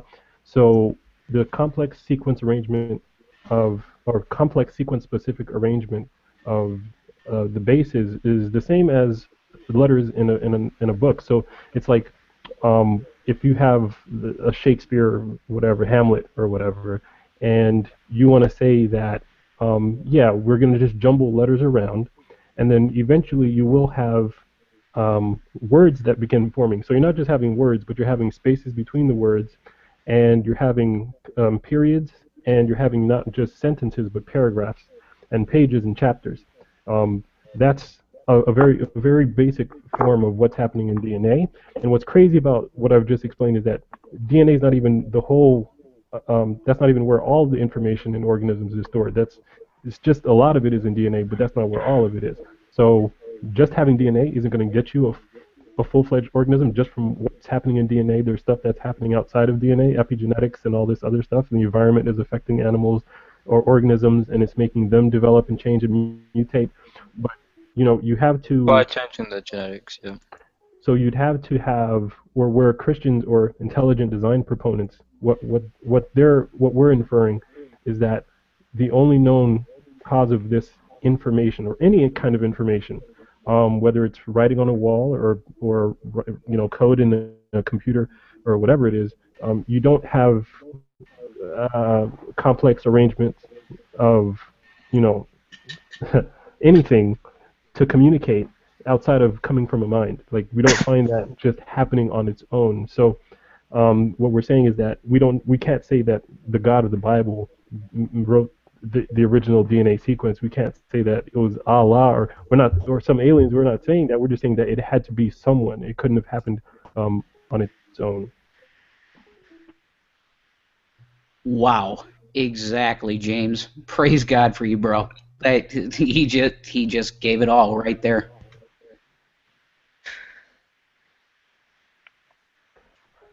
And to give you a little bit more before nobody else jumped in, but like, you'll have words right now. There's words in English, there's words in Spanish, there's words in German or whatever. But the thing is, you have a small subset. Once you say you have a language, you've now excluded a vast majority of the possible combinations of letters that are acceptable to the recipient. So, like, if the word HEART, that is an acceptable combination of letters in English, but that's not an acceptable combination of letters in Spanish. So in the same way, the acceptable combinations of DNA, of bases in DNA, to perform a function inside the cell is a very limited set of combinations. You know what I mean? So there are so many more ways to make a bad combination of letters of DNA bases that are not functional to the organism, or sometimes detrimental to the organism. But you only have a small number by comparison that are acceptable, that will actually do something for the organism. So that's where it's again compared to language, in that you have a small subset of acceptable combinations. Okay, one sec. You've been talking for quite a while here, and I haven't had a chance to respond. Your DNA is determined by your mother and father. So when the egg and sperm meet, you are given the variables within the egg and sperm. So I mean, what is your point? I'm still not following you. So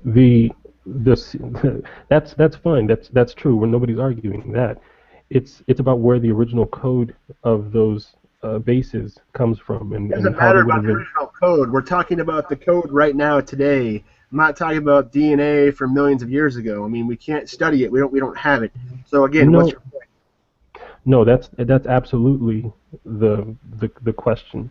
So you have origin of life, right? That's going to be a very important question to answer. But that is basically the same as the question of the origin of information that is needed to create life. So here's why that's important. If we're to say that life arose on its own, what you're going to have happen is that you're going to get dirt, gas, and water, and whatever was around before life. You're going to have that mixing and jumbling and doing something somehow in such a way that it produces a chain or a sequence of They've already done these studies. Yes, they've already done these studies though, where life has created without anything creating it. They've already done this in a lab. No, that's false. No, that actually isn't. No, that's it's actually not. That's not pretty what happened. Yeah, actually, it is. No, they got amino acids to form, but that's not everything that you would need, and then there's a lot of problems with just that alone. But no, that's not creating life. But what you would need is that you would have to have not only this. Let's say that they did get that much though to happen. Like you had DNA code and then whatever. If you had the first organism, let's say you even got the first life to occur. Let's just say that first life on the first try would have to have the ability to self-replicate and metabolize, and you know, just those. Let's say just those two things. So the idea. They already have life that can self-replicate. That's been documented. Okay, they already have this. But go ahead. Yes, we're aware that we have that today, but we're saying that on the first try, the first life, the first organism, would have had to have the genetic information to make that happen. By then, it would have already gone through a lot of processes to get it right. Well, see, that's the problem. This is the first life. We're talking about the first life. You see, It wasn't the first life, but that's the misconception.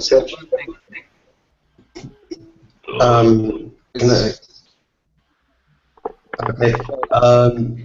You're mixed up two completely different things. One thing is abiogenesis, and the other thing is evolution.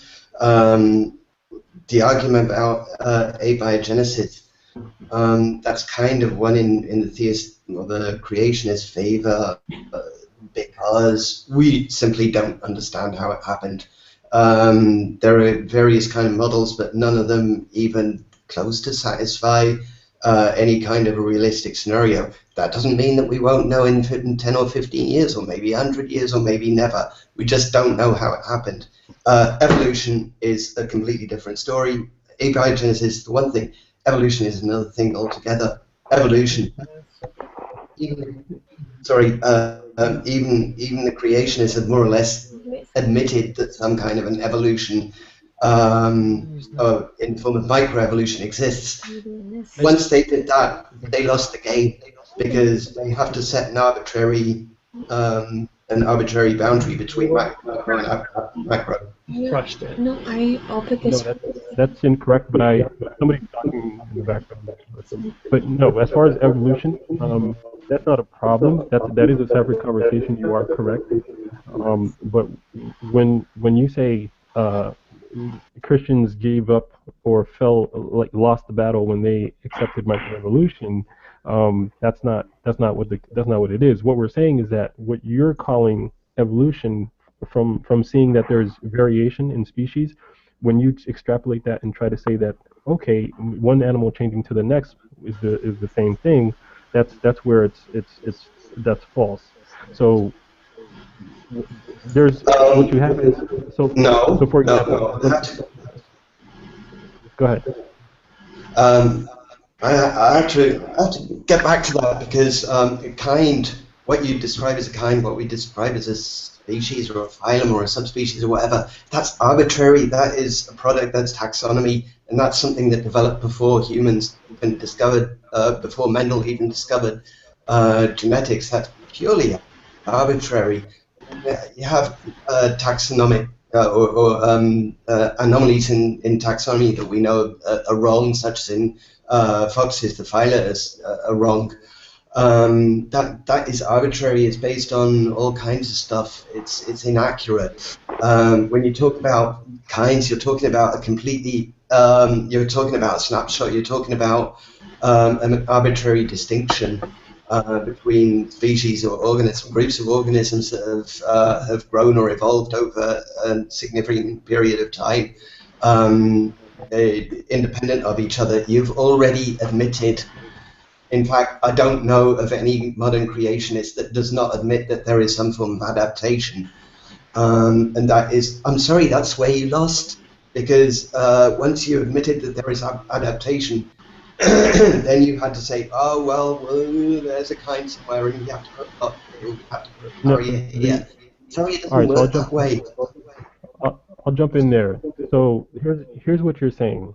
You have this code. Let's say the code is the DNA code is representing a book, right? And it's Hamlet. It's the play. It's the screenplay for Hamlet or whatever.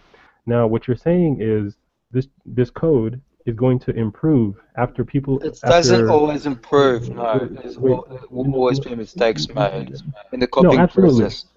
Absolutely, there's going to be mistakes made every once in a while, but you're going to go from one story to another completely different story later on. That's after random changes are being made, and so that's what that's what would be required. That's what would be required within genetics, for you to go from one animal to a completely different animal. You have to not only randomly change, but improve the No, it sequence doesn't have to. to be improved. Well, what you're saying is adaptation. Okay, so let me say this a different way. When a new species comes about, it's when it can no longer breed with its prior background, if you could say that. That's when you've got a different species. Okay, so even if you don't want to say improved, what you're saying is that you Even have. that is arbitrary. Sorry, it is arbitrary. The whole speciation thing is kind of arbitrary. For example, let me take a couple of examples. You have a Chihuahua and you have a Great Dane. Actually, they belong to the same species because theoretically a Chihuahua could mate with a Dachshund, could mate with it, and so on up to a Great Dane. So there's a continuum there, so you can say that they belong to the same species. However, a Chihuahua cannot mate with a Great Dane because, or maybe a male with a female, whatever, I don't know. But at this point, they would not be able to produce viable offspring. Therefore, if these were the only two dog breeds remaining, then they would be a different species. They would not be able to produce viable offspring. But that's just one definition. There are other definitions. There are other like subspecies or species where they can produce viable offspring, but the offspring are what's the word? Infertile, right, between donkeys and horses. And there are others where the offspring is maybe from the like ligers or something. It depends on which one's the father, which one's the mother. But here's the problem with what you're saying, though. You would require new information. So bear with me for a moment. Bear with me for a moment. So to go from, let's say, a single-celled organism, right? Let's say the first life, whatever the first life was, to go from that to a giraffe or to a gorilla, right? Not in one day. I'm saying over billions of years would require new information. You have to admit that you would have to go from this single-celled organism that didn't have the genetic information for teeth and ears and hair and bone and whatever, to something that has all that genetic information. The problem is we don't observe mutations that are resulting in new functional information in that way, like genuinely new information. It doesn't happen. You can change what was already there, but what most adaptations, or all adaptations that we've seen, are actually the result of a loss of information. So you can even have a gain of function with the loss of genetic information. So for example, let's say you have people who are born with 2 arms, and people are coming by and chaining people's hands, and so everybody's getting their hands chained. Well, you start getting a mutation where people lose arms. Now they can't get chained, so they have an advantage and they can run free. So that's what most adaptations are. It's not that a virus now has like all these new abilities that make it resistant to antibiotics and whatever.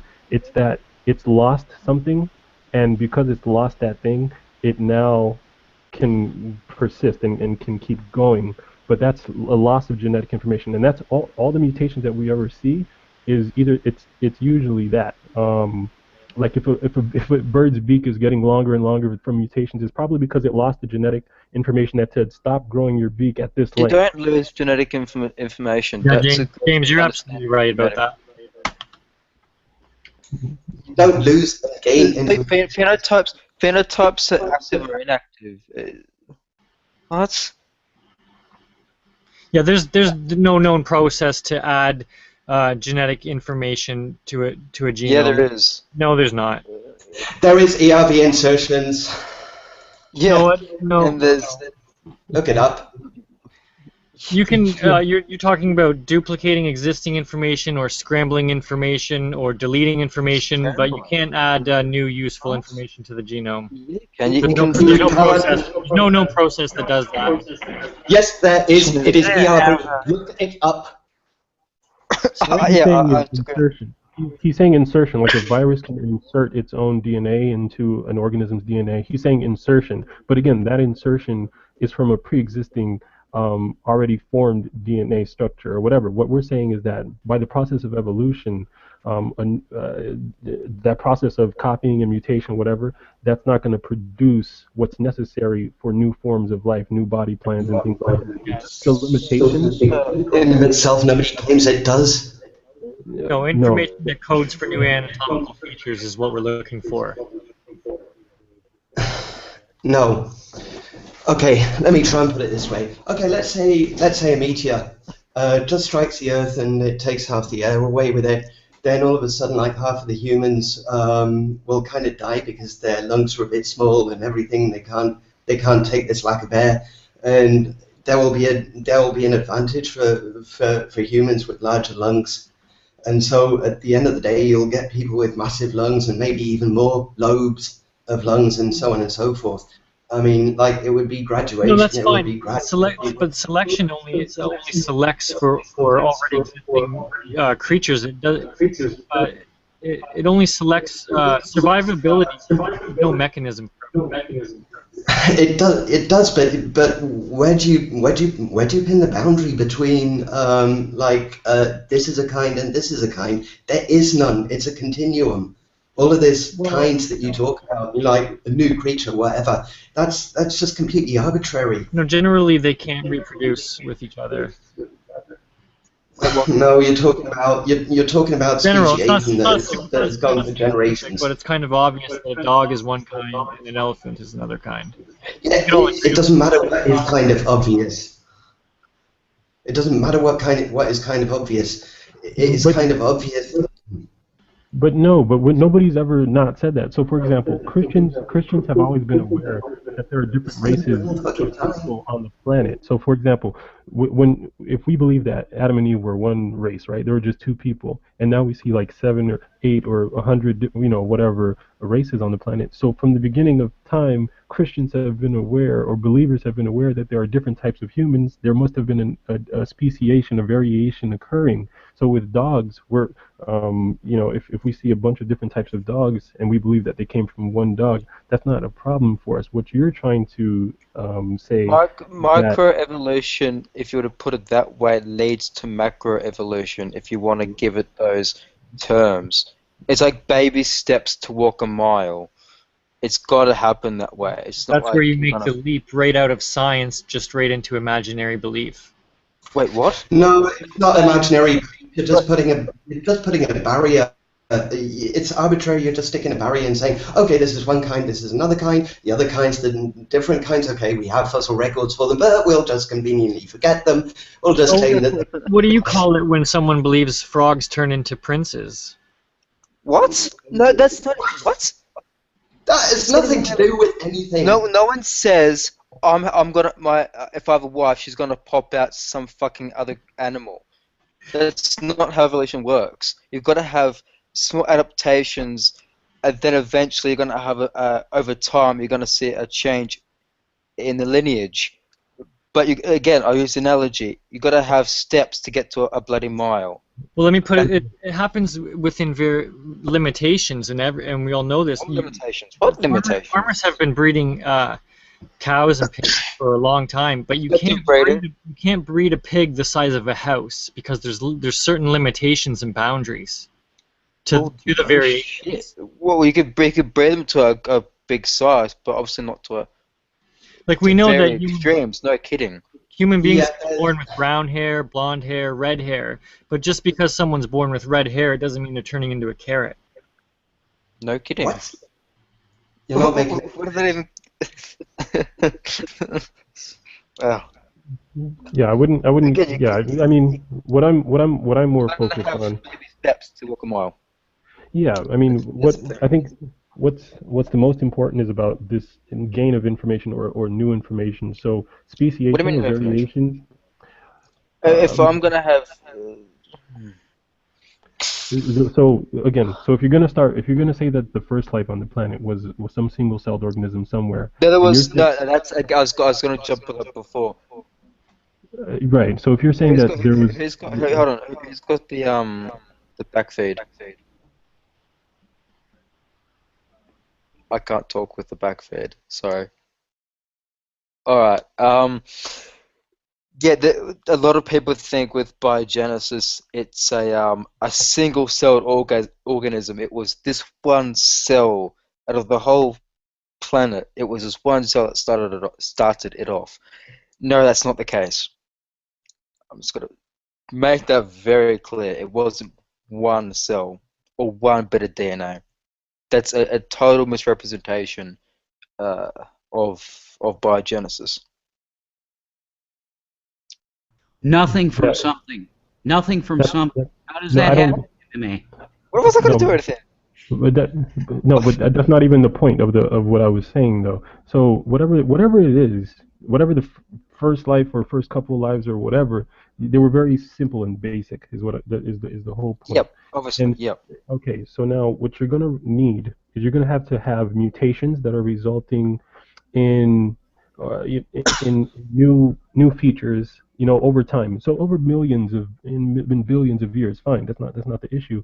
But you're going to have that happen over that length of time, and that's not something that we have found DNA to do. So, for example, there's a person who's been doing studies for an experiment for the past like 30 years or whatever with fruit flies.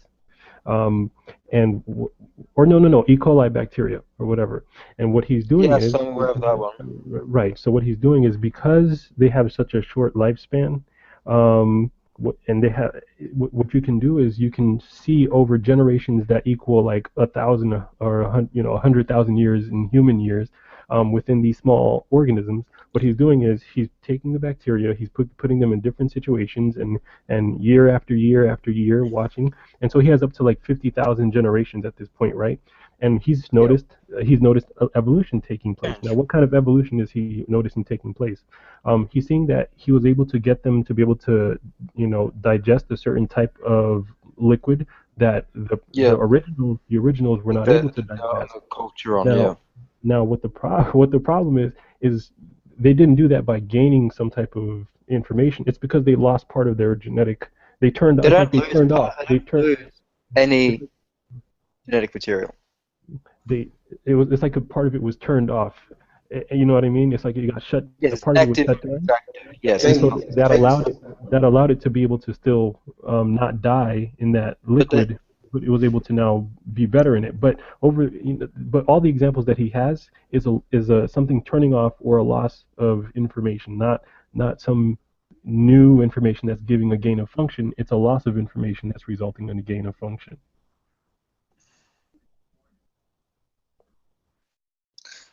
Dave, you want to add to that? James, I think you got something mixed up there. You're talking about knockout models. That's something different. I mean, it's also used in genetic research. The principle is you breed certain species, or you breed a certain gene out of certain species, called a knockout model.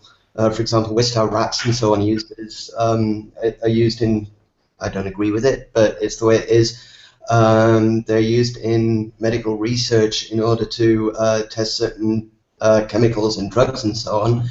But they want to take as neutral a model as they can, and then they develop specific species with a certain gene knockout. I think you're mixing it with that.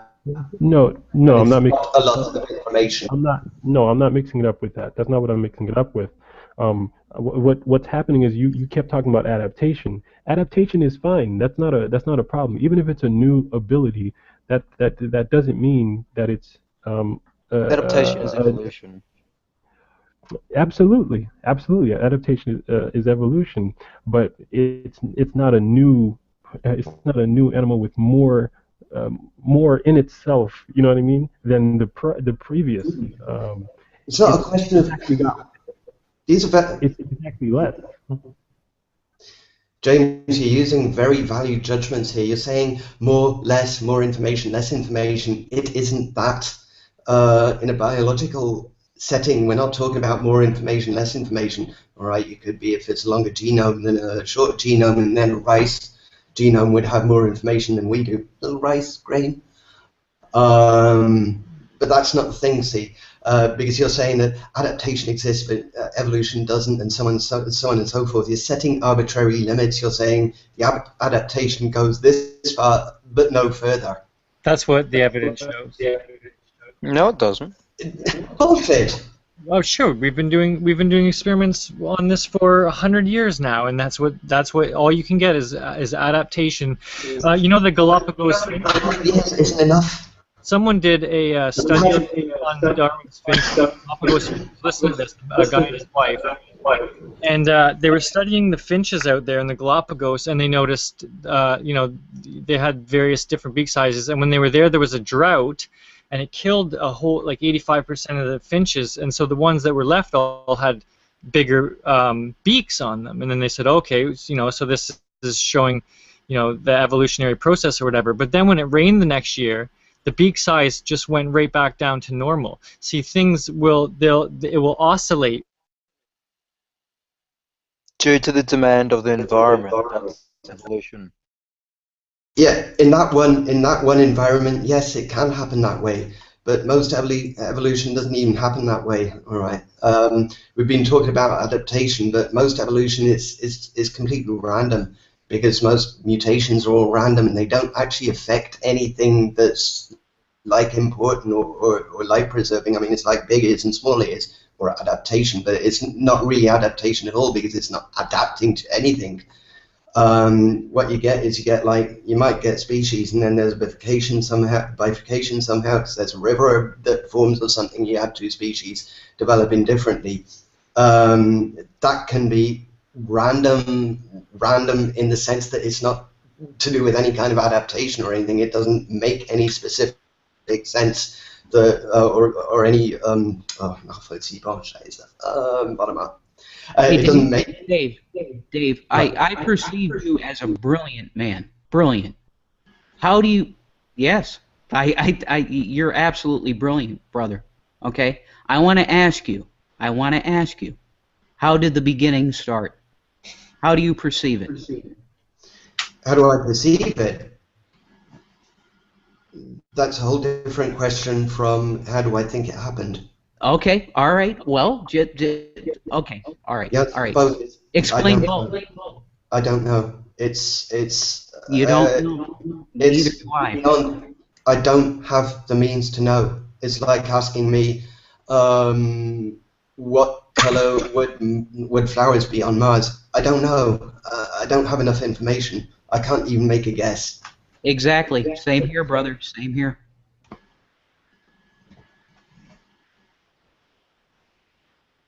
I know how I can say to you, Fritz, just let me say this really quick. I can say to you that I believe the book that I believe in, okay, the Bible, in the beginning God created the heavens and the earth.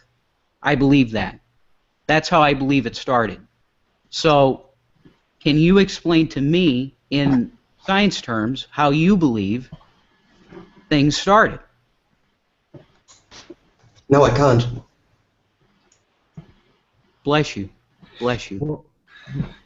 Yeah.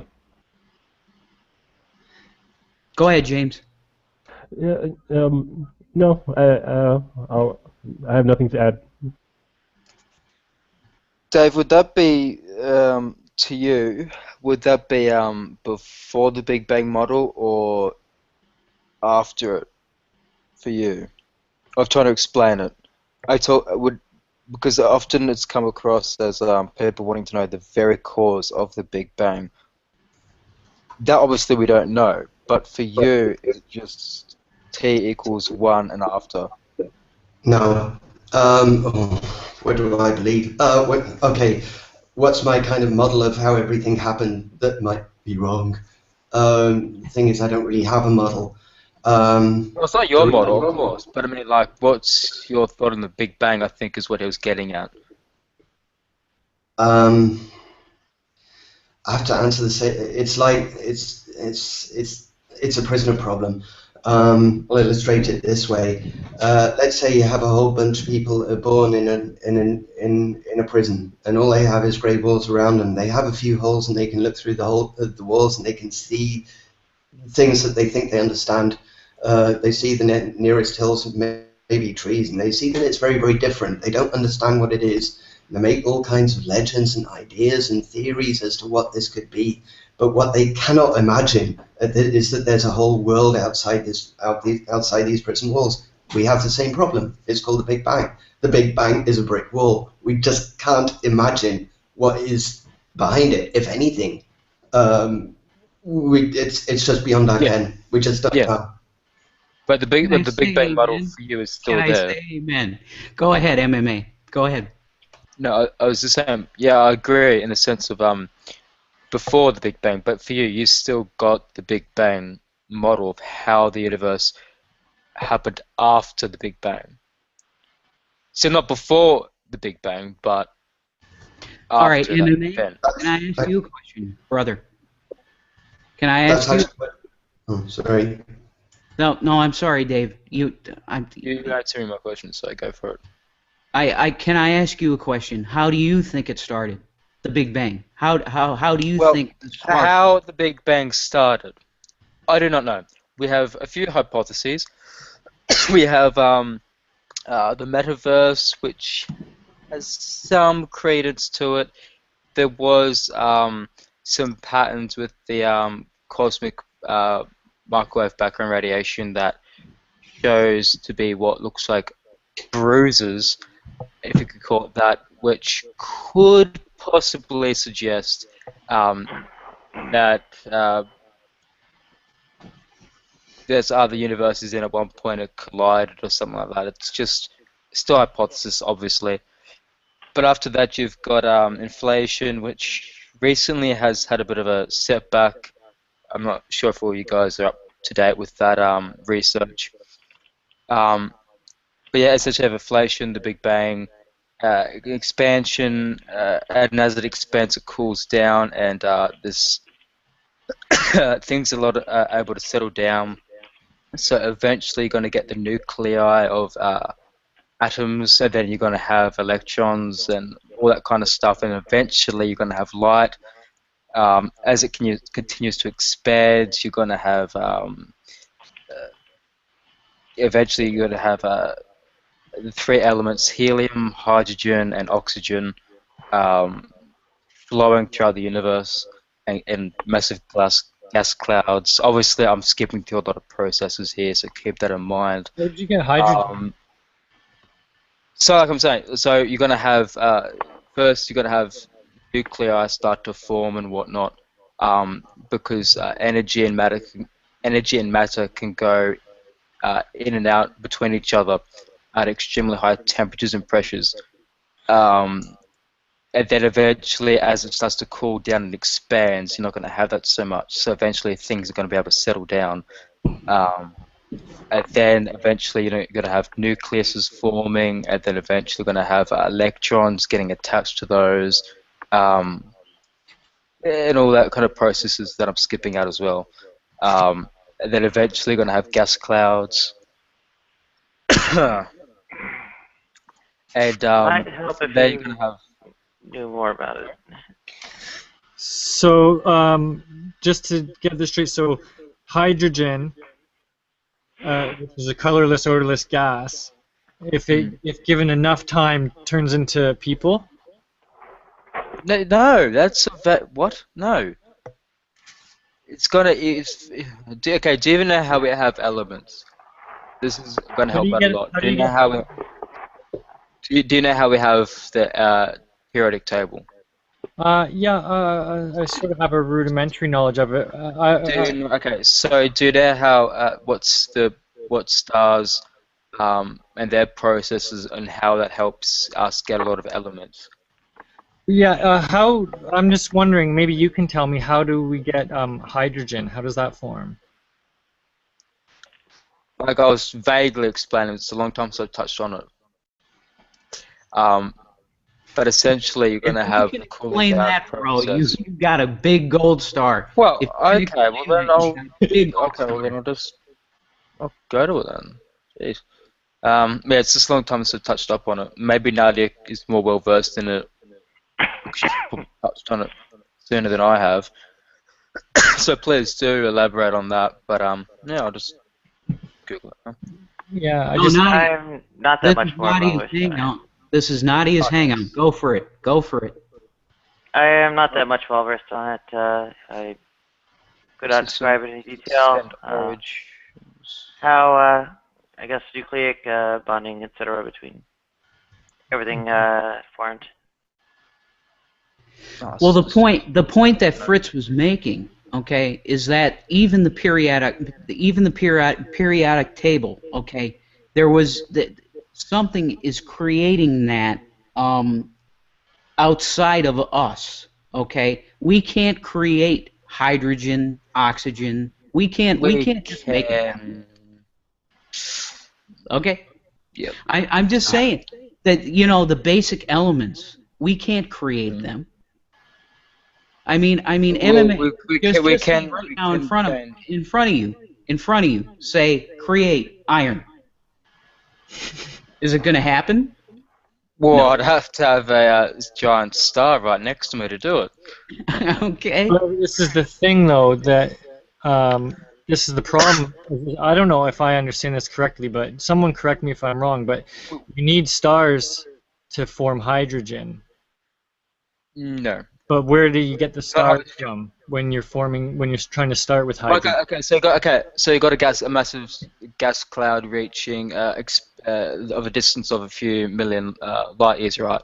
You're gonna have accretion start to form from gravity. So there's going to be more dense. What's the gas cloud made of now? Going to get to it, one bit at a time. So you're going to have spots that are more dense than others. As gravity is going to affect these spots over others, it's obviously going to start to come together and spin around. Eventually, over the process, you're going to start to form a very dense spot. And as it's going to keep getting more and more dense, the temperature is going to start to rise. Eventually, through this process, you will have a star start to form. And the more material there is, the bigger the star is going to be. From there, as it starts to get hotter and hotter and hotter, and the pressure starts to build up on the core, nuclear fusion is going to start to fuse the elements, and then eventually it's going to start to build heavier elements. To the point where if you have a super giant star, you're going to have eventually when it burns out all of its iron, which is going to get up to, you're going to have it's going to collapse. This is the thing. This is the thing you're totally glossing over. To get heavier elements. I'm very vague. I'm being very vague. Yes. To get heavier elements, you first need fusion of lighter elements, starting with hydrogen. That's what I'm saying. The whole gas cloud. But where does the hydrogen come from? Well, I'm addressing one, and then I'm going to go back to the other one. Just let me get this through. So then you're going to have it's going to go all the way up to iron. From there, it's going to collapse, and you're going to basically have a supernova, and that will create the rest of the elements within a few milliseconds, because it's going to be hotter and it's going to create more pressure on the elements than during the entire star's life year. MMA. Can I ask you a question? Yep. Can you create a star? I can't, no. Obviously. Who can? No one can. But through somebody can. Through physics, you can. If you have a massive nebula, eventually, if you're going to get stars form, and you can actually see that happening. Right. And who created the nebula? No one. No one? It's a total natural process. Psalm 147:4 says, "He telleth the number of the stars; he calleth them all by their names." I mean, God made every single one of them. So yeah, I guess I'm going to take the Bible literally. Fritz, he created the star in a few minutes, and then everything else he just left. What? Sorry, you can't have the stars without hydrogen. You can't have hydrogen without the stars. Correct me if I'm wrong on that, but that's what I'm seeing. No, you can't have hydrogen without the stars. Gotta be Initial hydrogen. Has to be a Initial beginning. hydrogen. Has to be. The initial hydrogen formed without the stars. It was through the falling of the universe. Nadia, are you all right?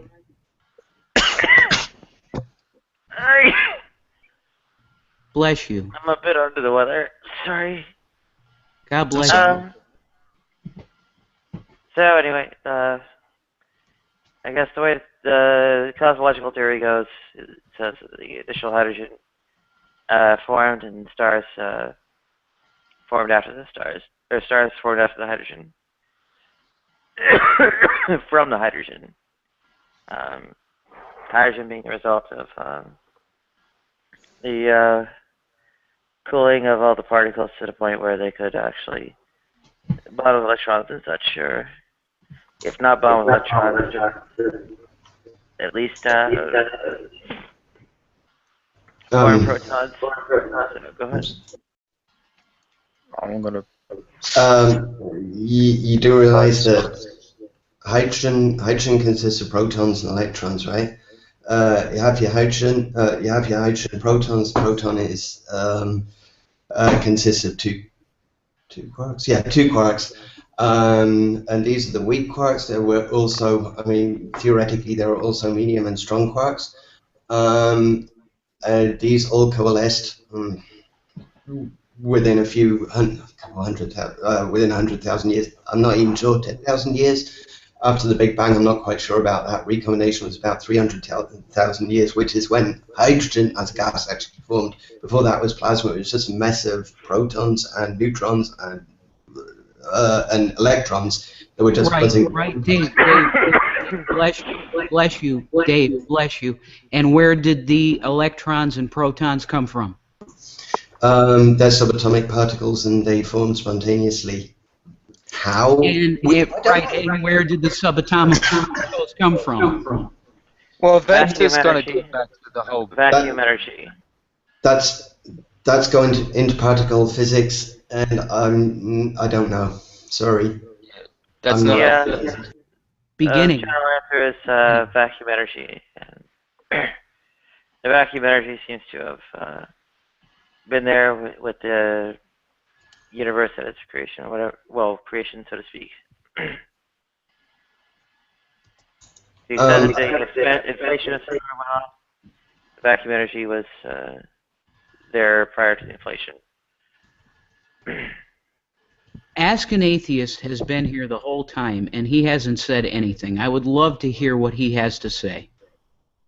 You want to talk, bro, or no?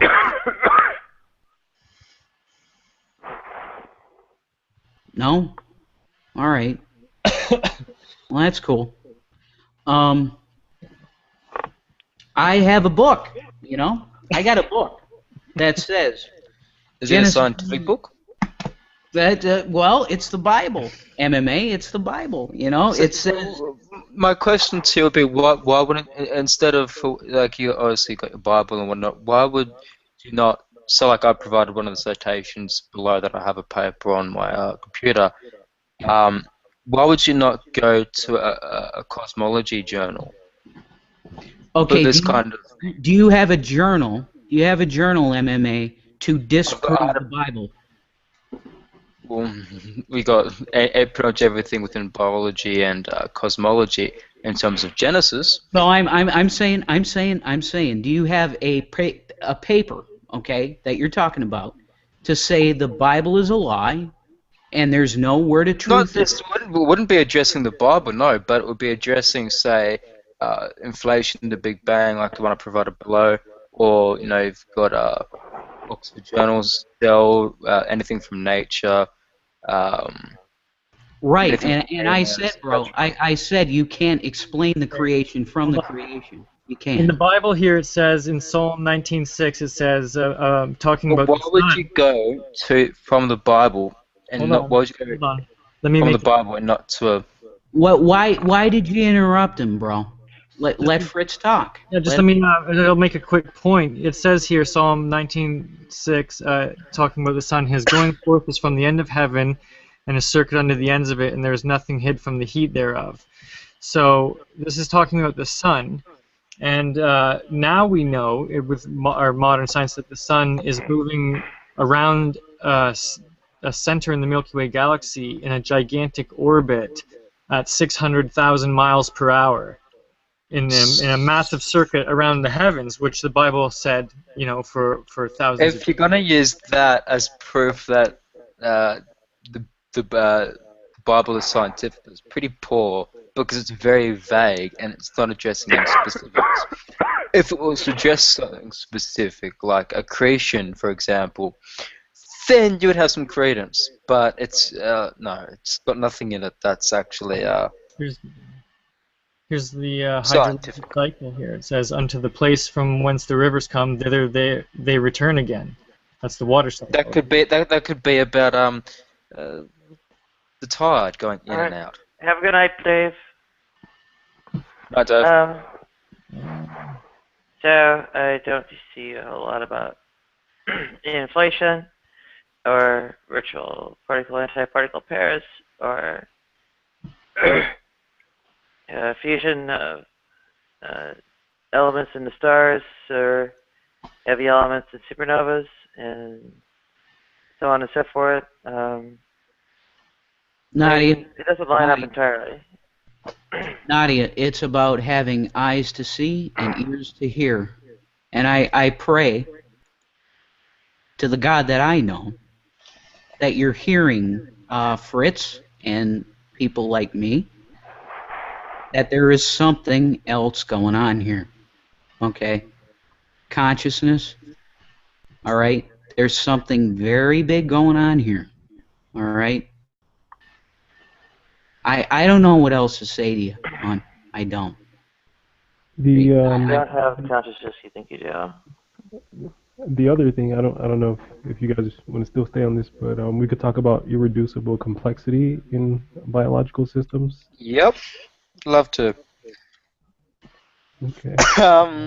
You're probably going to talk about the flagellum. Yeah. What are your thoughts on that? Actually, yeah, Nadia, go for it. Actually, in a way, it gives a way to test the evolutionary hypothesis and so on. And pretty much in every instance, it's been determined that things derived from earlier things. Like, we can literally trace our skeletal structures, body plans, and internal organ structures, and so on, all the way back to earlier mammals, to reptiles, namely archosaurs, to amphibians, to lobe-finned fish, to even segmented worms. And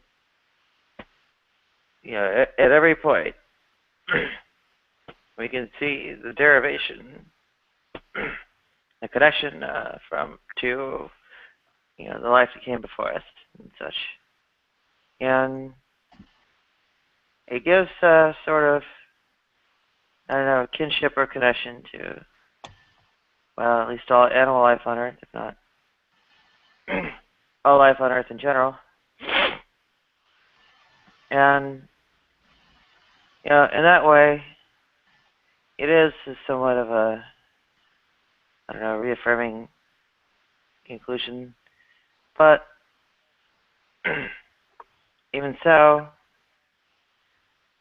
the claims of irreducible complexity, can be examined and basically just don't hold up. Okay, so when you in MMA, what are your thoughts on the flagellum? You can remove pretty much a lot of mechanics from of the flagellum, and it's still going to have a purpose. You could, again, you could remove almost all of its pieces, and it's still going to serve a purpose as a needle. So you're saying that. Well, I'm not saying that you're saying this, but the idea then, from what you're saying, is that even though the function of it right now is to propel and to guide and turn and do whatever it's doing right now, with some of the parts of it removed, it would have had maybe just the purpose of being a needle. Or a different one altogether. Is that what you're saying, or did I misunderstand what you were saying? No, it's pretty much it. Well, the description in terms of purpose maybe ascribes to it too much teleology. Okay, so I think then that's like saying if your legs, if a person has legs with toes on them now, and if you cut off all the if there were no toes on the foot, okay, it still has a function of standing, and then if you cut the foot off and it's just a bone in the leg, that it could still serve the function of jabbing people. And then if you don't have the leg and it's just down to the knee or whatever, it has the function. It's like you could probably say that whatever state it would be at, you could do something with it. That's fine, but it would almost start to lose. You're going so far from what the known function of it right now is, and the idea. I think that's a strange way to look at it, personally. In terms of legs, the origins go back very far, essentially to the lobe-finned fish. But that's not what the issue. That's not what we're talking about. So what we're talking about is mud skippers. But are more of an example of the atavistic or whatever state of legs that had an intermediate function. Nadia, listen. It comes down to design, okay? Even to the smallest little... The reason why things appear to be designed is because they're plastic to the environment. So it will give the appearance of a design, but it's not, because it's met the requirements of the environment, so it's plastic to the environment. They don't appear to be designed. You have to inspect them more closely. But MMA, once you do, you understand them as a product of practice.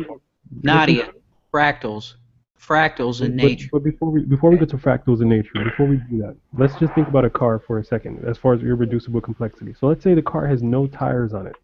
It's just sitting there. And you're saying that the function of this thing was to just be sat in. You know what I mean? And you could say that, yeah, people can sit in it, but that's a strange way to look at that thing. You know what I mean? So the same way the flagellum is propelling this organism through the liquid or whatever, you would expect that if there was some previous form of the flagellum, that it was still propelling the organism through the liquid. But to say that you could remove some parts, and even though you've now completely lost the function of what it is, you're now saying, well, it could have just been a needle at the end of the organism, just sitting there. Like, what kind of sense? That doesn't make any kind of sense at all. No, it does, because the car one, while it's a good analogy to an extent, you've completely removed its ability, whereas with the flagellum, it would still serve a purpose, an actual working purpose. Design. No, it's not design. It's because things appear to be. But the organism would be dead. I'll say it again, because they're plastic to the environment. But the organism would be dead because it couldn't move. But the organism would be dead because it couldn't move. No, with your ID argument, it's the point of that all its gears and shit help it move throughout the liquid. That's the whole point. You can forget about it's got life on the end of it. The whole point is its complex state. That's where the argument lies. It's irreducible complexity. So even if something is very basic but has a function, once you remove one part of it, because it's so basic... We can remove multiple parts of the flagellum and it still does its job. No. No. It says a different Totally purpose, but wrong. it's still Completely You're wrong, also brother. you're mischaracterizing even the That's evolutionary the side whole here. problem with that's why it's called irreducible complexity. That's why that particular mechanism or that particular machinery is called irreducibly complex, is because you can't pull anything away It's from not. it. You can. It Give won't you an idea focus. of Go for it. the way things sort of change their functions over the course of No, I think you how misunderstand. they form. They reptilian jawbones give them the ability to articulate their jaws and open them super wide to swallow large prey. Can be traced to essentially the human inner ear bones that enable us to hear better. But we're not talking. That's not what we're talking about. We're talking about the Yeah, actual. that is what we're talking about. No, you're talking Where- about different species and the origins of their body parts. We're actually talking about the actual body part itself, like not where it might have came from millions of years ago, but They how. are not. They are inextricable. Right. Without this kind of broader picture to understand it, you can't understand it at all. Which is kind of why people say this irreducible complexity is a conundrum. They're not taking in this broader picture, and once you do, you can see how these things that serve one function at one phase of development and another at intermediate phases, and still others at other intermediate phases, eventually come to what we see now as serving the function they do. Right? They change their function as they change their form. Hey, So, Fritz. Yeah, I think Fritz wanted to talk. You want to go, bro? Maybe to take it off in another direction. Would that be all right? Yeah, I just provided a link down in the chat. If it's okay with Nadia, I mean, you know what I mean? Yeah, go ahead. Okay. Just to get off the a little bit, maybe.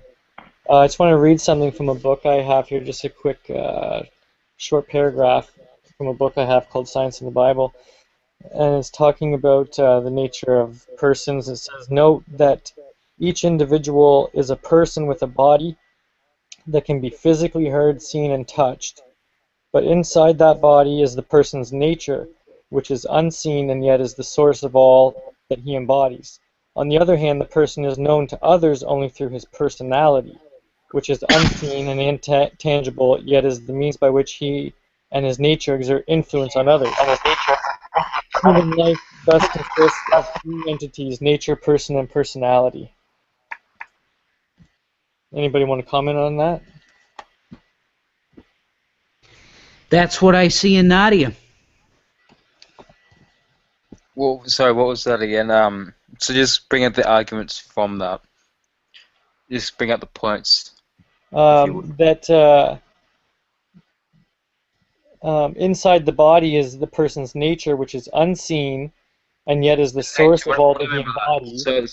So they mean how they carry themselves. Define what you mean by nature in that sense.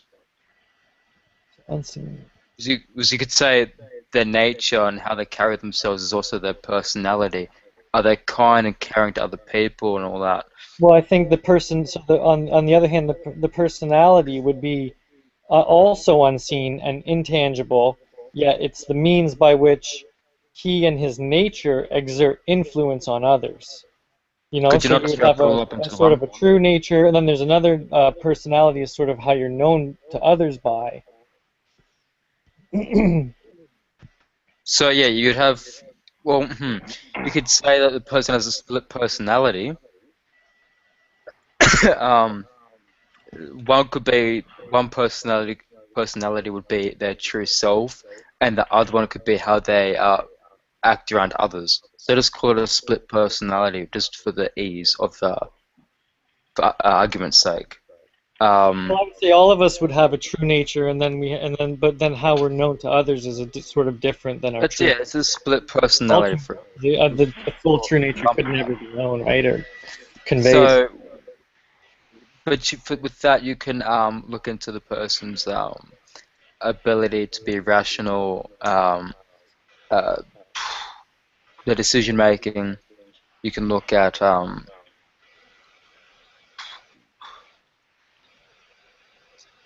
you could actually study someone's neurology and engage them from that sense. Well, I was thinking more for some truth we get from the Bible and not so much from science. Since we're made in God's image, He's a Trinity. That's an unsupported assertion. Yeah. Wow. So you see, Yep, there's a clear you get defensive MMA about when anybody talks about the Bible. Yeah, I mean, if anyone's going to make a can claim, you admit that? Can you admit that? Yeah, I've got to pin someone to it. I got you. Go for another. Wow. I highly recommend Adderall. Okay.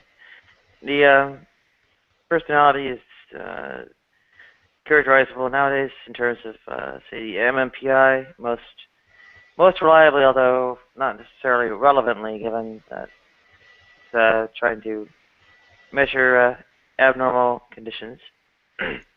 The Big Five, which is a bit too atheoretical, would be quite as useful as it could be, and I suppose hypothetical testing measures. And, throwing out quacks like Myers-Briggs, there are quite some ways to understand personality, and in some respects also, unfortunately not measured by the things that these test directly. There are neural correlates like temporal lobe activity or temporal lobe epilepsy that will give you even more aspects of personality. So when smoke clears, what's demonstrable is that personality is physically grounded. Okay, go ahead.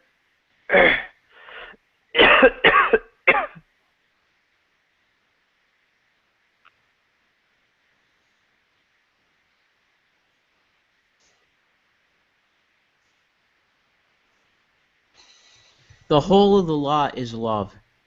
That's all I could say. From what I understand, the whole of the law is love, Nadia. I'm doing my best to show that. I believe certain things. I believe the Bible. Yeah, I believe the Bible. You want to hate me for believing the Bible? Hate me. I see something in you that, you're great. You're brilliant. I don't care. No one's hating on you. Revelation. I love you, MMA, too. You're brilliant too.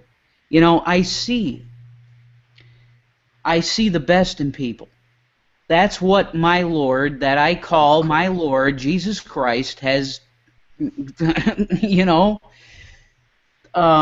shown me to try and show to other people. Just love. And I do believe that Jesus Christ is salvation. That's what I believe. Am I going to hate you because you don't believe in that person? No. I am going to follow his example that he showed through the Gospels, okay? To love everybody. The most wicked, all of us, everybody. That's what I'm going to do. And it's a blessing to be in a room like this. That's all I'm going to say. Amen. I dare say it. Yeah, right on, man. Bless you, man. Bless you. Yeah, it's always good to have these kinds of conversations, and I do hate on a bit with I don't know her name, something fighter. She does come off as a bit as fuck. She does come off as a bit aggressive to I got you. I got you, man. I totally MMA. I hear you, bro. I hear you. The hateful Christians, they need to step off. They need to just shut the fuck up. I'm telling you, man, they really do. So we need to show love. And Fritz, I can see that you want to talk. Go for it, bro. Oh no, bro, no. I think I just love what you're saying, man. Thanks for sharing that with us. You know, that's pretty heartfelt. I share your sentiment too. I just want everyone to know, you know, what we know, which is that Jesus has the power to save. That's what I once thought as well. And he gives you real-time supernatural answers for your questions that aren't scientifically derived. They're revealed from a supernatural source, and that's Jesus, and that's the source of those supernatural revelations, and those are available. So what revelations would those be? Of course, you know, we can all be fine and dandy, but I would pin someone down if they start making claims like that. With respect, of course. So, yeah, what suggests that it would have to be supernatural? Well, the evidence just manifests in your life with, like, the way things turn out, answers to questions. Let me give you an example. 2 years ago, I had a lot of questions about the Trinity, and I was trying to understand the Trinity, and I couldn't. And I asked God to show me and like sort of help me understand it. And then about 3 weeks later, and I was pulling carrots out of my garden, and I pulled this carrot out. And it was one carrot, and then as I pulled it out, it split down into 3 full, big, long carrots. It was 3 carrots that all grew into one. Mm. You know, it was 1 carrot, but it was 3 carrots, and then that just went ding, and I instantly got it and understood it. Yeah. So, if that was in my position, I'd just go, okay, that's 3 carrots. Sweet. I now understand how the Trinity works. That doesn't mean it was from God. Well, yeah, but the evidence is cumulative. Try getting 3 or 4 of those type of things a day, you know, for years on end. Okay, so be it. What's there to suggest that that's all supernatural? Well, what You have to actually have it's some just kind pure of... random chance. It could be.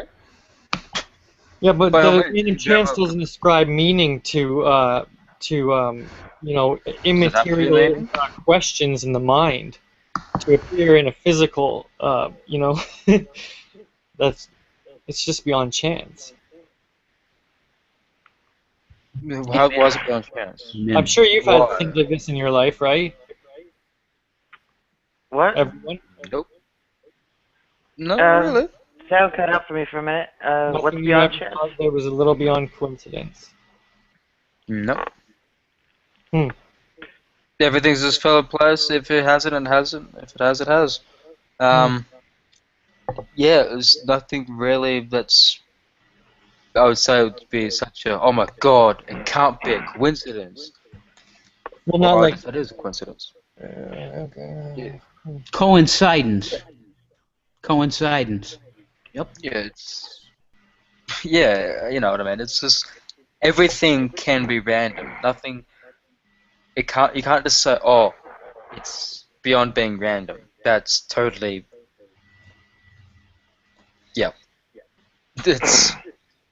Well, like, say you're in the other side of the world. As, you know, my beliefs can defy scientific reason and scientific law because it's supernatural. That's a very nice out. It goes along with your whole faith out as well. It's supernatural, therefore it can defy all the laws of science. No, this is the thing. It's not in opposition to science. It's complementary to science. You know, but we've just... probably 90% of this reality, or 99% of it, is visible. Supposedly allowing people who are blind to see, walking on water, all these turning turning water into wine, the story of the fish, and feeding tons of people with it. It's all bullshit. No, it's not. It's called faith, bro. And it's actually, you're looking at it as primitive, but in fact it's actually hyper complex and hyper Exactly, it's called faith, okay? Those are your two outs. It's supernatural, and then you have faith, okay? And then everything is covered beyond that. You can defy proven science by simply stating it's supernatural and I have faith, right? We are made fools for Christ's sake. I mean, there's no reason to argue them and prove them wrong. Everything they've already stated why they're wrong. They believe in supernatural stuff. Right there shows that they're wrong. I mean, there's nothing supernatural. So you don't believe in anything outside of yourself, don't you? Well, he believes a lot of things outside of himself. Yeah, I believe in lots of things outside of myself. Definitely. If I only believed in stuff inside of myself, I wouldn't use a computer. I wouldn't flip on a light. You're going insane. Ding ding ding ding ding ding ding ding ding. What does Thomas Edison inventing the light bulb have to do with your ding ding ding ding ding ding ding? What are you talking? Consciousness, bro. What's consciousness got to do with anything? The thing is, if Jesus didn't rise from the dead, then maybe what you're saying about the Bible and stuff would be, justified. But the fact is that he rose from the dead, It's not possible. that changes everything. That means what he said what he was talking about. He was telling the truth, and that he was It the is not Messiah. possible to rise from the dead. It was God with us. defies all laws of anatomy and biology. It was God with us, and people spit in his face, and lashed at him with whips and hung him on a cross, and because that was his plan. People lash at me with whips and hang Amen, Fritz. at least St. Andrew's crosses, but what I about don't get the title of Savior for it. And in the meantime, Nadia, you do. You have a savior, Nadia. You have a savior. that's not what I was saying. But in the meantime, the theme of this was not supposed to be kind of an evolution debate or whatever. It was it's supposed to be articulating positive beliefs, and this is, I think, a resoundingly a disaster. I mean, it's pretty much just, holding back the dogs now and then from getting into some kind of, I don't know, rabid fight, and every time let go of the leash, well, they're at each other's necks. It still bothers me, okay, Nadia, it still bothers me that Ask an Atheist has been here the whole time. He hasn't spoken at all. He's spoken in the chat on the right side. Have you been reading what he's been typing? Well, he's No, I he's mean, a good guy in a way, but he's a bit antagonistic in the way he No one asked me addresses anything. people. Okay. That's exactly. Okay, have a can good I night, ask Fred. a question? I want to ask you a question. Yeah, Ask go an ahead, then. Go ahead. Ask him a question. But he's right though. Nobody did pose my question the whole time I was here. Go ahead, ask him. Why are you an atheist?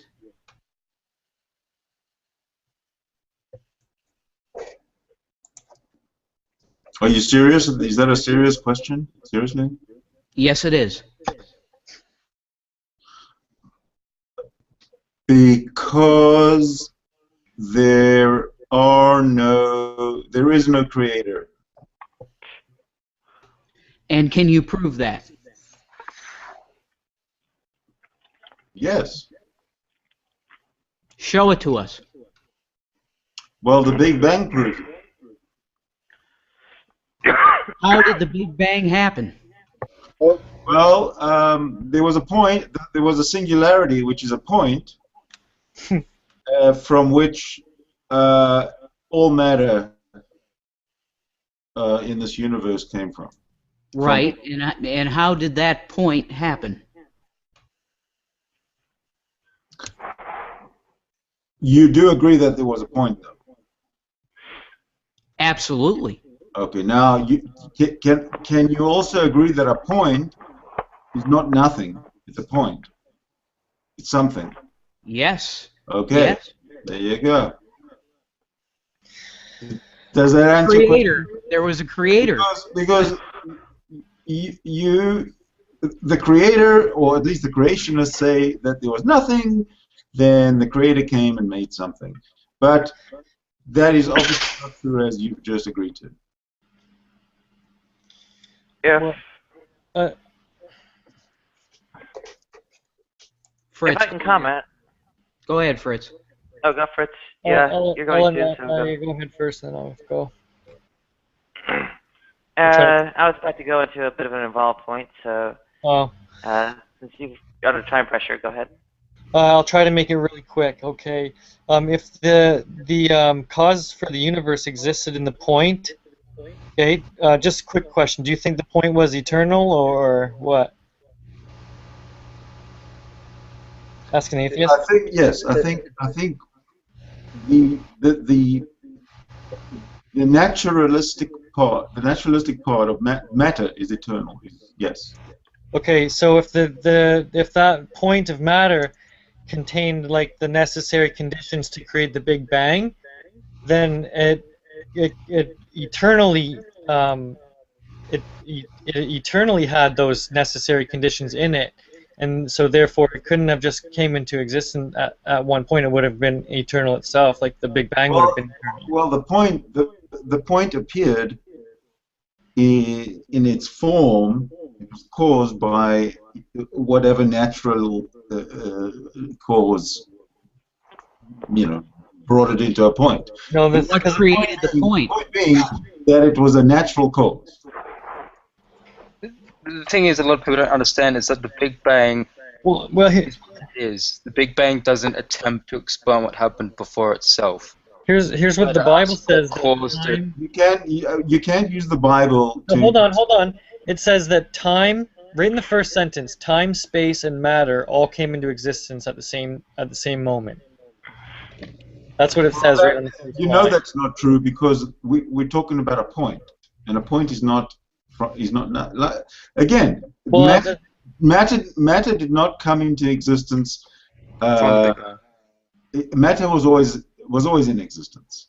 So you can talk about time and space, perhaps, but the matter, as you've agreed to, there was a point. A point is not nothing, and there's the matter. So you want to talk about time and space, perhaps, but you can't say that matter came into existence at the same time as time and space in this universe. Well, if it was a point of matter that contained the necessary conditions to cause the universe, then it couldn't be eternal, or else the universe would have been created an eternity ago. See what I'm saying? So the whole universe would be eternal if the conditions, were in an eternal point. It's not an eternal point. It's a point, a singularity. Right? Who created the point? That's the thing. The point was not created. Don't know if it was created by the matter. Alan. The matter the energy, of being the opposite of nothing, of a vacuum. Let's say energy is eternal. Always been there. There's never been such a thing as nothing. There's always been something. And who created the energy? Hold on. I'm talking infinitely. So when I'm talking infinitely, don't ask me who created, what came before infinitely, because that's not really a logical question. Here's what I'm seeing though, as a outsider to this. Okay, he is making ask prove for him that there is a God. The burden of proof on whether there's a God or not rests on... down.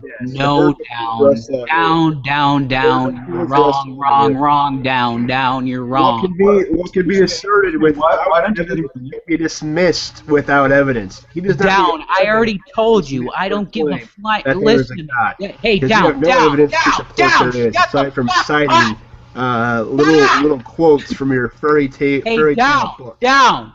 I don't give a flying shit what any of you believe. I am trying to show the love of the Lord, okay? But Please like tell me you he's a troll. really That make it might fucking be a troll. If he's a troll, he's a very good troll. Go ahead.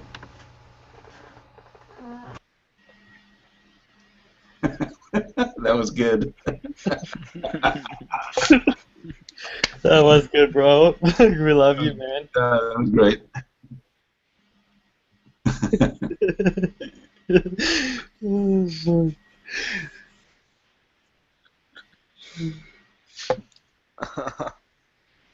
So, as everybody stepped back from, there's no pre-point. So that's that's the one thing that I've never been able to understand is they harp on, there was nothing, and then God said, let there be something, and they know that's not true because, as we've just heard today in this hangout. Well, there's no beginning. There's no beginning. Yeah, Nope. I don't see the evidence for the infinite point, really. Like, that's kind of just a Have you understood? theory. Has all of the basics of cosmology gone out the door? Well, if I could maybe make the point I was going to go for, when I hear a question like, why are you an atheist? I think of it, I have to question what someone's who takes it from the point of view of like what the rational justification is for atheism. And Great in question. my case, I would go into say my own sort of formation, history, and circumstance that I guess causally determined me to arrive at that conclusion.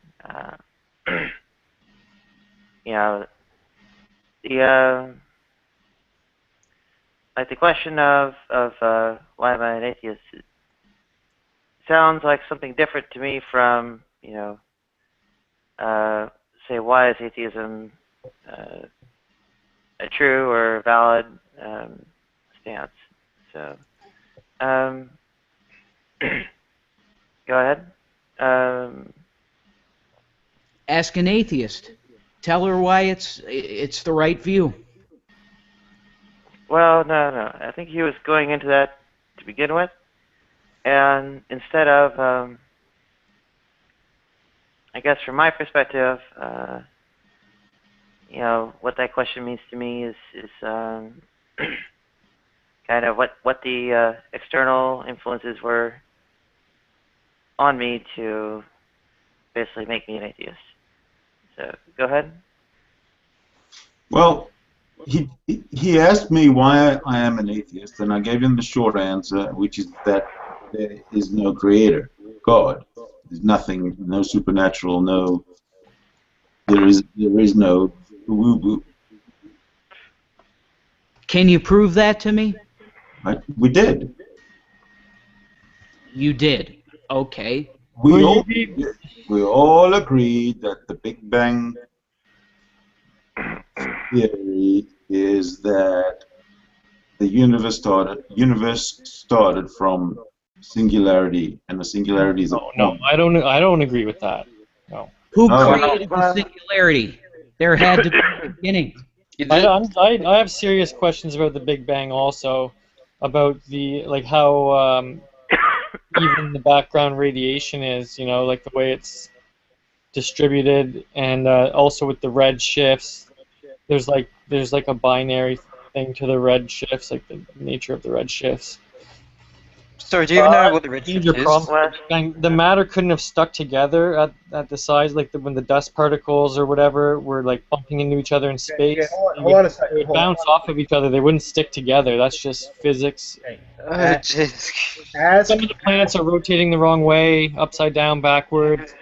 Do any of us really have enough knowledge of cosmology, physics, or anything to really adequately comment on it? I mean, do we even know that we're properly recapitulating, what you might call orthodox science or whatever, much less heterodox. You know, I'm not sure we actually know it to really adequately discuss it. On the other hand, I think we could, you know, say flip it around, say, you know, Exactly. I would, sorry? Exactly. Where I would, What is truth? What where is I would truth? distinguish between, you know, why is atheism true versus why am I an atheist in terms of, like, you know, external causal factors that determine me to be such. Maybe we could ask the same kind of question of Christians. No. You know, instead of why is Christianity true, you know, what sort of factors in your formation, personal history, and circumstances led to you becoming a Christian? Because it's the one true God. Because I have faith. Because it's all supernatural. I would say thousands of supernatural miracles, and just the obviousness of it's just a proper basic belief. I think to believe in God. I think even atheists believe in God, but they We deny don't believe in deny God. it Trust me. so we deep say down that. inside they just won't admit it. So I think that they actually, when they look in the mirror, That's pretty pathetic for you to say that, by the way. well, I That's think the worst fucking. Sorry, I swear, but that's the worst fucking argument I've ever heard. We say there's no God, or we say we honestly do not fucking know. We don't fucking know. Exactly. We don't believe. MMA. There is no MMA. secretly know. MMA. You're 100% right. There is not one true atheist. And when I say this, this is what I mean. Okay, we are all agnostic. What is that? Romans Okay, 1:20? we don't know. We don't know. 1:20. God is impossible. Impossible. You say Okay, it was 1 Corinthians explain that to 1:20? me. It was something Explain that 1:20. to me. What authority do you have to say that there's no true atheist? for the invisible things of Back Him, up for the that creation statement of the before world, we are move clearly on. seen, being understood by the things that are made, even His eternal power and Godhead, so that they are without excuse. Okay, I'm not talking to you. I'm talking to the person who made the statement. Give some evidence for what you said. There's no true atheist. Support that. You can't. Oh, well, wait. He asked me a question. Yeah, let him answer. Yeah, thanks, Down. Okay. You can't prove to me there's no God, right? But I don't have to prove to you there isn't a God. The burden of proof That's rests true. on you if you believe in it. That's You believe in true. it. That's true. You're 100% right. I'm not trying to prove anything to you. Okay. But you can't have to. You have to prove it though if you believe it. It's like saying that the theory of relativity is true simply because I think it's true. That's not how it works. It was proven through experimentation that was then duplicated to show that it was true. What I meant by my statement, okay, what I meant by my statement is that there's no true atheist because atheism equals you know that there's no God. You don't know that there's no God. I don't have to know that there is a God. All it is a lack of belief in a God because there's no evidence to support that there is a God. God is impossible, ergo there is no God. I know it. Well, even don't make it so personal though. Put it on a rational level here. I mean, I'm about evidence, and there's simply no evidence to support there's a God. I mean, you can leave it at that. Yeah, but then I can put forth a statement like everybody knows there is no God. Everybody. They try and maybe delude themselves, but they know for sure deep down in their heart that there is no creator God because that is impossible. They I can know it. back my statement up that there are no atheists. I can back that up with the Word of God. What do you back up your assertion with? Me. Who's that addressed to? I say there's no God. Therefore, I'm the proof that there is an atheist that says there is no God. I'm a Gnostic atheist, and I know 100% that God is impossible. So At it's least not a Christian. matter of whether there is a Agnostic. God. You're making it really too Not a matter personal. of. I mean, Not, again, all you gotta do is say Just there's no said you're an evidence for agnostic God, and atheist. leave it at that. You're not gonna drag it out and get brought into his little web here where he wants you to prove God doesn't exist. You not don't a have to do matter. It's not a matter of whether there is a God or there isn't a This thing God. was a fucking The fact is disaster. that God is impossible. No, Nadia, it's great. It's great. Anyways, my assertion, there's no evidence, so tear me apart on that one. There's no evidence of God, so give me the evidence.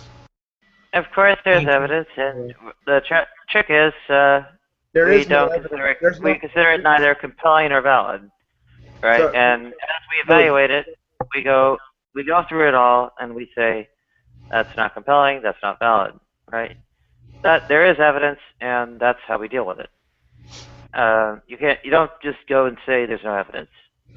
When you have a court case and somebody is going through a murder trial, they can't take a gummy bear and put it on the table and say this is evidence that this person murdered somebody.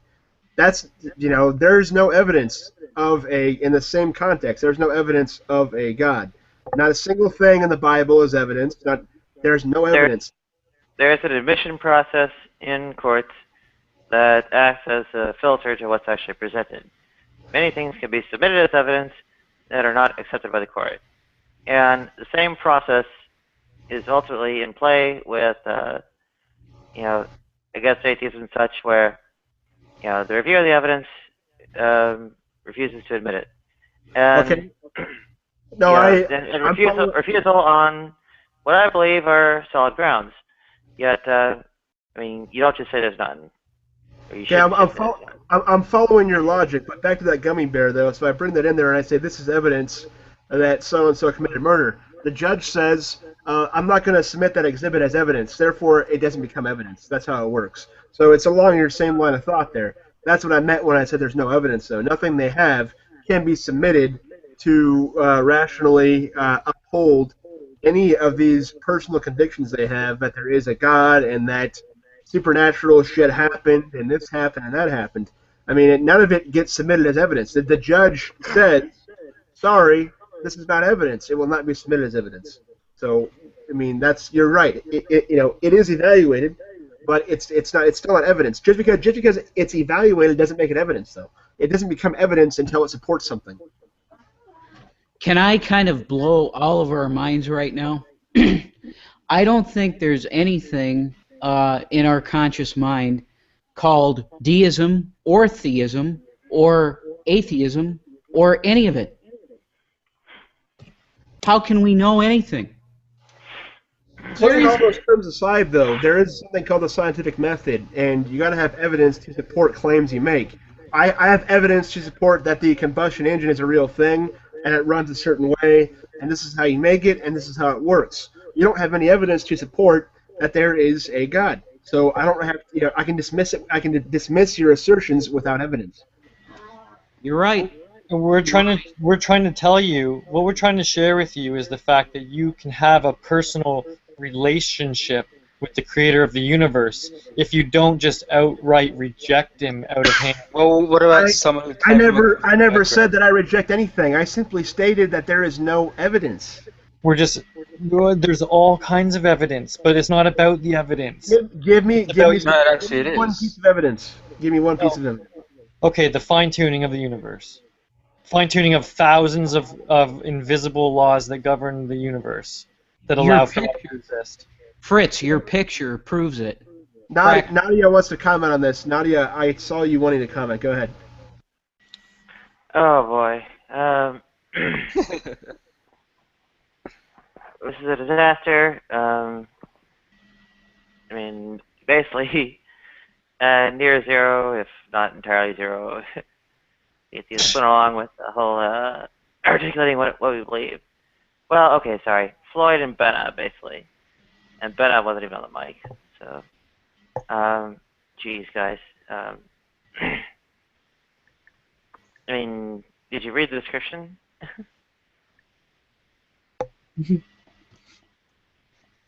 Sharing beliefs instead of disbeliefs?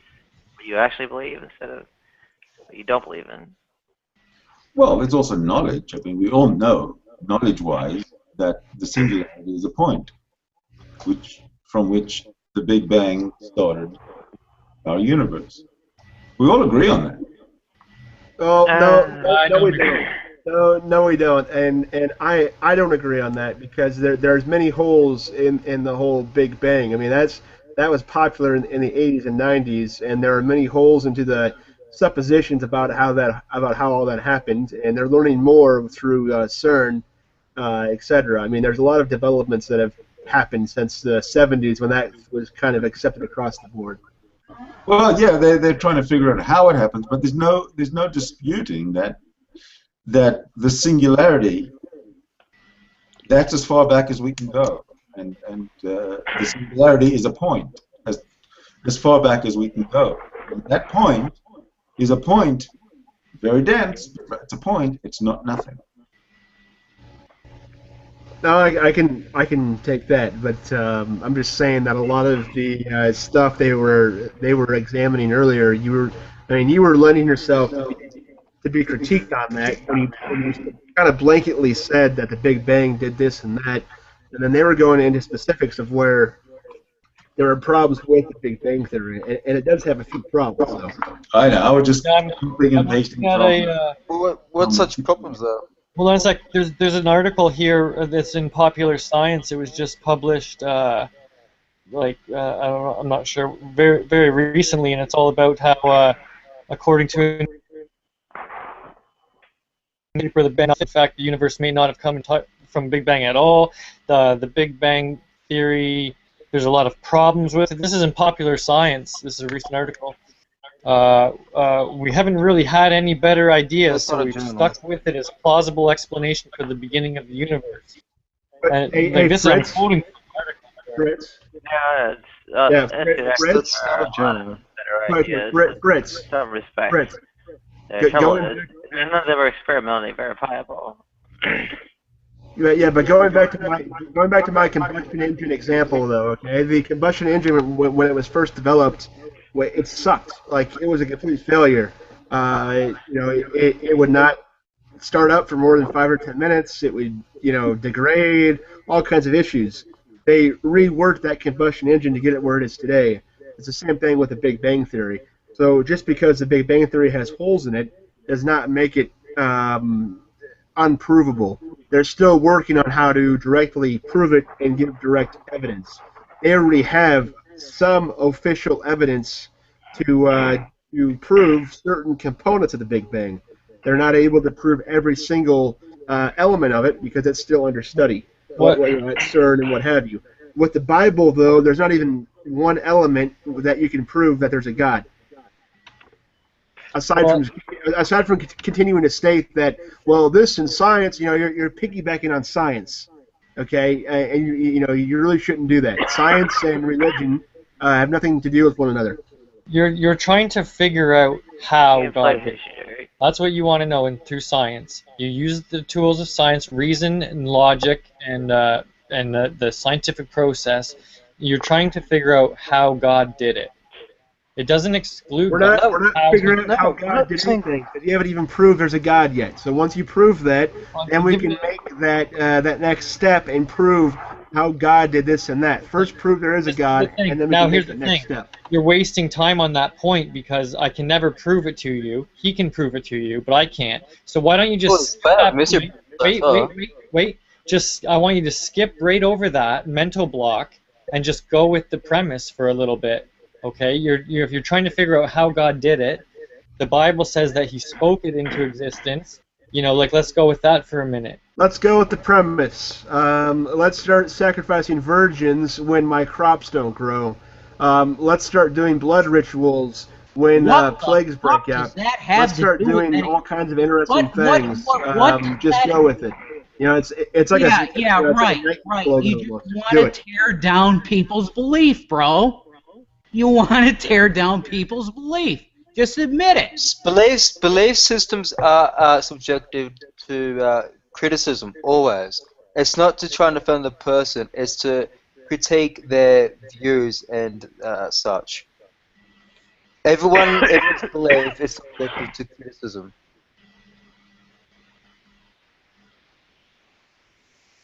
I just got to put that out there. Everyone's belief, everyone's statement is subjected to criticism.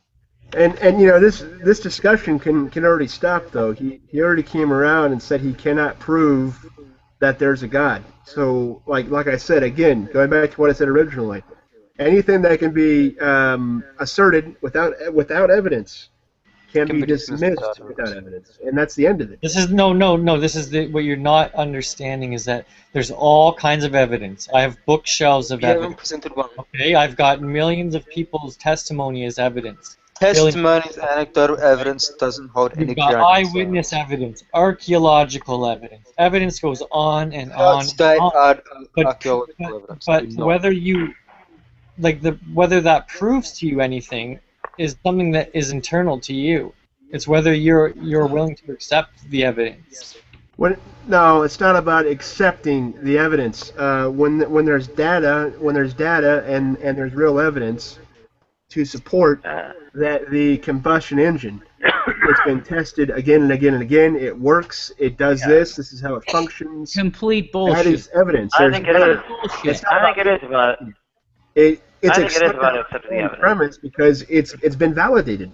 So whether I personally accept that the combustion engine or not runs doesn't matter because it's been validated in the scientific community through tests again and again and again and again. Your God thing, nobody has validated through data or evidence of any kind. Genetics, human. Genetics doesn't agree with the biblical account. It does not. I think it is about accepting the evidence, and the evidence you present is, in many ways, not acceptable. For instance, when you point to these notions of apparent design, I feel it is not acceptable because. Hi, Tom. Good to see you on again. Oh. I feel that evidence is not acceptable because there's a plausible explanation. So that's one way. Okay, my Bluetooth just cut out, but who knows if you're hearing any of this or heard what I just said. You sound better now, Nadia. You sound better.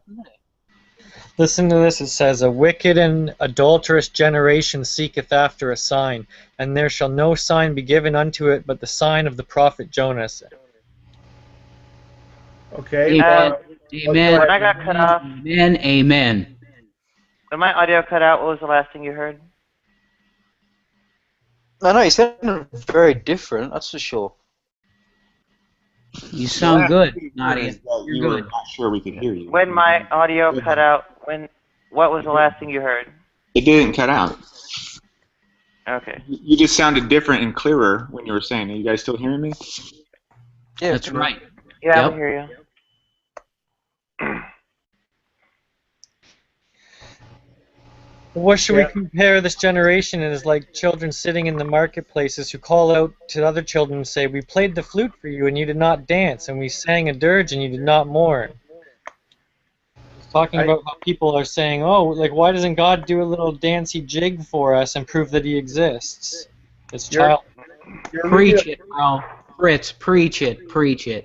No, you're not going to preach it. This is not a room for preaching. You're reading fables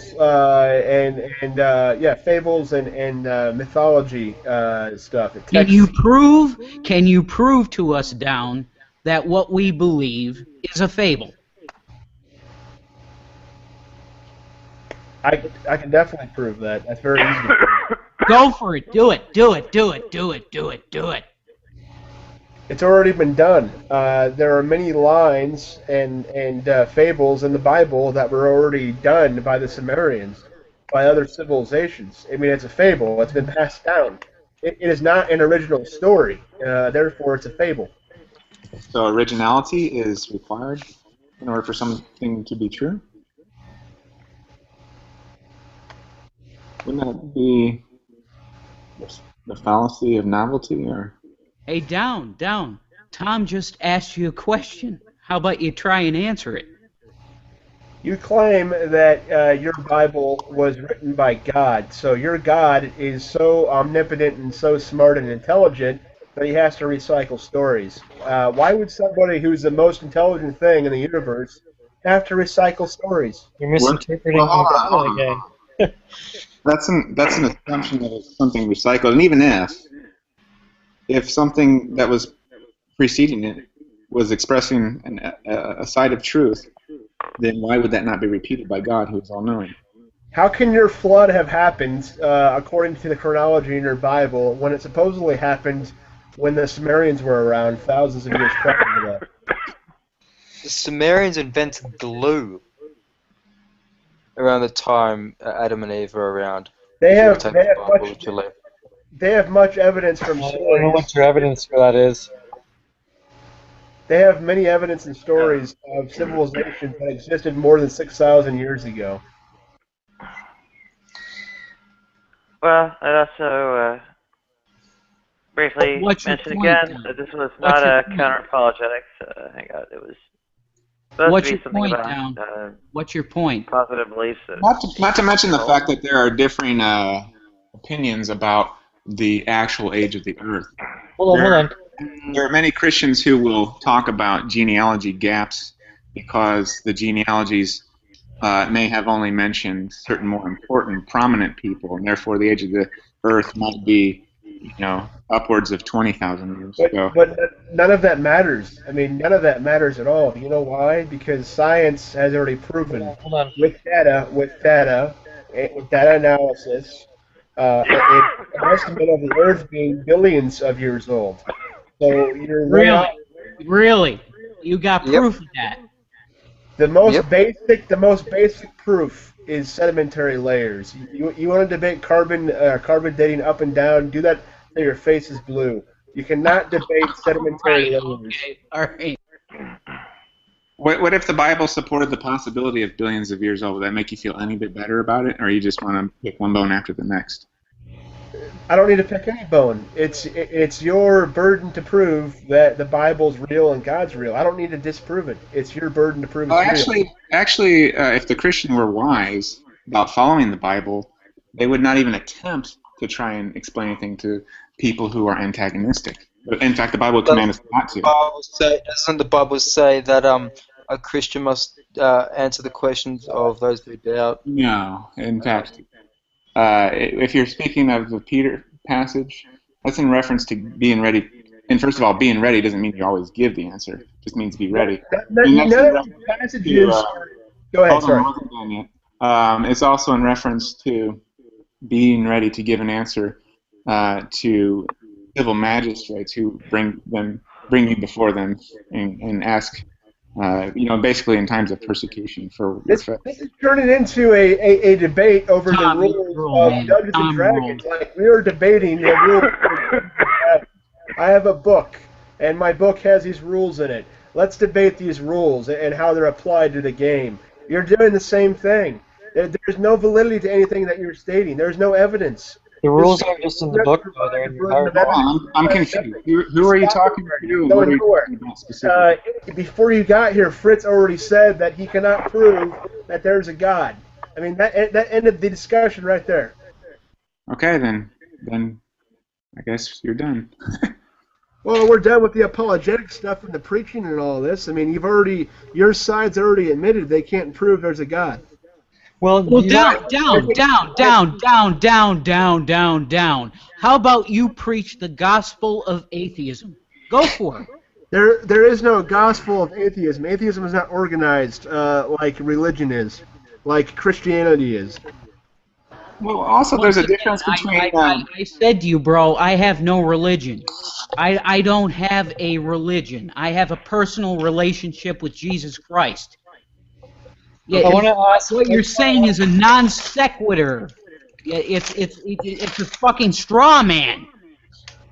Are you doing okay over there?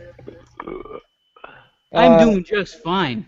Well, I mean, I think both sides of the fence get a little uptight about the word religion, and it was just manifest here. I think when you define, at least the way I define religion, is that which would lay forth or express what you believe about where you came from, where you're going when you die, basically the origin, the destiny, and all the in between, which includes who you are as a person, how we should behave, morals, etc. And I think everybody has a view on all of those subjects, whether it's the theistic one or the atheistic. So in that looser sense, I think everybody's religious. It's unavoidable. No, it's not unavoidable.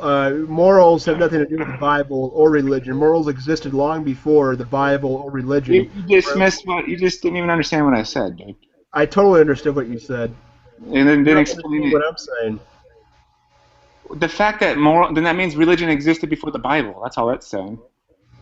Oh, so religion is okay. So you're again you're being the typical Christian here by stating that morals cannot exist without religion. They can't exist without Christianity. That's what you're asserting here. That just proves you didn't hear what I said, because that's not even close to. That's what you just said. What I was trying to do is get people to understand they shouldn't be so afraid of the term religion. Like, oh, I don't have a religion, I have a relationship with Christ. Well, what's that relationship about? On what terms? And then you start defining doctrines, and all of a sudden you have a religion. I mean, the Bible even says that true religion is this, the people who look after the orphans and whatnot. And then on the other side of the fence, you got atheists who are, they don't want to touch that word with a 10-foot pole either, because it's bad, it's a big no-no to be religious. Well, what is religion? Go ahead. No, go ahead. Sorry. I was just going to say, I gave my definition of religion, and since everyone has a view, some view on those subjects, everyone is inherently religious or has a philosophy or whatever. I don't know. I think those terms can be used synonymously in a lot of ways. Well, philosophy and religion are two different things. There's some philosophy in religion, etc. But I mean, they're still two different things, though, because you have. We went over philosophy before, though. You have the philosophy of science, the philosophy of art, whatever. So that term can be thrown around anywhere. But with religion, though, okay, before Christianity, yes, they had religions. They had it sounds rudimentary to bring this up, but they had polytheism. They had pagan religions. Roman this, Greek that, whatever. I mean, religion and what it means has changed over the centuries for lots of different people. But I think that Nadia's heard the Christians crush the atheist arguments enough, and I think she wants to just maybe keep the topic to things that beliefs of the atheists and stuff like that. Am I right, Nadia? Why don't you let Nadia speak for herself? Go ahead, Nadia. Well, I don't believe there's a total crushing, but maybe not the best execution of a counter-apologetic. Even so,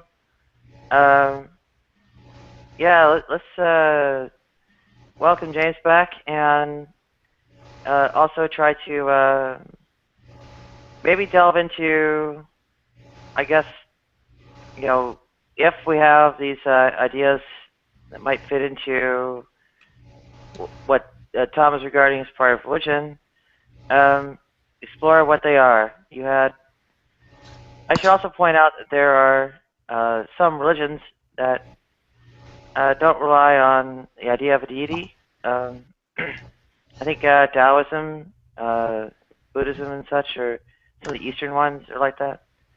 But that's interesting. Go ahead. Well, there are theistic variants of Buddhism. I think probably the majority, but there are some atheistic variants too. Moving on. Well, don't Buddhists still believe in they believe in reincarnation, that you come back, but do they believe in an afterworld or anything? I don't know. I'm not up to speed on that. I thought once you reached your Zen, so to speak, you reincarnated so many times and then became perfect, then you would ascend somewhere or do something else. What happened? I don't think it's conceived of as perfection, but I guess being divested of all karma, and at that point you can reunite with the Brahman. And the process in Buddhism is nirvana, and Hinduism moksha. And okay. Buddhism is kind of like a reformed Hinduism. Anyway, go ahead. Well, Buddhists seem to be a lot healthier than me, so maybe I should take that up to lose some weight. A lot of them seem to eat a lot healthier. Yeah. Tom, which points of religion did you have in mind as things that atheists might have in common, like morality and something else? Well, I suppose it would depend on what culture they were raised in, what they would agree upon with certain theists. Here in the West, it seems like there's a lot of Christian influence that still exists. I mean, it's waned over, if we trace the last several decades. But nevertheless,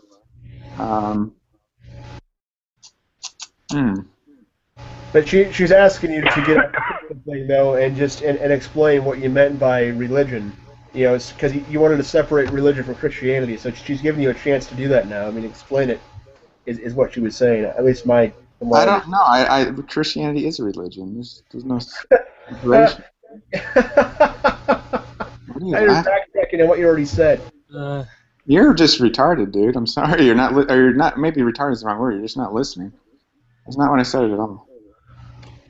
You said that. It's black and white. It's black and white. There is belief in God or unbelief in God. It's black and white. It's not. Well, anyways, what Nadia said that Nadia said there are religions, though. Nadia said there are religions where they don't believe in a God. That's what she was saying. So I wanted you to follow it up and not touch on the Christianity thing and go into what you were saying about being religious without being a Christian is what you're leading to, and you haven't explained that. You talking to me again? I'm talking to Tom. Okay. Because what you just said again. Does anyone else? Because I'm sick of saying the same thing over and over again. If somebody else wants to re-articulate it, maybe he'll understand it if said a different way. You never articulated it though. That's the problem here. You're not. Maybe I can explain it. The thing is, to become a Christian, it's not like you join a group and you start to do rituals or whatever, go to church on Sundays or whatever. It's something that happens to you when the Lord saves you. When you cry out to Him and you ask Him to forgive you for the sins against Him, and then you ask Him for forgiveness, and when He gives you that forgiveness, you are saved. Yeah, that's Christianity. That's not religion. And that's the point when you become a Christian. If you want to call that a religion, it's actually more just it's being born again. It's a moment in time that when you become a Christian. You said that you can be religious and not be a Christian. So I wanted some. Nadia gave some examples. I wanted some more examples of that. From yeah. There's lots of religions, sure. Well. But the yeah, thing the is, risk of maybe derailing. I mean, maybe something that's concrete enough for people to focus on. Maybe this idea of the whole crying out and asking for forgiveness. I mean, isn't it generally acknowledged amongst even atheists that no one is morally perfect? Yeah, Christianity is the only, so-called religion in the world that teaches that it's not, you don't work through your salvation. You don't earn it. You don't work your way through it at all. It's something that God does.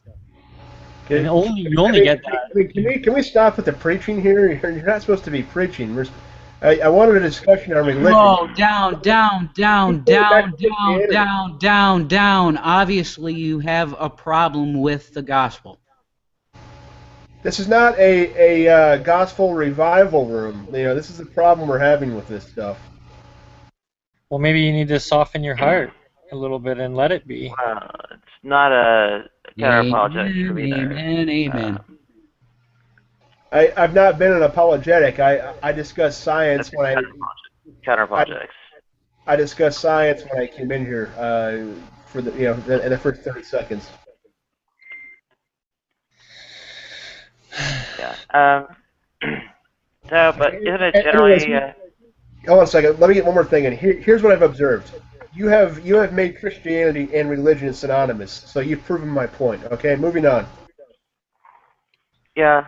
So, Hold on. First of all, can we get a specific who you're talking to? Because I don't even know if you're addressing that towards me.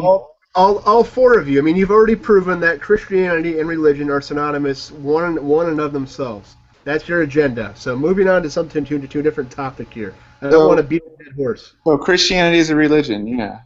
So what? Okay, you don't get it. Okay, moving on. Something else. Somebody else. New topic. You said Christianity and religion are synonymous.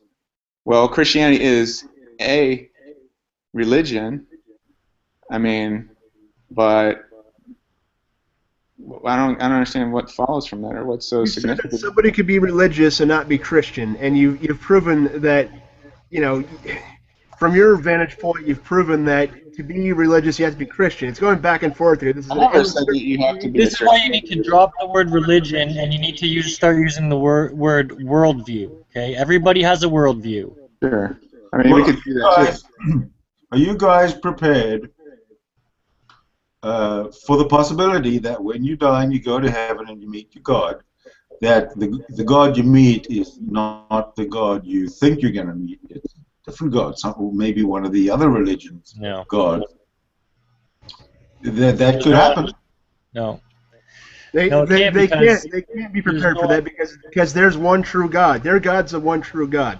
So they can't be prepared for Yeah, that. but when the Mohammedan dies and goes to heaven, he's not expecting to meet Jesus. He's expecting to meet his own personal God, and he will meet that personal God, according to you. No, he'll probably be going to hell for falling after Lucifer. But it says here neither. This is what I like even more, though. It's the part where he said he's going to hell.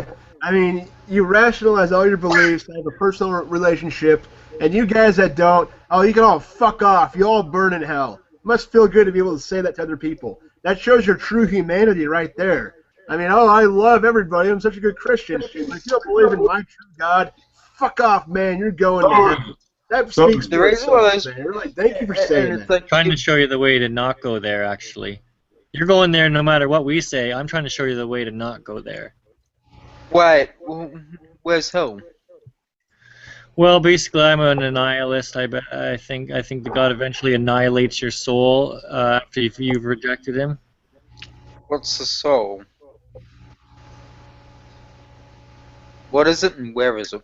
There is no soul. There's no such thing. Yeah, it exists in another dimension, probably. Dimensions. It's like the New Age people. I like how people are trying to pull in science. Like they want to hijack everything in science. Oh, they want to say God put some message in DNA and he's responsible for everything, and all this stuff at the beginning. And it's all from God's awesome, grandiose design. It's just it cracks me up. You hate the idea of God, Down. You hate the idea. What's like? No, I said it cracks me up. And going back to what I said originally, though, I said again, there's no evidence at all. I've not been given any evidence. Why should you hate the idea? That you cannot give evidence. I'm sorry. Go ahead. Well, it's just an idea, and you have every right to hate an idea. That's true. You're right. You're right, bro. You're right. But I'm not putting given the Old Testament. though. I've stated it multiple times, though.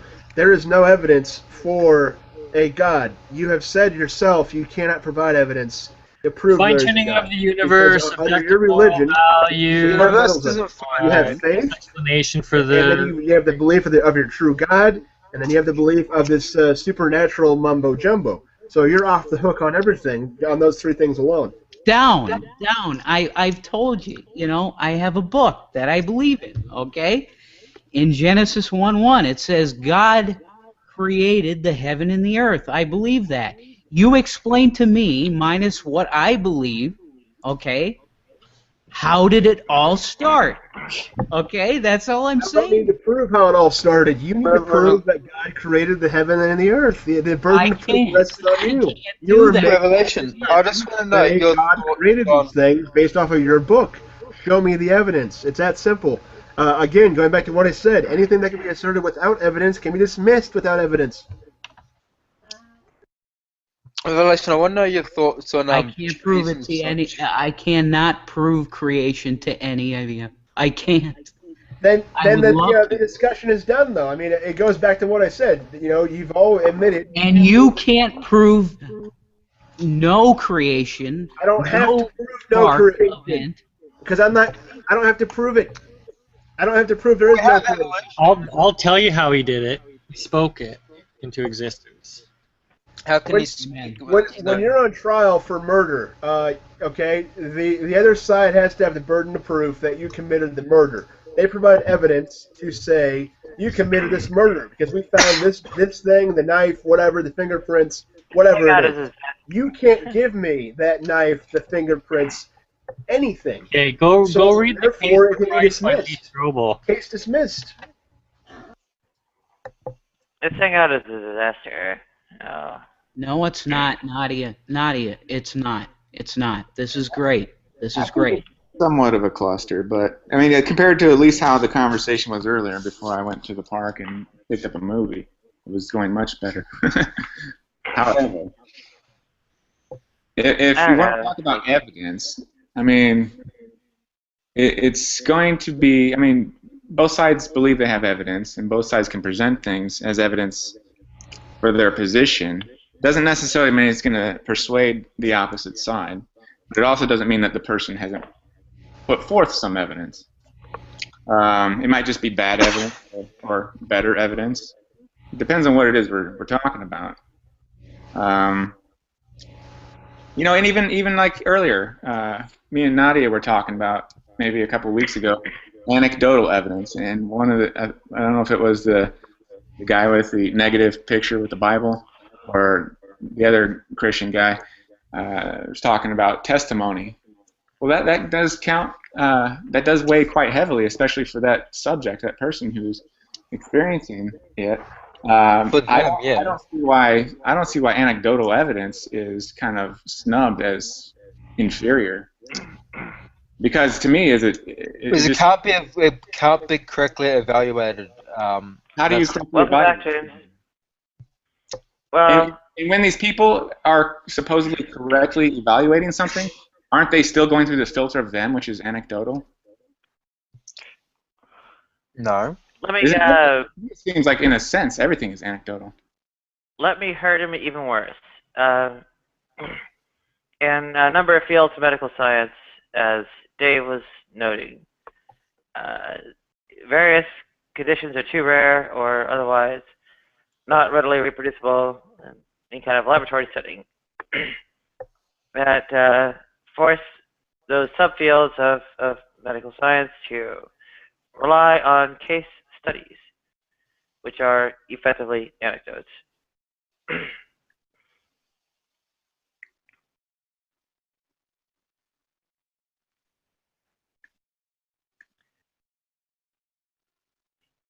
You can evaluate, I guess, some validity of anecdotal evidence,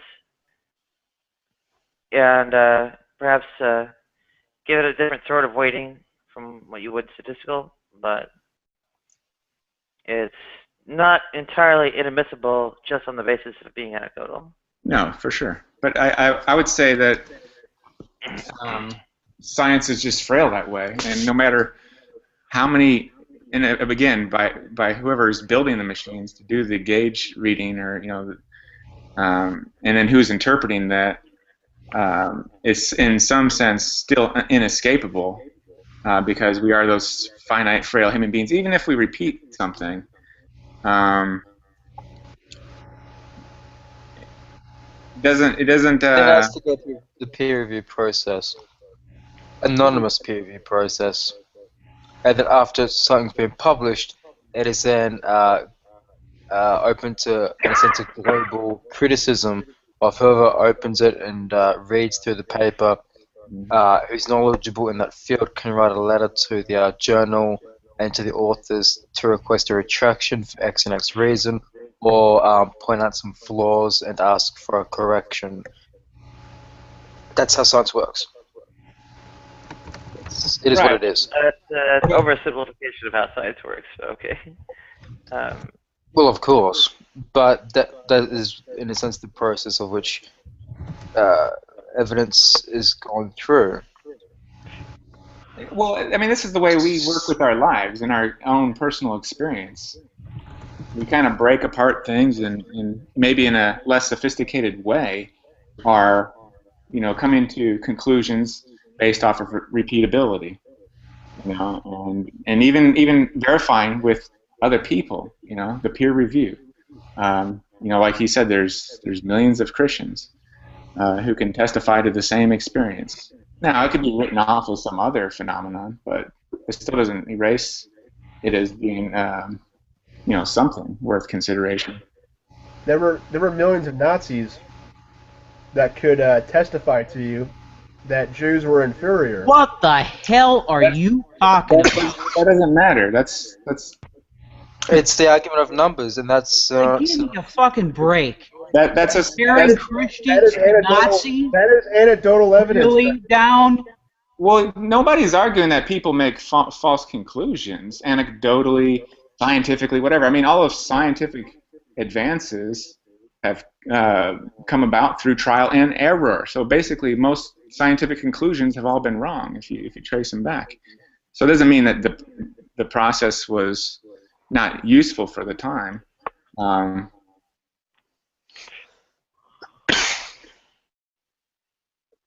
Now, I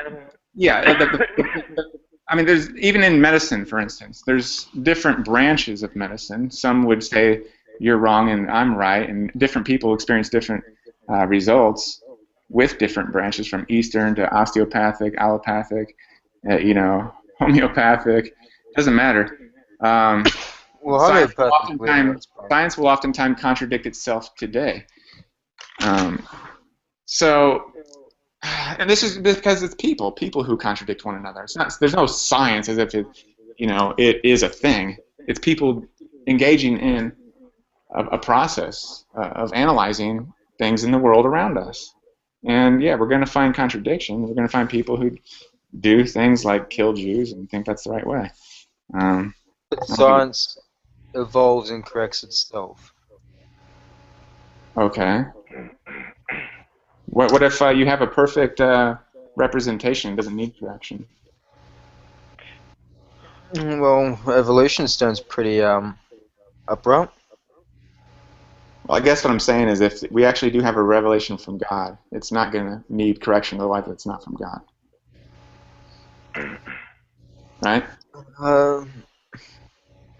If you were to say that, just on that revelation alone, I can understand your point. If you were to use that to justify the entire Bible being valid, then I would also disagree. Can you say that again? If I understood you correctly, though. This is the dangerous part that I often see with this revelation stuff. I had a revelation from God that we will invade the Philippine Islands, from President McKinley. I had a revelation from God that we should be in the Middle East from President Bush. I mean, this is some dangerous stuff. And well, I see that's not what the Bible says. In fact, the revelation is closed in the Scripture. So if a person is claiming to have gotten something, well, then why don't you Christians rise up and say, "Hey, this is bullshit"? You're talking McKinley. Hey, President McKinley, this is bullshit. God never would have given you a revelation. Right. Christians didn't rise up and do that back in the 1890s. They didn't do it in the early 2000s with Iraq. Bush is a God-fearing man. He's a good Christian. The new right being all tangled up with our political system. Wait, hold on. You talking about George Bush? He's a Mason. Sorry, go ahead. Isn't George Bush is a Mason, right? That's not Christian at all.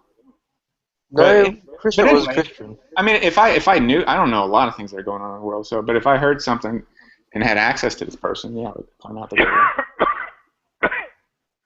Just like right now, I'm saying that notion is wrong because I'm in the conversation right now. There's a true revelation, and all the testimony should match and what have you. How did these people get coaxed again and again by political leaders who claim that they've spoken to God and God has told them to do this or that? People are generally stupid for the most part. Thank you. Thank you very much for stating that. Thank you very much.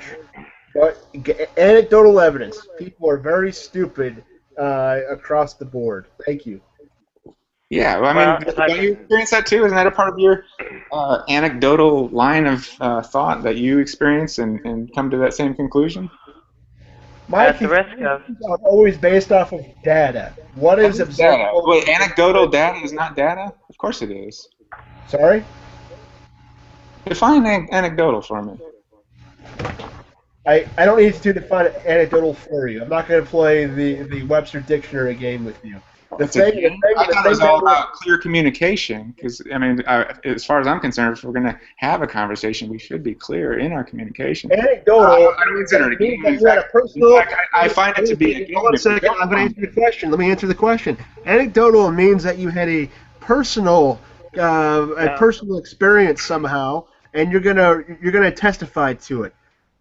So you had a personal experience that whatever you think is some other type of science is in fact science. Still part of your personal experience. I haven't used any personal if you can avoid shutting people down like that. No.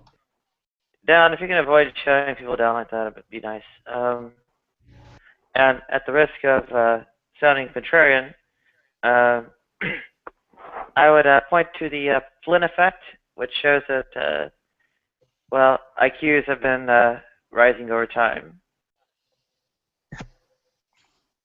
Well, yeah. I mean, I don't have any memory of prior times. I don't think I've been reincarnated. I've only been alive for 36 years, so I only have what is available to me in my life. But in my life, I've seen probably, and it could be a generalization, I just didn't get to know the person. Most people are fairly dumb, and I'm one of them. Okay, going back to the anecdotal thing, what is your point with this? I'm still not following you on this.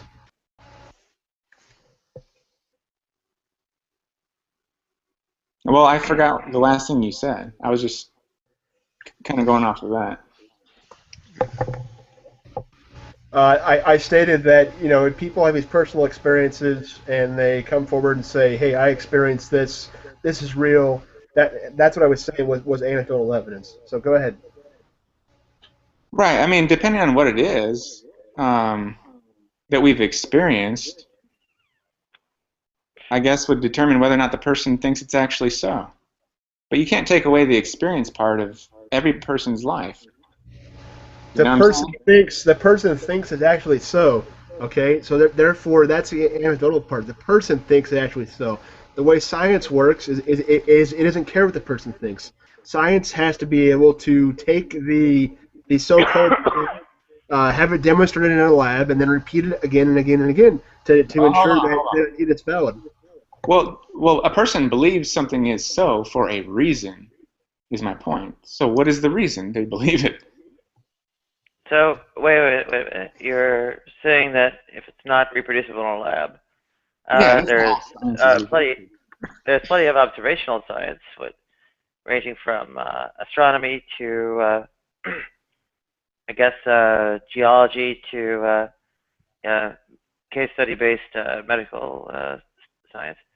And none of those are reproducible on demand. There's quite a bit more flexibility to science and reproduction labs. Go ahead. You can't compare somebody who claims they have a religious experience or they've talked to God and compare that with geology. I mean, that makes no sense to me. What you just did. It could actually be more for the person who experienced it. Because what the person experiences, say, if I'm playing with the Ouija board, right, and all of a sudden I'm so focused in on doing that, and something moves in the background, that could just be my cat bumping something over. I don't hear or see my cat do that. Immediately, I'm going to think that was a ghost or some shit. And I go around telling my friends that I experienced that, when really it was my cat that knocked this thing over. That's anecdotal evidence to that other person. You're saying that to an atheist friend of yours, they're going to say, well, I wasn't there, I couldn't analyze the situation and say, well, oh no, it was your cat. So a person's testimony of what they experienced at that point in time is quite irrelevant because they can't analyze the whole situation in that given example. That's the problem with anecdotal evidence. Well, it's not necessarily a problem because it's not necessarily supposed to try and persuade someone else. You know. I mean, But if I'm telling someone I experienced that, and that is evidence for ghosts, for example, that's anecdotal evidence, and therefore a big flaw. yeah, that would be pretty loose. But let's say that same person was messing around with a Ouija board and the table levitated off the ground and slammed against the wall and broke into pieces. That would be pretty. I don't think there'd be an explanation for that one. But it has to be investigated. I mean, you have to investigate it. You don't just take it for what it is. You investigate it and find out, what caused this table to rise up and fly. Was there a freight train going by and then there's a loose board that kicked the table up? There's all kinds of variables you have no idea of. But if you just take the person who says, well, the table flew up and that's how it happened, therefore there's proof that ghosts exist, and that's the end of it, that's bullshit. It has to be investigated. Science. Wouldn't that be your first thought though? Like, I mean, would your first thought be, oh, it was some, obviously you would have heard a train as well, and trains don't have the ability to do that. It almost seems like, and I'm not saying this is you per se. It's bullshit. Maybe you're just playing devil's advocate. But Tom, listen to me, bro. Go ahead. Listen to me, bro. It's bullshit. Down obviously just wants to tear down our faith. Okay, it's very fucking. No, it's an actual argument against anecdotal evidence. Oh, right. But it's in the sense that you're saying So for me, for example, I wouldn't immediately go, "Oh my god, it's a fucking ghost." I personally would actually try to analyze what the fuck happened and see if something lifted the table up or something. I would actually spend time to see what happened if I could. I would never draw to the conclusion that it was something supernatural, because you'd actually need something to connect it to. That's the thing. Well, let me bring up case studies again. I think it would almost be what's the word? Skepticism. Yeah, hyper skeptical and almost to the point of silliness that a person wouldn't think that that's in the high running of possibilities versus. No, it's absolutely retarded to go to the conclusion that it would be something supernatural. Why? Because you're in the state of mind that you're doing the Ouija board just for shits and giggles, or you honestly believe that kind of thing. And then so the moment something happens, you call them retarded. That's kind of. I don't care. Water off a duck, but to me, a heavy table, lifting off the ground and slamming against the wall is a whole lot different than a lamp knocking over in the background and you have a cat or something like that. If you're going to discard case studies, which are effectively anecdotes, then you discarded Pavlov's dog. You discarded Pavlov's dog. You've discarded Pavlov's dog. You've discarded all the calosotomy or whatever they're called, where they sever the corpus callosum in epileptics. Studies on lateralization. You've discarded. No, we actually have methods to. You've discarded the Milgram experiment. What? Scientists analyze a case by case. Yeah, analysis is what he's saying. Scientists could get Pavlov's dog, and they could take it into their lab and ring the fucking bell and see the exact same observations, document them, and boom, there you go. It's been repeatable. Okay, that was a bad example to use. Okay, Pavlov's dog was a bad example.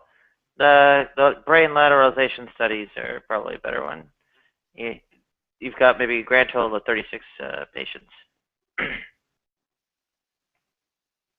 But you can still analyze it. Let's say do case by case.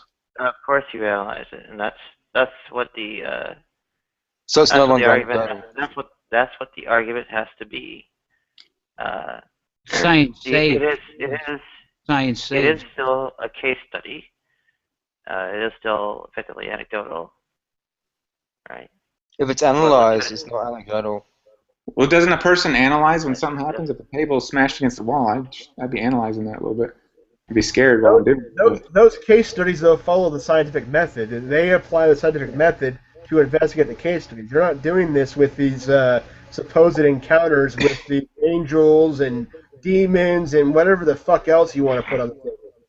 Well, that's what I'm saying. Is I think everybody all the time engages in the scientific method, maybe in a much less sophisticated way, but our daily lives are entrenched in scientific, inquiry. That's how we learn. That's how we grow in life. And my experience daily happens. I have, a daily repeated contact with the God who is. So, I mean, at least to me, it's very real. If you want an entire book full of case study, anecdotal sorts of affairs, Ramachandran's Phantoms in the Brain does so essentially because the kinds of injuries and lesions and so on that are involved with the brain dysfunctions that analyze how it actually works. You see, there's something really that we can't communicate to you. Okay? Science says a lot. Okay? So does the book. Okay? There's a lot in here. All right? There's a lot in this book. All right? The Holy Bible that says a lot. Okay? Your science books say a lot too. All right? You have what you believe. We have what we believe. We can't make you believe it. Period. But there would be a difference though between a science book and the Bible. They are words written down on pages, bro. Well, in that case, they obviously got that in common. But in terms of their content, one could be very specific to a certain amount of topics. Or a journal magazine, it can cover many different topics, but be extremely detailed in the process of a paper. The Bible would not include that at all. Well, a lot of the topics, like I think you were hinting at, don't deal with that sort of parameter or area of life. I once heard it said, can you, by a form of question, can you weigh a chicken with a yardstick? And the obvious answer is no, because it's the wrong form of measurement. And so looking at the Bible as a science text is, well, just the wrong category. It deals with moral issues, discusses the nature of who we are, the nature of God and who He is, and so forth. So, yeah, I guess the ultimate, and this is what the Bible says anyway, that the ultimate way, the only way that you will know is if God decides to convert you. And we can't prove it, nor would I even care to want to try and prove something to a person, especially if they have an antagonistic frame of mind towards the Bible. I just came in because I thought it would be some interesting conversation going, but yeah, I was hoping things would go in a different direction. I'm sorry. But too, I wonder why. Like, why is there this? And this goes both ways. It's not just the atheists; it's Christians too. Like, why people get so amped up and care about going on and on about these things, especially when they know they're not going to change each other's minds. Well, It's pin where down I was trying to justification. It's not even entertaining anymore. Where I was trying to steer it, I think progress could have been made. I think could have helped, I guess, develop some mutual understanding and. Nadia, it's Sorry? it's your hangout. Steer it right now. Well, I've been trying to. Unfortunately, I seem to be the only atheist to actually will cooperate with the agenda. Well, you have that meek and small voice. That's probably part of the problem. I have a small voice. Yeah. Yeah, maybe. It's easy to steamroll a person with a small voice. But I don't know. What else? I mean, I was gone for a good 2 hours. What were you guys chatting about? Anything that you want to revisit that was kind of cool? Get an extra perspective? Nah, just got hijacked with counter-apologetics. That's not about evolution and so on.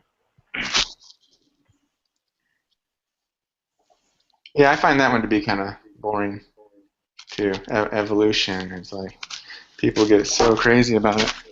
Especially when you consider things like the Bible being very vague as to what the kinds are, like birds in the air, or the creeping thing on the ground, or the cattle, or the fish in the sea. How many other kinds is mentioned? Not a whole lot more.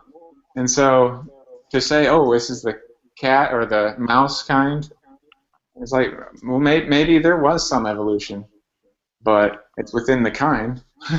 Maybe a deer did evolve from something. Maybe it happened more rapidly.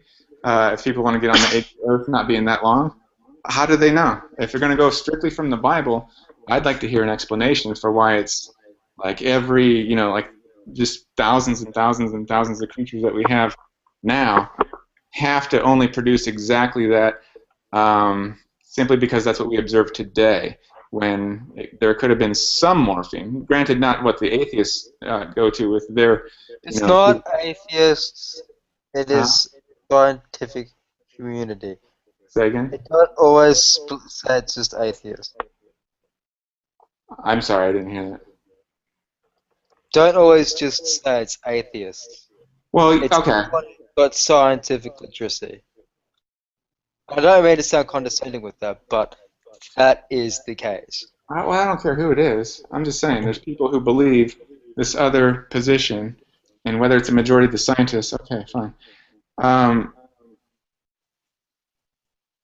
If they want to say came from the soup and amoebas and advanced everything from there, yeah, of course that's not biblical, but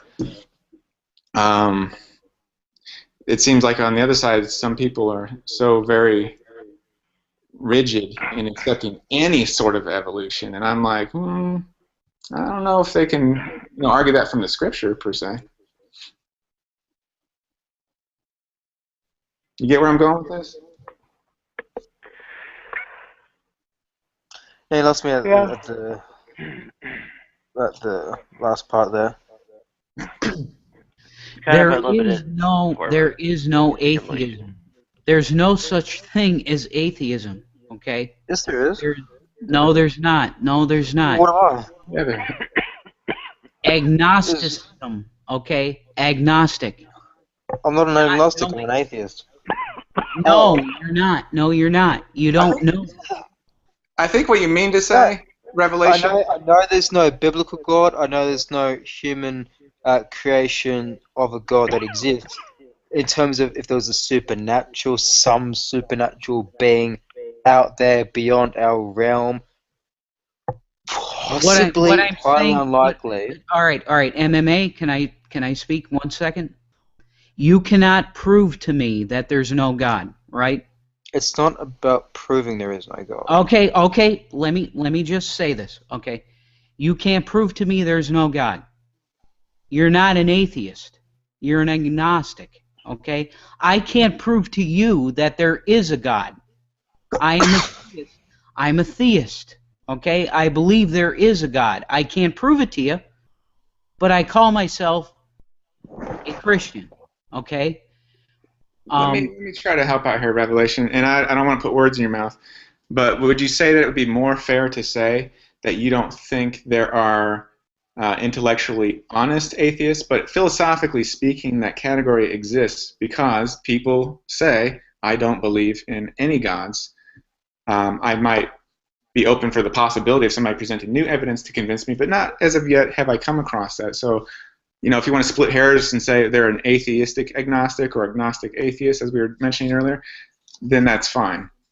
But to say that there are no atheists, I don't think that's a good statement to go with. Exactly.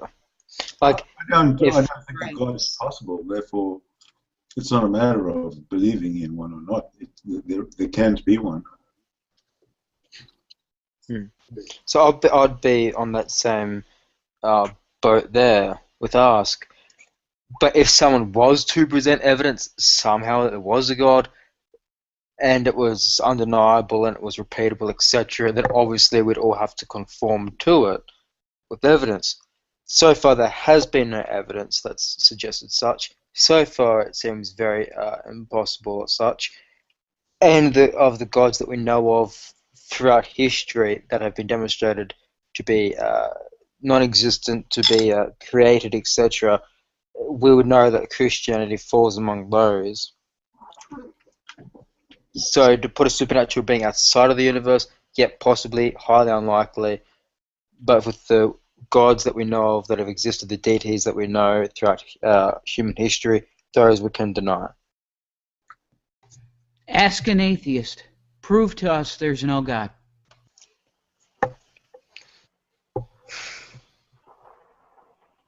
That's an impossible. Do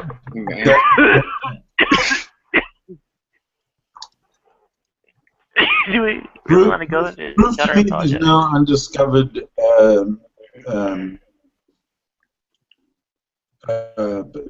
element from the periodic table.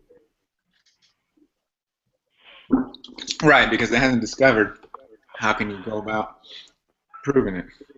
Well, God is impossible. The impossibility Go ahead. the impossibility of there being a God negates the request. It's not that there's an impossibility of it, but what I'm saying is the question itself is like saying, prove to me that no aliens exist.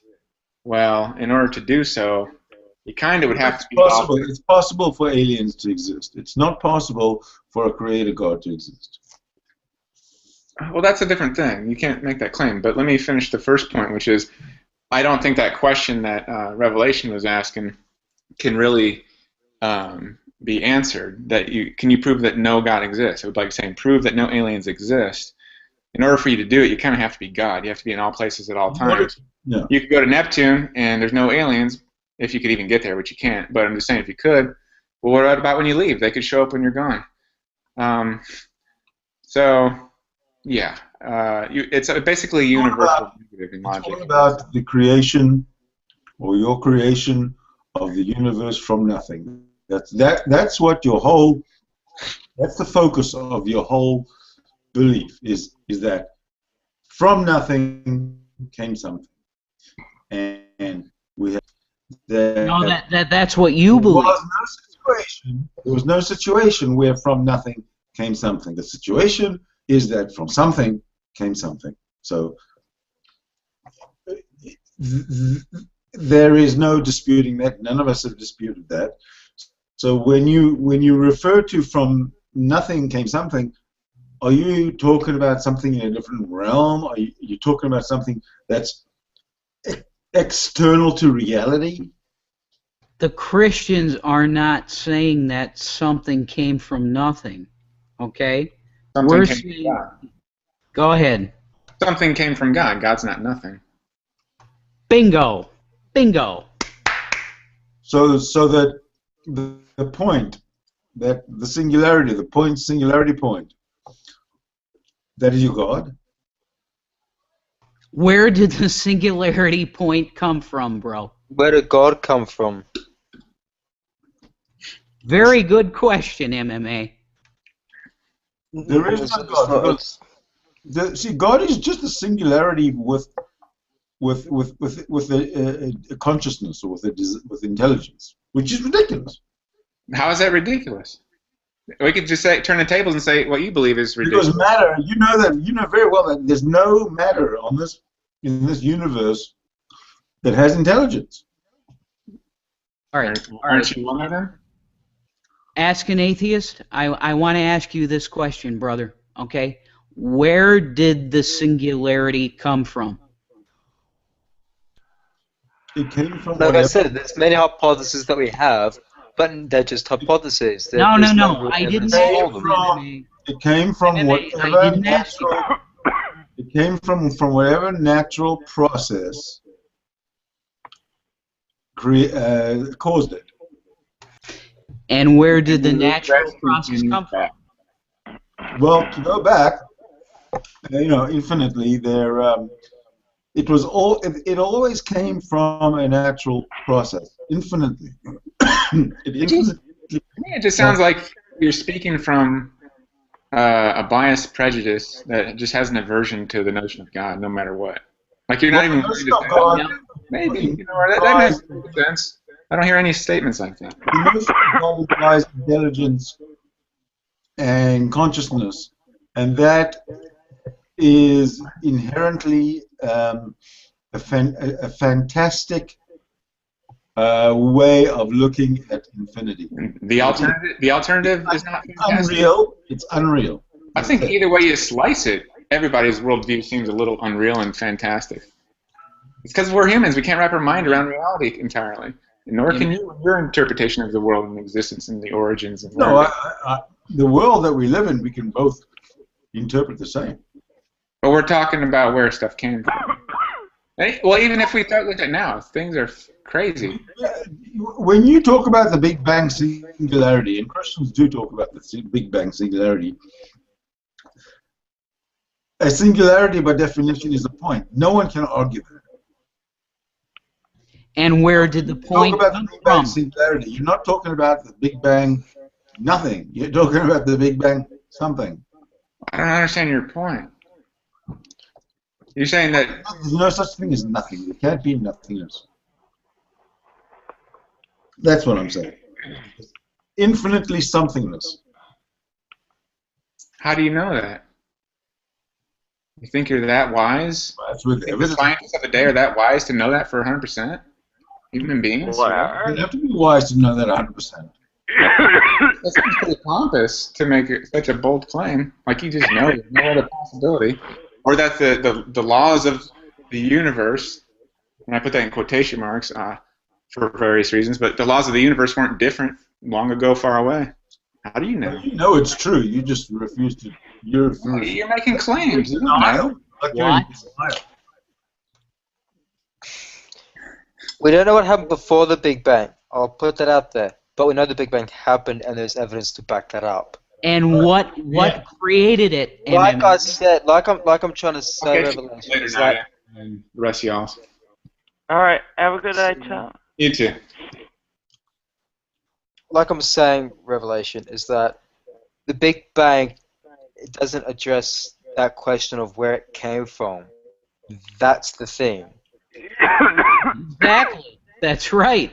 I'm trying to explain to you there was a beginning. There was some kind of spark. A boom!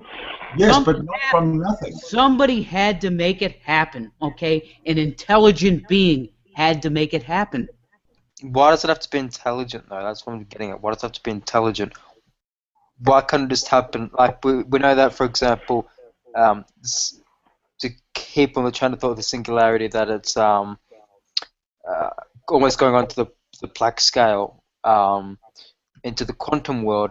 And so from the quantum world, we know that we have these quantum fluctuations that pop in and out of existence, and they happen so quickly that they can actually get away with breaking the laws of physics before they actually do, if that makes sense. So in a sense, it can come from nothing, hence Lawrence Krauss's book and other papers on that specific topic. So again, we have evidence for the Big Bang, etc. We know it happened. What happened before the Big Bang, what caused it, etc., we do not know. But we still have the Big Bang model and everything thereafter. Like I said, we've got the metaverse, we've got it could be that the singularity came from a black hole, because black holes go down to a singularity. Many different hypotheses, but that's just it. We have hypotheses. Big Bang Theory still holds. I can't stress that enough. All I can say is, okay. Yeah.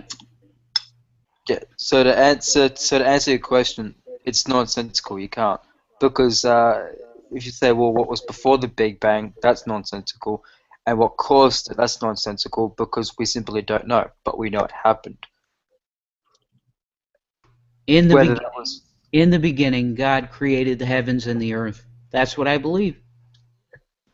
Who created God? Bingo. There was no creator of God. There was none. How is that possible? Because God is eternal. He is omnipotent. He is omnipresent. He is Now you everything. claim that God is eternal, but how can you claim that He's omnipotent and omnipresent and omni everything? I believe it because I have. I just believe it, brother. I believe it. Yeah, but that's just that does in no way make it truthful. I know that. I know that. And you're right, brother. You're right. Yeah, you stop calling him brother. I don't think he appreciates that. Oh, okay. All right, Down. Thanks for that. Thanks, Jack. Thanks, Jack. And, you know, this, I'm done. I mean, this is just going nowhere. I mean, it was done 2 hours ago when they said they had no evidence for God. Just enough already. And this is going fucking nowhere. Well, they Yeah, I've said to you, how many fucking times have I said to you, Down, I love you, man. How many times have I said to you that you're only trolling? This is one of your troll personas. Oh, okay. I'm a troll. I'm a troll. Oh, really? I'm a troll.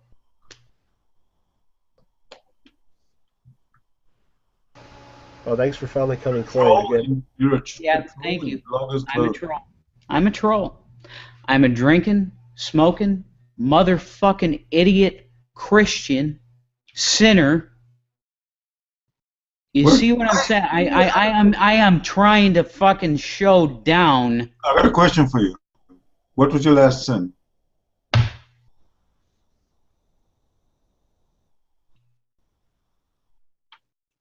This.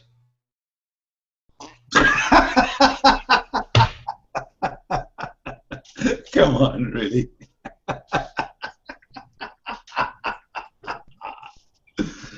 Wow. Hey, ask an atheist. Are you British? No, South African. Okay. Oh yeah, you're Sydney, right? Hmm.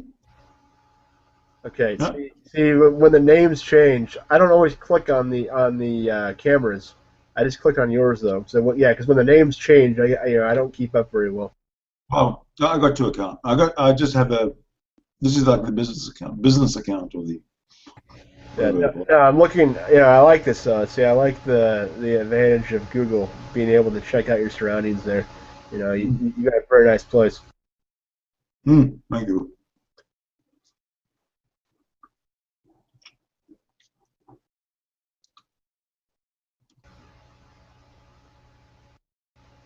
So I don't know. Let's look at Revelation here. His place looks pretty dark and scary. I mean, It's actually I've read it. I read it twice in a row once. I couldn't believe what I was reading the first time. It was like it's childish. It's a childish attempt at some kind of a horror.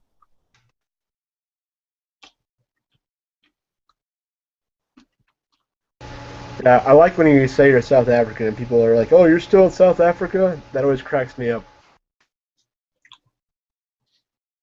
Well, you know what? The funny thing is, I don't think I ever was truly South African, even though I was born there and grew up there. Hey, do you think Nadia would do well in Vancouver, Canada? Because I think she would. I think she'd flourish there. Of course. They take care of her to be healthy.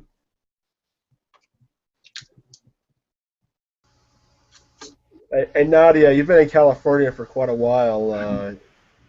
Have you kind of gotten like malaised by it yet? I wouldn't call it that, but in general, my usual death spiral of health and healthcare and Is it almost, employment deprivation are emergency room? going to end badly. Is it almost time for the emergency room? What? What the fuck does that mean? No, he's asking her about her health because she's not feeling very well. He wanted to know if she might have to run to the ER. Oh, yeah. I'm out of, I guess my,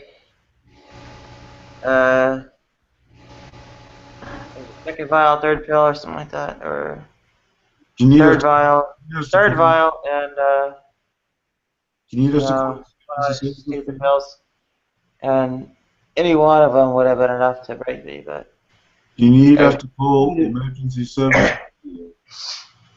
not right now, no. Yeah, because you've been hacking for quite a while, so I mean, this is legit concern that he was showing there. Revelation, he was not trying to get a rise out of anybody.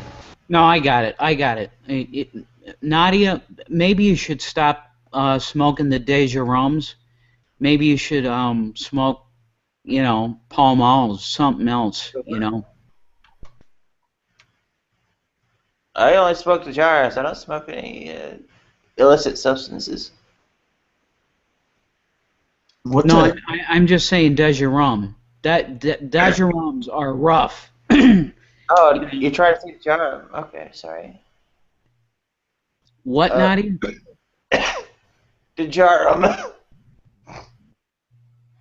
No, I'm saying that those cigarettes are rough. You know what I mean? Maybe you should go to a different cigarette. That's all I'm saying. They're not the factor. And yeah, the coughing is not what's dangerous either. So it'll be alright, I guess. And Nadia, I love you. Yeah. Bless your heart. All right. I don't care about what people think about me, but all I'll say is love is the whole of the law. That's it. Remember that. God bless you. Shalom.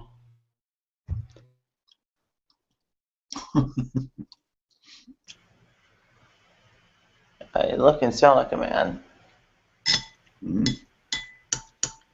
Well, the thing is, when you get sick like a man. I don't think that's quite what's it, but I don't know. Everything's. I guess you should shut it down and get some sleep. Everything is failed. I've lost everything. Yeah, but the situation was no different today than yesterday. No, it's the countdown. The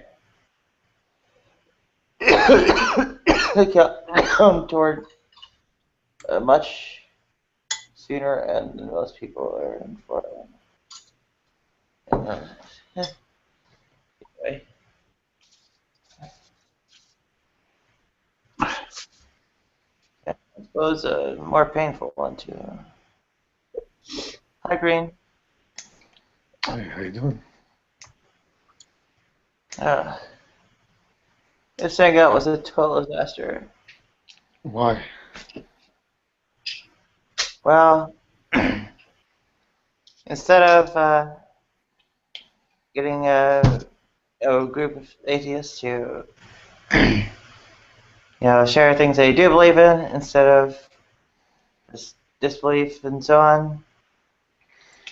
Turn into some kind of counter-apologetics food fight. Hi, Tom. Things are probably going to be much more simple now. And by the way, Green is a great guy. You should thank you. get acquainted. Oh, thanks. I appreciate that. I hope you feel better. Well, for the moment, things are. I I guess. don't think it helps when you smoking all those cigars where I see those boxes near you. They're not. Say that again? They're not the big factor, but okay. Well, just a suggestion. But nothing's really a disaster. Definitely at a hangout, I'm sure things, we kind of, I don't know, maybe you learned something or something significant happened, So. I guess I kind of got just kind of burned by the community. Not actually going along with the hangout or whatever. Or the steam. You did a pretty good job moderating, though. I mean, I thought I went fairly well. I mean, people were, letting others talk. It wasn't all just one side, so it went both ways. It was good. I guess I tried to keep that much going, but I didn't get any control over the theme or topic or anything. So it didn't really go where it was supposed to go. It just generated another evolution debate. I thought it was still productive, though. I don't know, especially when you had MMA and others jumping in and asking to clarify this, and then the questioning went around everybody. It wasn't just one person, so everybody was involved. That was the success of it. See, the trick is not to just let the theists talk and preach and evangelize. Because that's all they do. That's how it seems to be over in Reuben's hangouts. They just sit there and let the theists preach. Right. So the thing to do is to put a wrench in that works. Is hit them with questions that are very, very difficult for them to evangelize about. That's well, it's a very disparate goal from what I was trying to achieve. It almost turned into the 700 Club, though, is what Sydney's saying. I mean, it really. I mean, I was waiting for Pat Robertson to get on dock there with those guys. Yeah, exactly, and it was going that way, and then they're all having their little turn, and they're all getting really sort of getting a bit of a rush from it, I think. But what I noticed, though, was a number of personal attacks from the FIA side, though, from a certain number of them. That was interesting. But that's all they've got to go to backpedal into. What else? They can't use common sense. They can't use logic. They can't use reason. So That's kind of limited. Hey Gretchen, you asked a lot of good questions earlier. I'm glad that you were that you popped in at that moment. It was good to have you. Hi, Gretchen. Hi, Green. So, anyway, I might try to do another one where I guess I go solo as far as representing atheists and just have what I believe. That was a classic. You don't have to do another one. You did the best one ever. Yeah, it was just, even though it wasn't what you intended, it really was a success, not just for one side. Like I said, it was very. Everybody got a chance to speak. Nobody dominated. It was good. No, the fact that every single one of those Christians were having an argument with every one of the other Christians because they all had different views, and they all had different Christianity or Christian dogmas. It was great. It was comedy. Comedy center. Hey, Gretchen, I liked when he asked that question though, and then he snapped back and said that's way too personal or whatever. That was pretty. That was a good question you asked. Either way.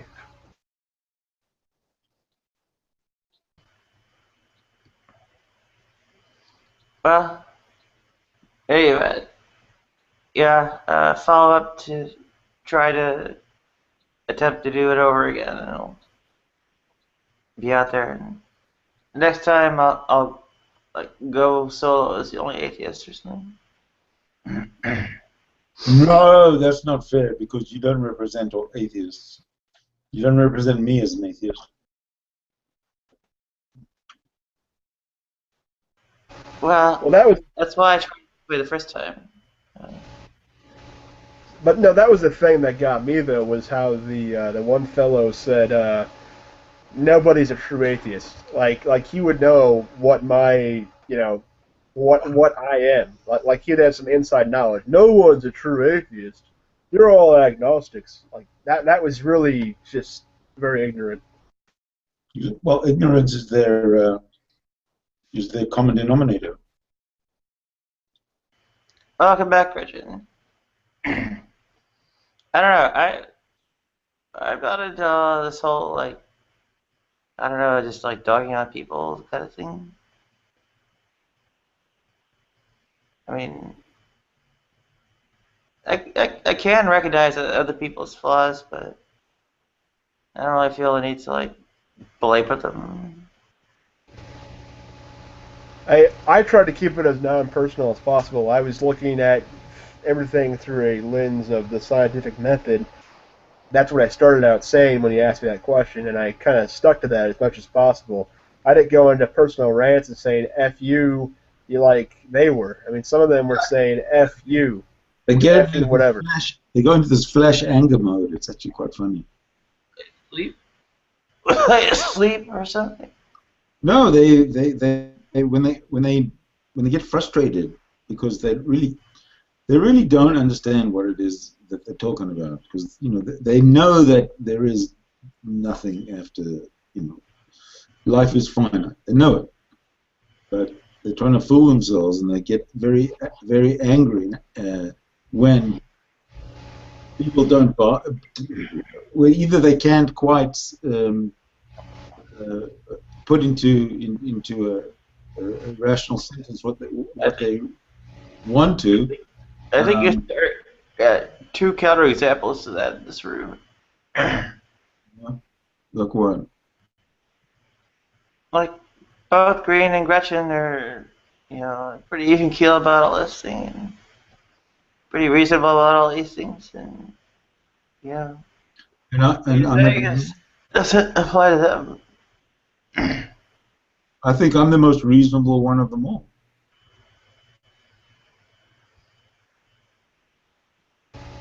I mean, to his credit, though, I didn't hear him say "F you" to anybody, so he gets a point for that at least. To me, I don't ever attack anybody personally in any way. We're talking about the ideology. We're talking about their thinking. We're talking about their thoughts. There's nothing to attack. It's not a physical. There's no physical attachment. So when I get that back, I kind of feel as if I kind of feel a sense of victory. I think it's a misunderstanding that if you think it's kind of like not part of them. Yeah, I mean, Christians losing their mind and swearing at the top of their voice at me because I've frustrated them somehow is rewarding. I like it. Well, that's terrible, Sid. You shouldn't do that. Why would you want to? Oh, hey, you never take any advice when people tell you shouldn't do. Why should I take yours? What? When people tell you what you shouldn't be doing, you never take their advice. In fact, you don't like being told what you shouldn't be doing. Why are you telling me what I shouldn't be doing?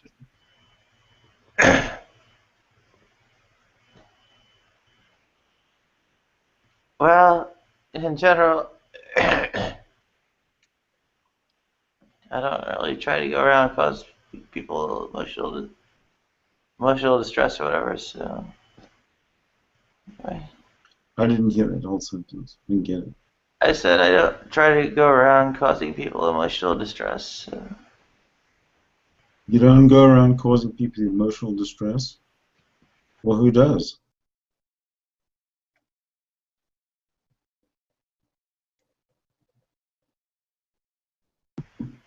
It sounded like you just described doing so.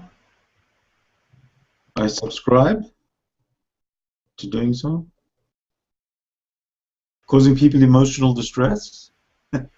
Really? Yeah, by antagonizing them on their religious I'm objections. challenging them. I'm not antagonizing. I don't see what's wrong with challenging somebody's bullshit. People can challenge my bullshit. Why can't I challenge theirs?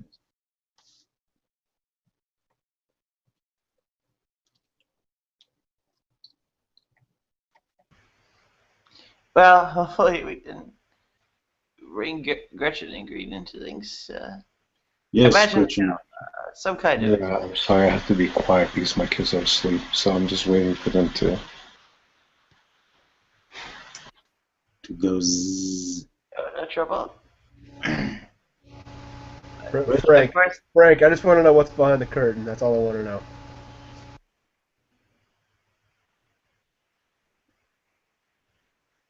It's probably a window.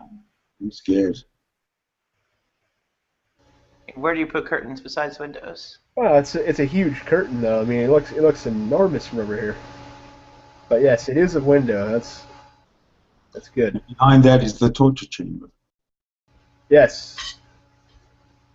Reminds me of that movie though called with Johnny Depp. What's it called? Secret Window or whatever it's called. I don't know. No, I've never seen it. Secret Window. Johnny Depp. I'm gonna check it out. It's a really good flick, actually. It's one of his better ones.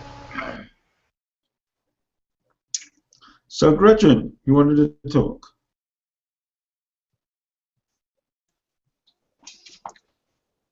Hi.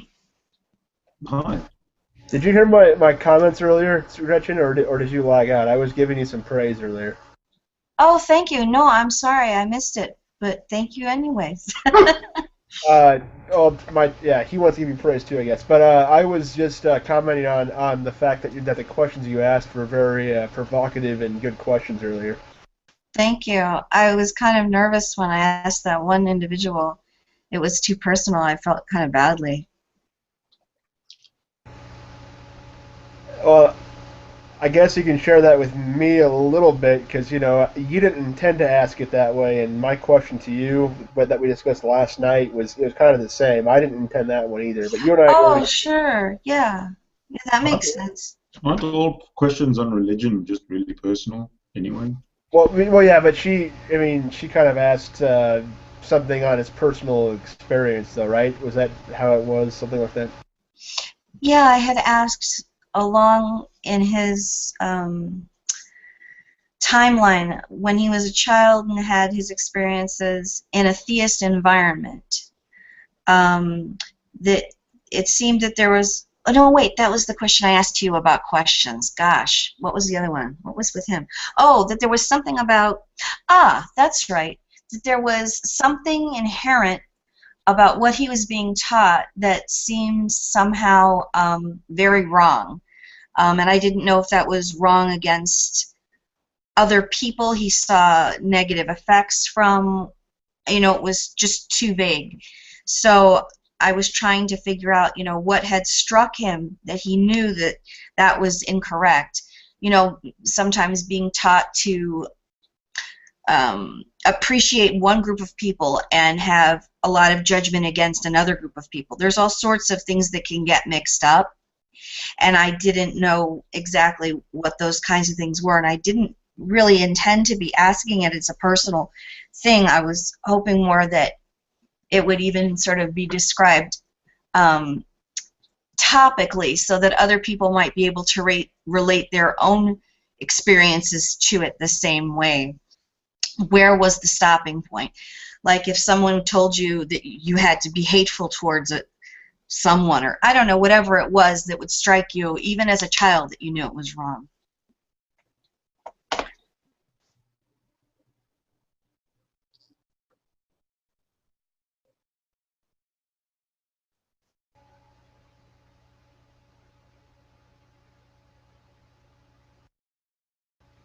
Well, I mean, you know, I was trying to fault you at all, because I still thought it was a relevant question based off of the topic at the time, and I thought it was appropriate. So.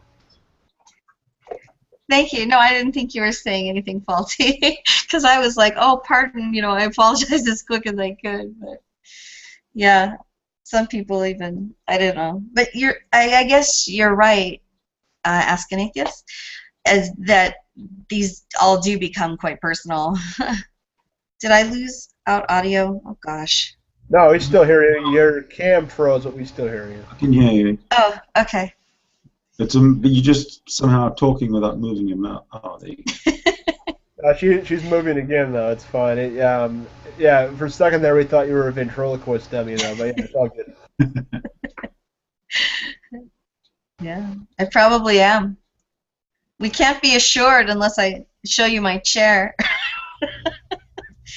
There's a hand sticking up, right? Nadia had some introspection about the hangout itself, though, and I was saying that from both sides and many angles that it went very well, I thought. What was your take on it, though? I mean, do you think people had a chance to speak, etc.? I mean, I was only in about an hour, and I was just barely able to sort of get a feel of what was happening.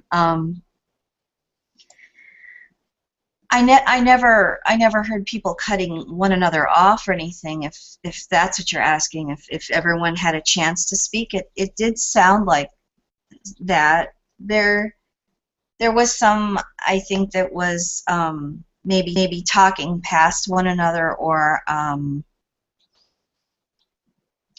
definitions, I think, of certain words maybe were not agreed upon. And that seemed to cause a bit of frustration. But I wish I could have seen more of the arc of it to understand where it was, because all I had, like I said, was this 1 hour snippet, and I wished I could have stayed longer or come earlier or something, but it hadn't worked out. And then it was interesting to see all of the side chat, because there were at least 2 or 3 conversations going on and many links that were left for people to study further, and that I thought was very valuable as well.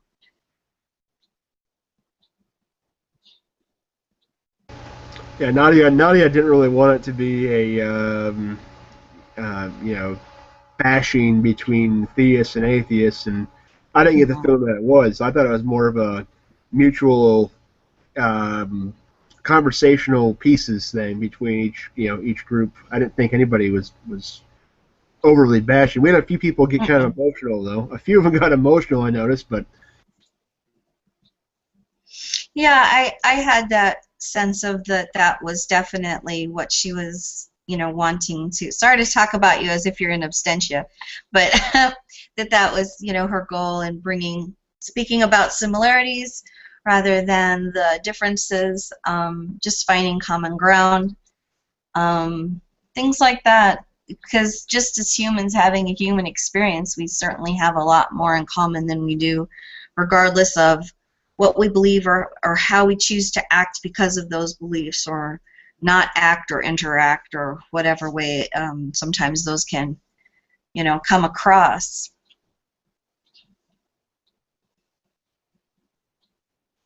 I certainly like that topic, though, finding common ground. Well, yeah. Well, it was almost though. I think maybe the part I wanted to arrive at it from was that in atheism, one essentially is defined by I guess a contrary position or whatever. And even though it's like definition, atheists do have belief systems and such, so it's like actually describing what is there instead of what isn't can at least give something to go on to even find a common ground. And mine is get around the original problem being defined in opposition.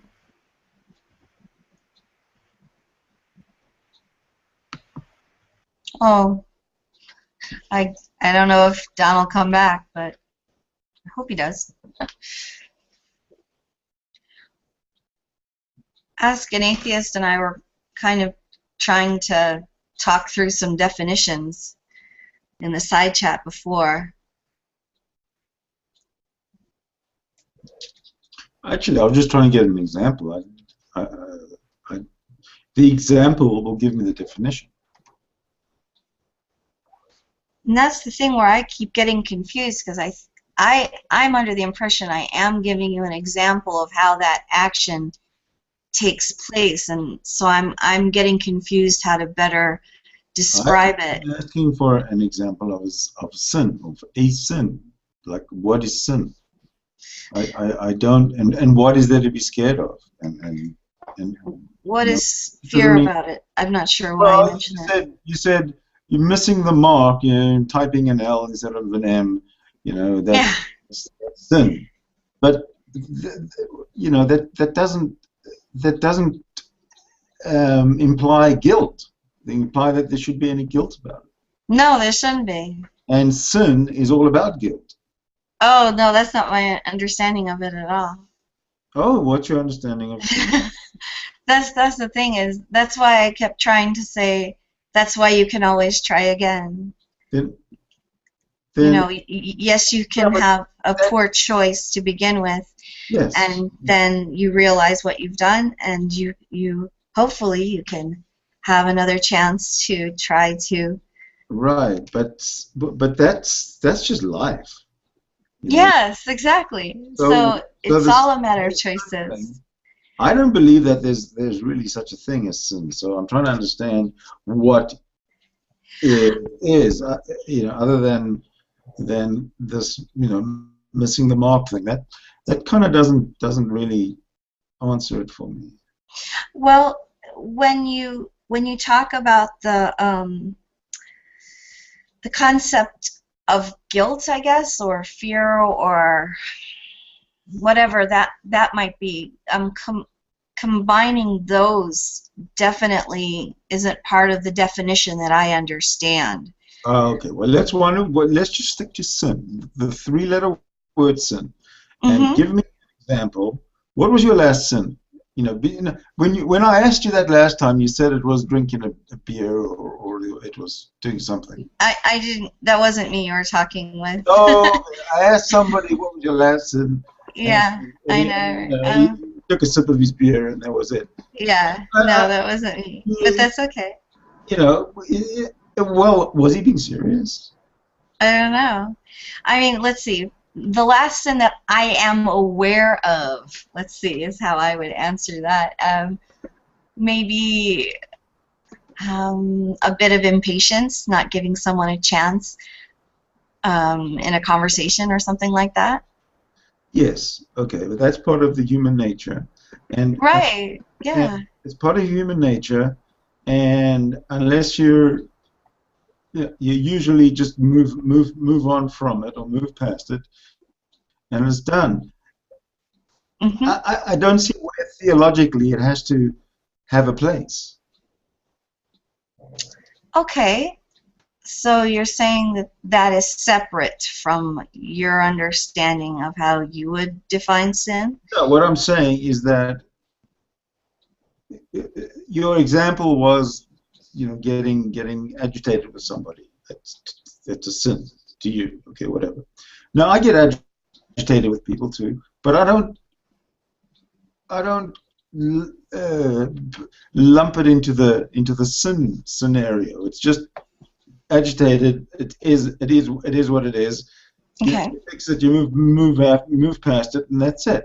I don't see why attaching an everlasting chain that's attached to your ankle for it. I don't see how that does any good. Okay. So within that impatience is my lack of forgiveness of that individual, my lack of trying to understand their point of view and being compassionate. So if I recognize that I'm doing it, it doesn't have to necessarily, I think what you're saying as describing an eternal consequence, is that the word you use? Because if I can recognize it and apologize just even by my action of changing to that person, unless I've truly hurt their feelings by whatever I've done, then I've chosen again, and I've done what was more representative of, if you'd want to call it a right choice as opposed to a wrong choice, which I don't even like to use those words, right or wrong. Okay, all right, I got that. Now, there's no ways you could actually deal with this without being a Christian. Oh, absolutely. I mean, anytime, if you're a person who recognizes that you've harmed another person and you seek to right that harm you've done, then you're like you said, being a human being. Right. So what is there? Are there any sins that are specific to Christianity? Which are the ones? That's an interesting question. These would be the ones that you as Christians try to sort of avoid, whereas it doesn't affect the rest of us. I don't know. I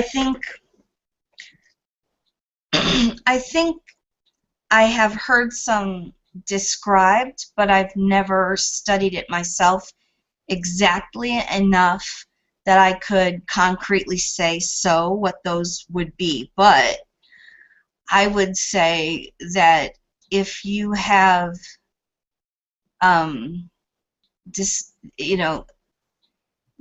if you've set your life towards trying to be a Christian, then if that does not equate to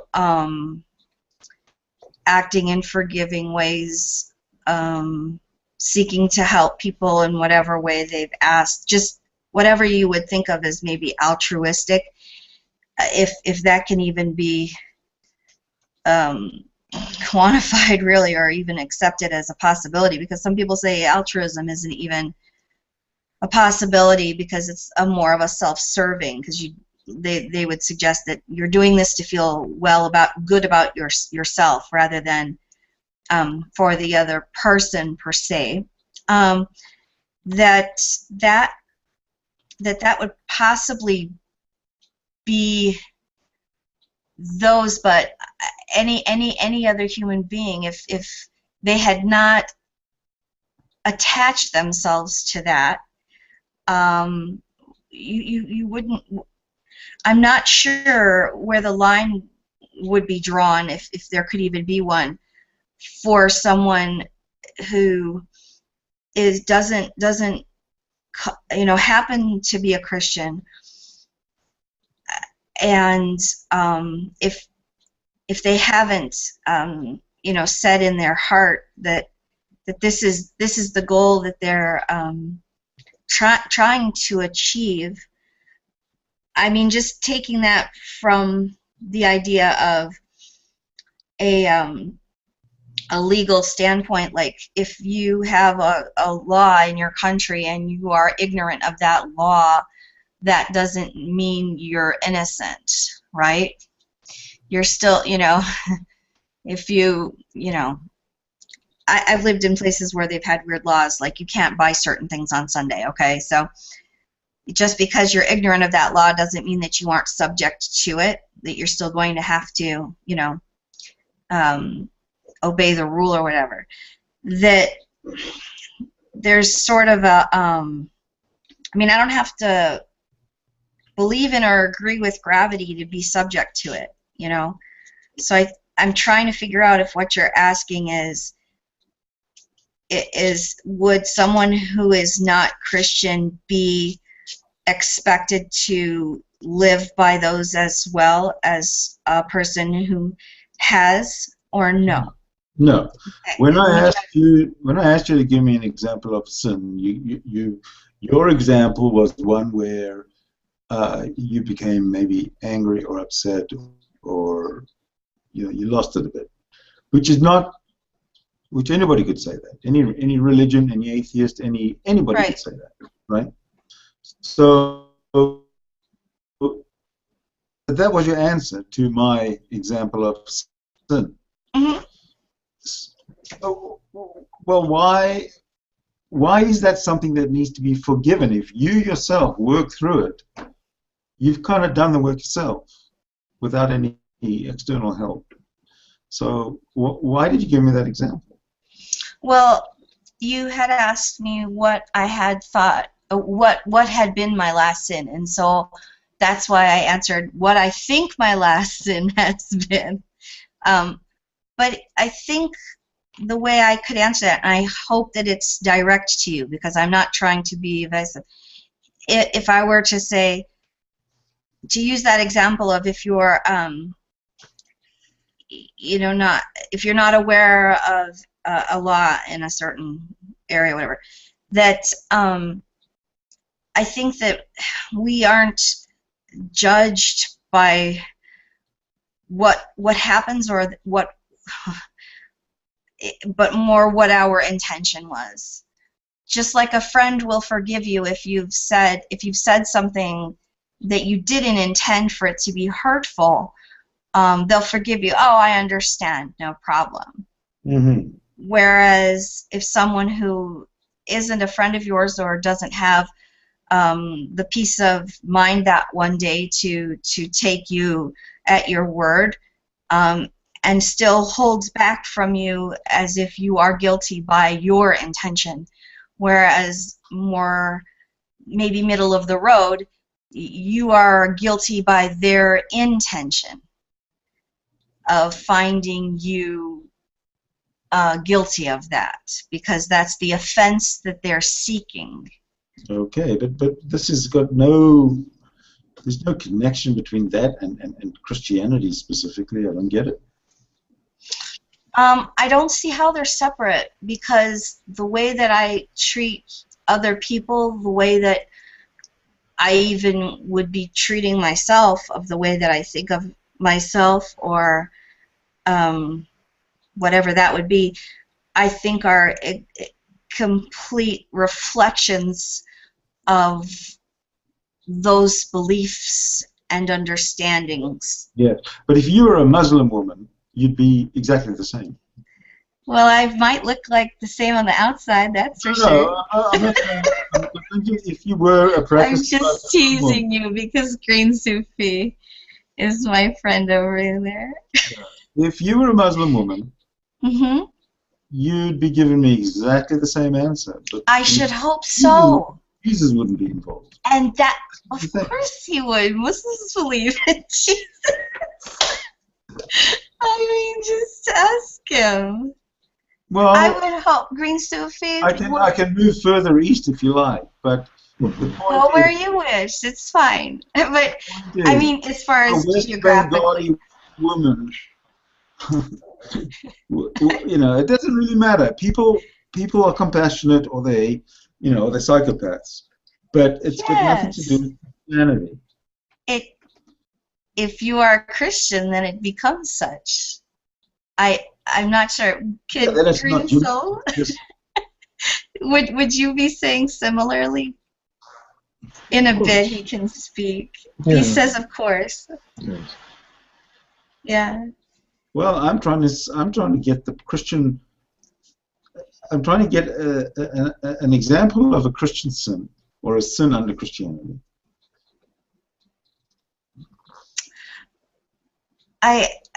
Yeah, as far as I know, it is missing the mark.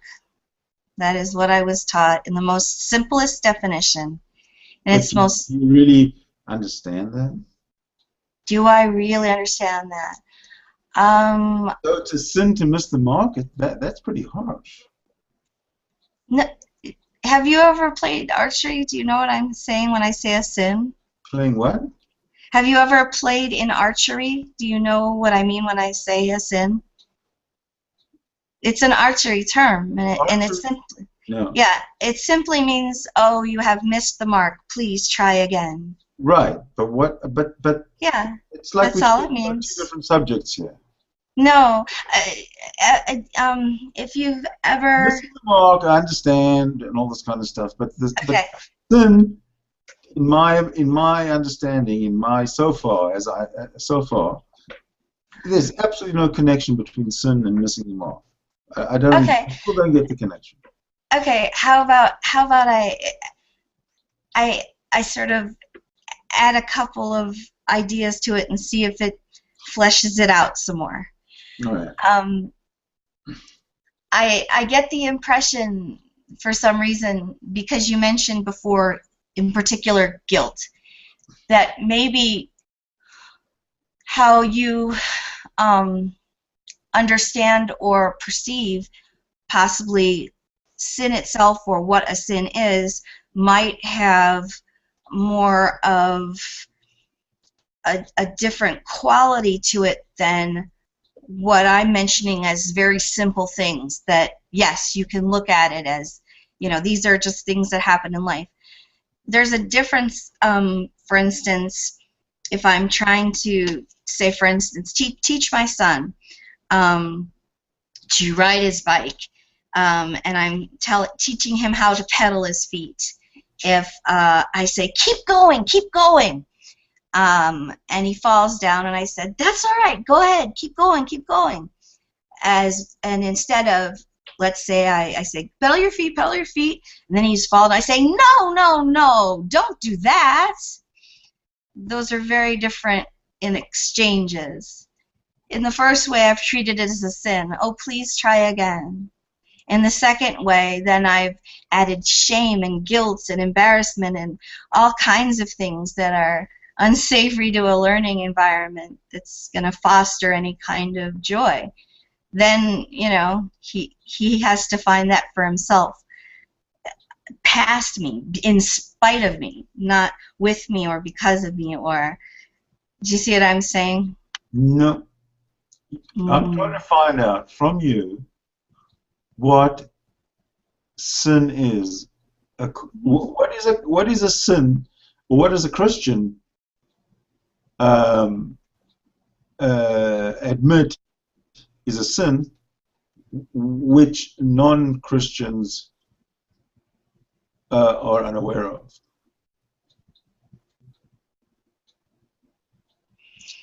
Now, unfortunately, I'm probably going to say something that makes it even less tangible, and I hope not to aggravate you. Without bringing another human being into it, like yourself.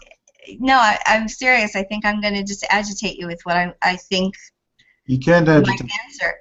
Okay, good. I'm unagitatable. Okay, good.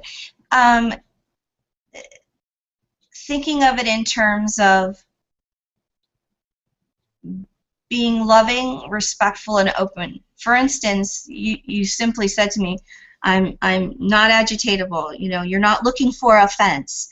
So when I say something as intangible as to be loving in all circumstances, what can that look like? That can look like a myriad of things, and some of them wouldn't even resemble one another from one time to another.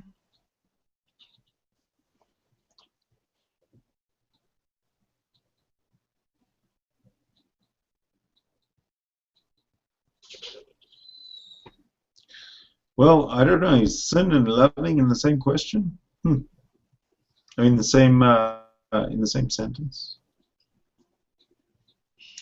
Saying that the one that offers the choice to try again is the one that is loving, Yeah, whereas the one there's plenty of non-Christians who subscribe to that.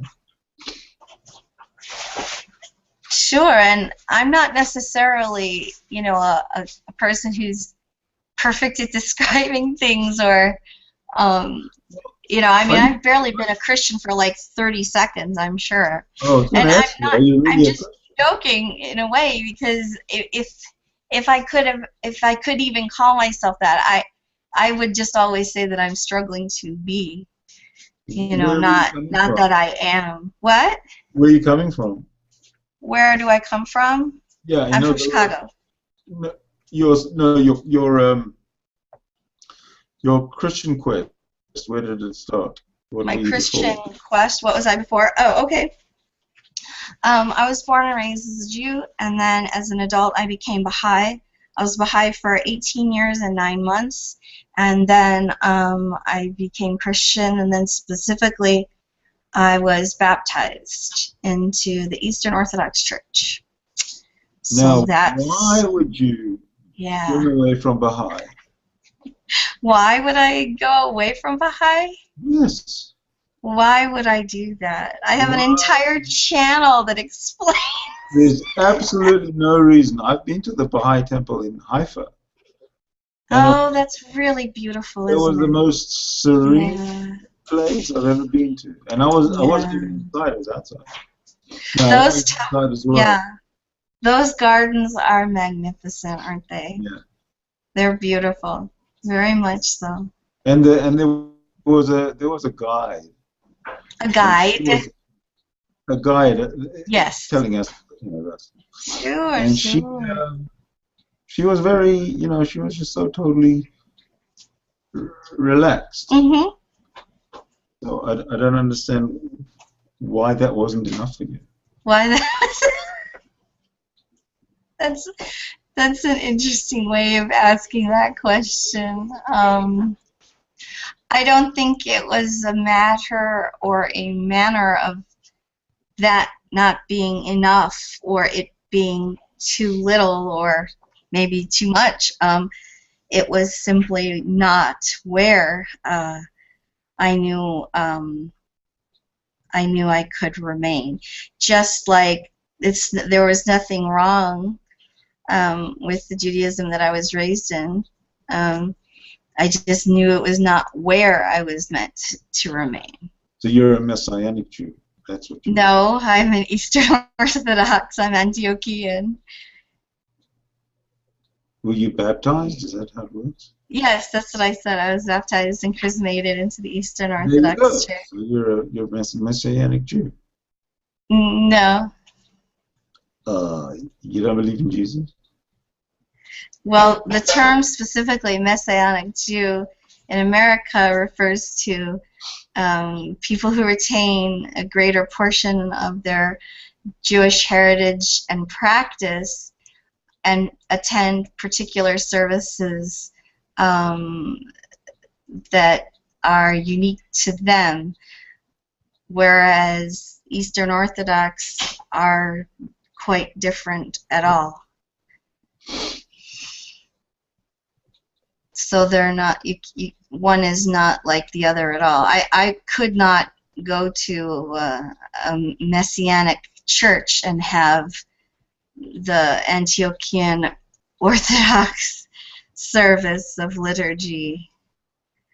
Well, how many Eastern Orthodox women do you know that were formerly Baha'i and Jewish? 0. Now, how many do you know that were anything other than Eastern Orthodox? Oh, many. I've found. So Sure. But many enough also were raised in the faith, or what have you. I've known as many cradle as converts, so it's of no real importance. In fact, when it was discussed amongst my choir friends when we were chatting once, and someone had whispered to someone, "Oh, she's getting baptized" or whatever. One of my favorite gentlemen, his name is Sean. He came up to me and he said, "Oh, I didn't know you're getting baptized. Congratulations." And I said, "Oh no, I was always Orthodox." We just started laughing because it's sort of like it doesn't matter who's there or not to begin with. Once you are as that, it is as if it were always.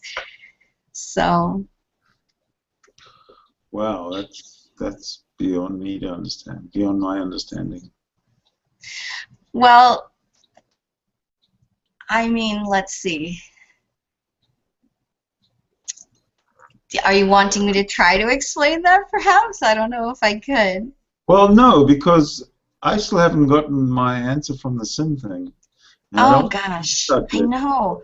I really would like to try to figure out what would comprise an answer for you regarding that. I'm confused by the question, and I wonder if perhaps it's particular deeds that you're accustomed to hearing. Oh, do not ever do this and so. Is it that what possible you're? that sin doesn't exist? Really, there's no such thing. Well, I've never heard of any person as a Christian to say so. Yes, but you've never heard of anybody say this specific sin is Christian specific. I think I have, but I didn't mention it because, as I said, I didn't think that it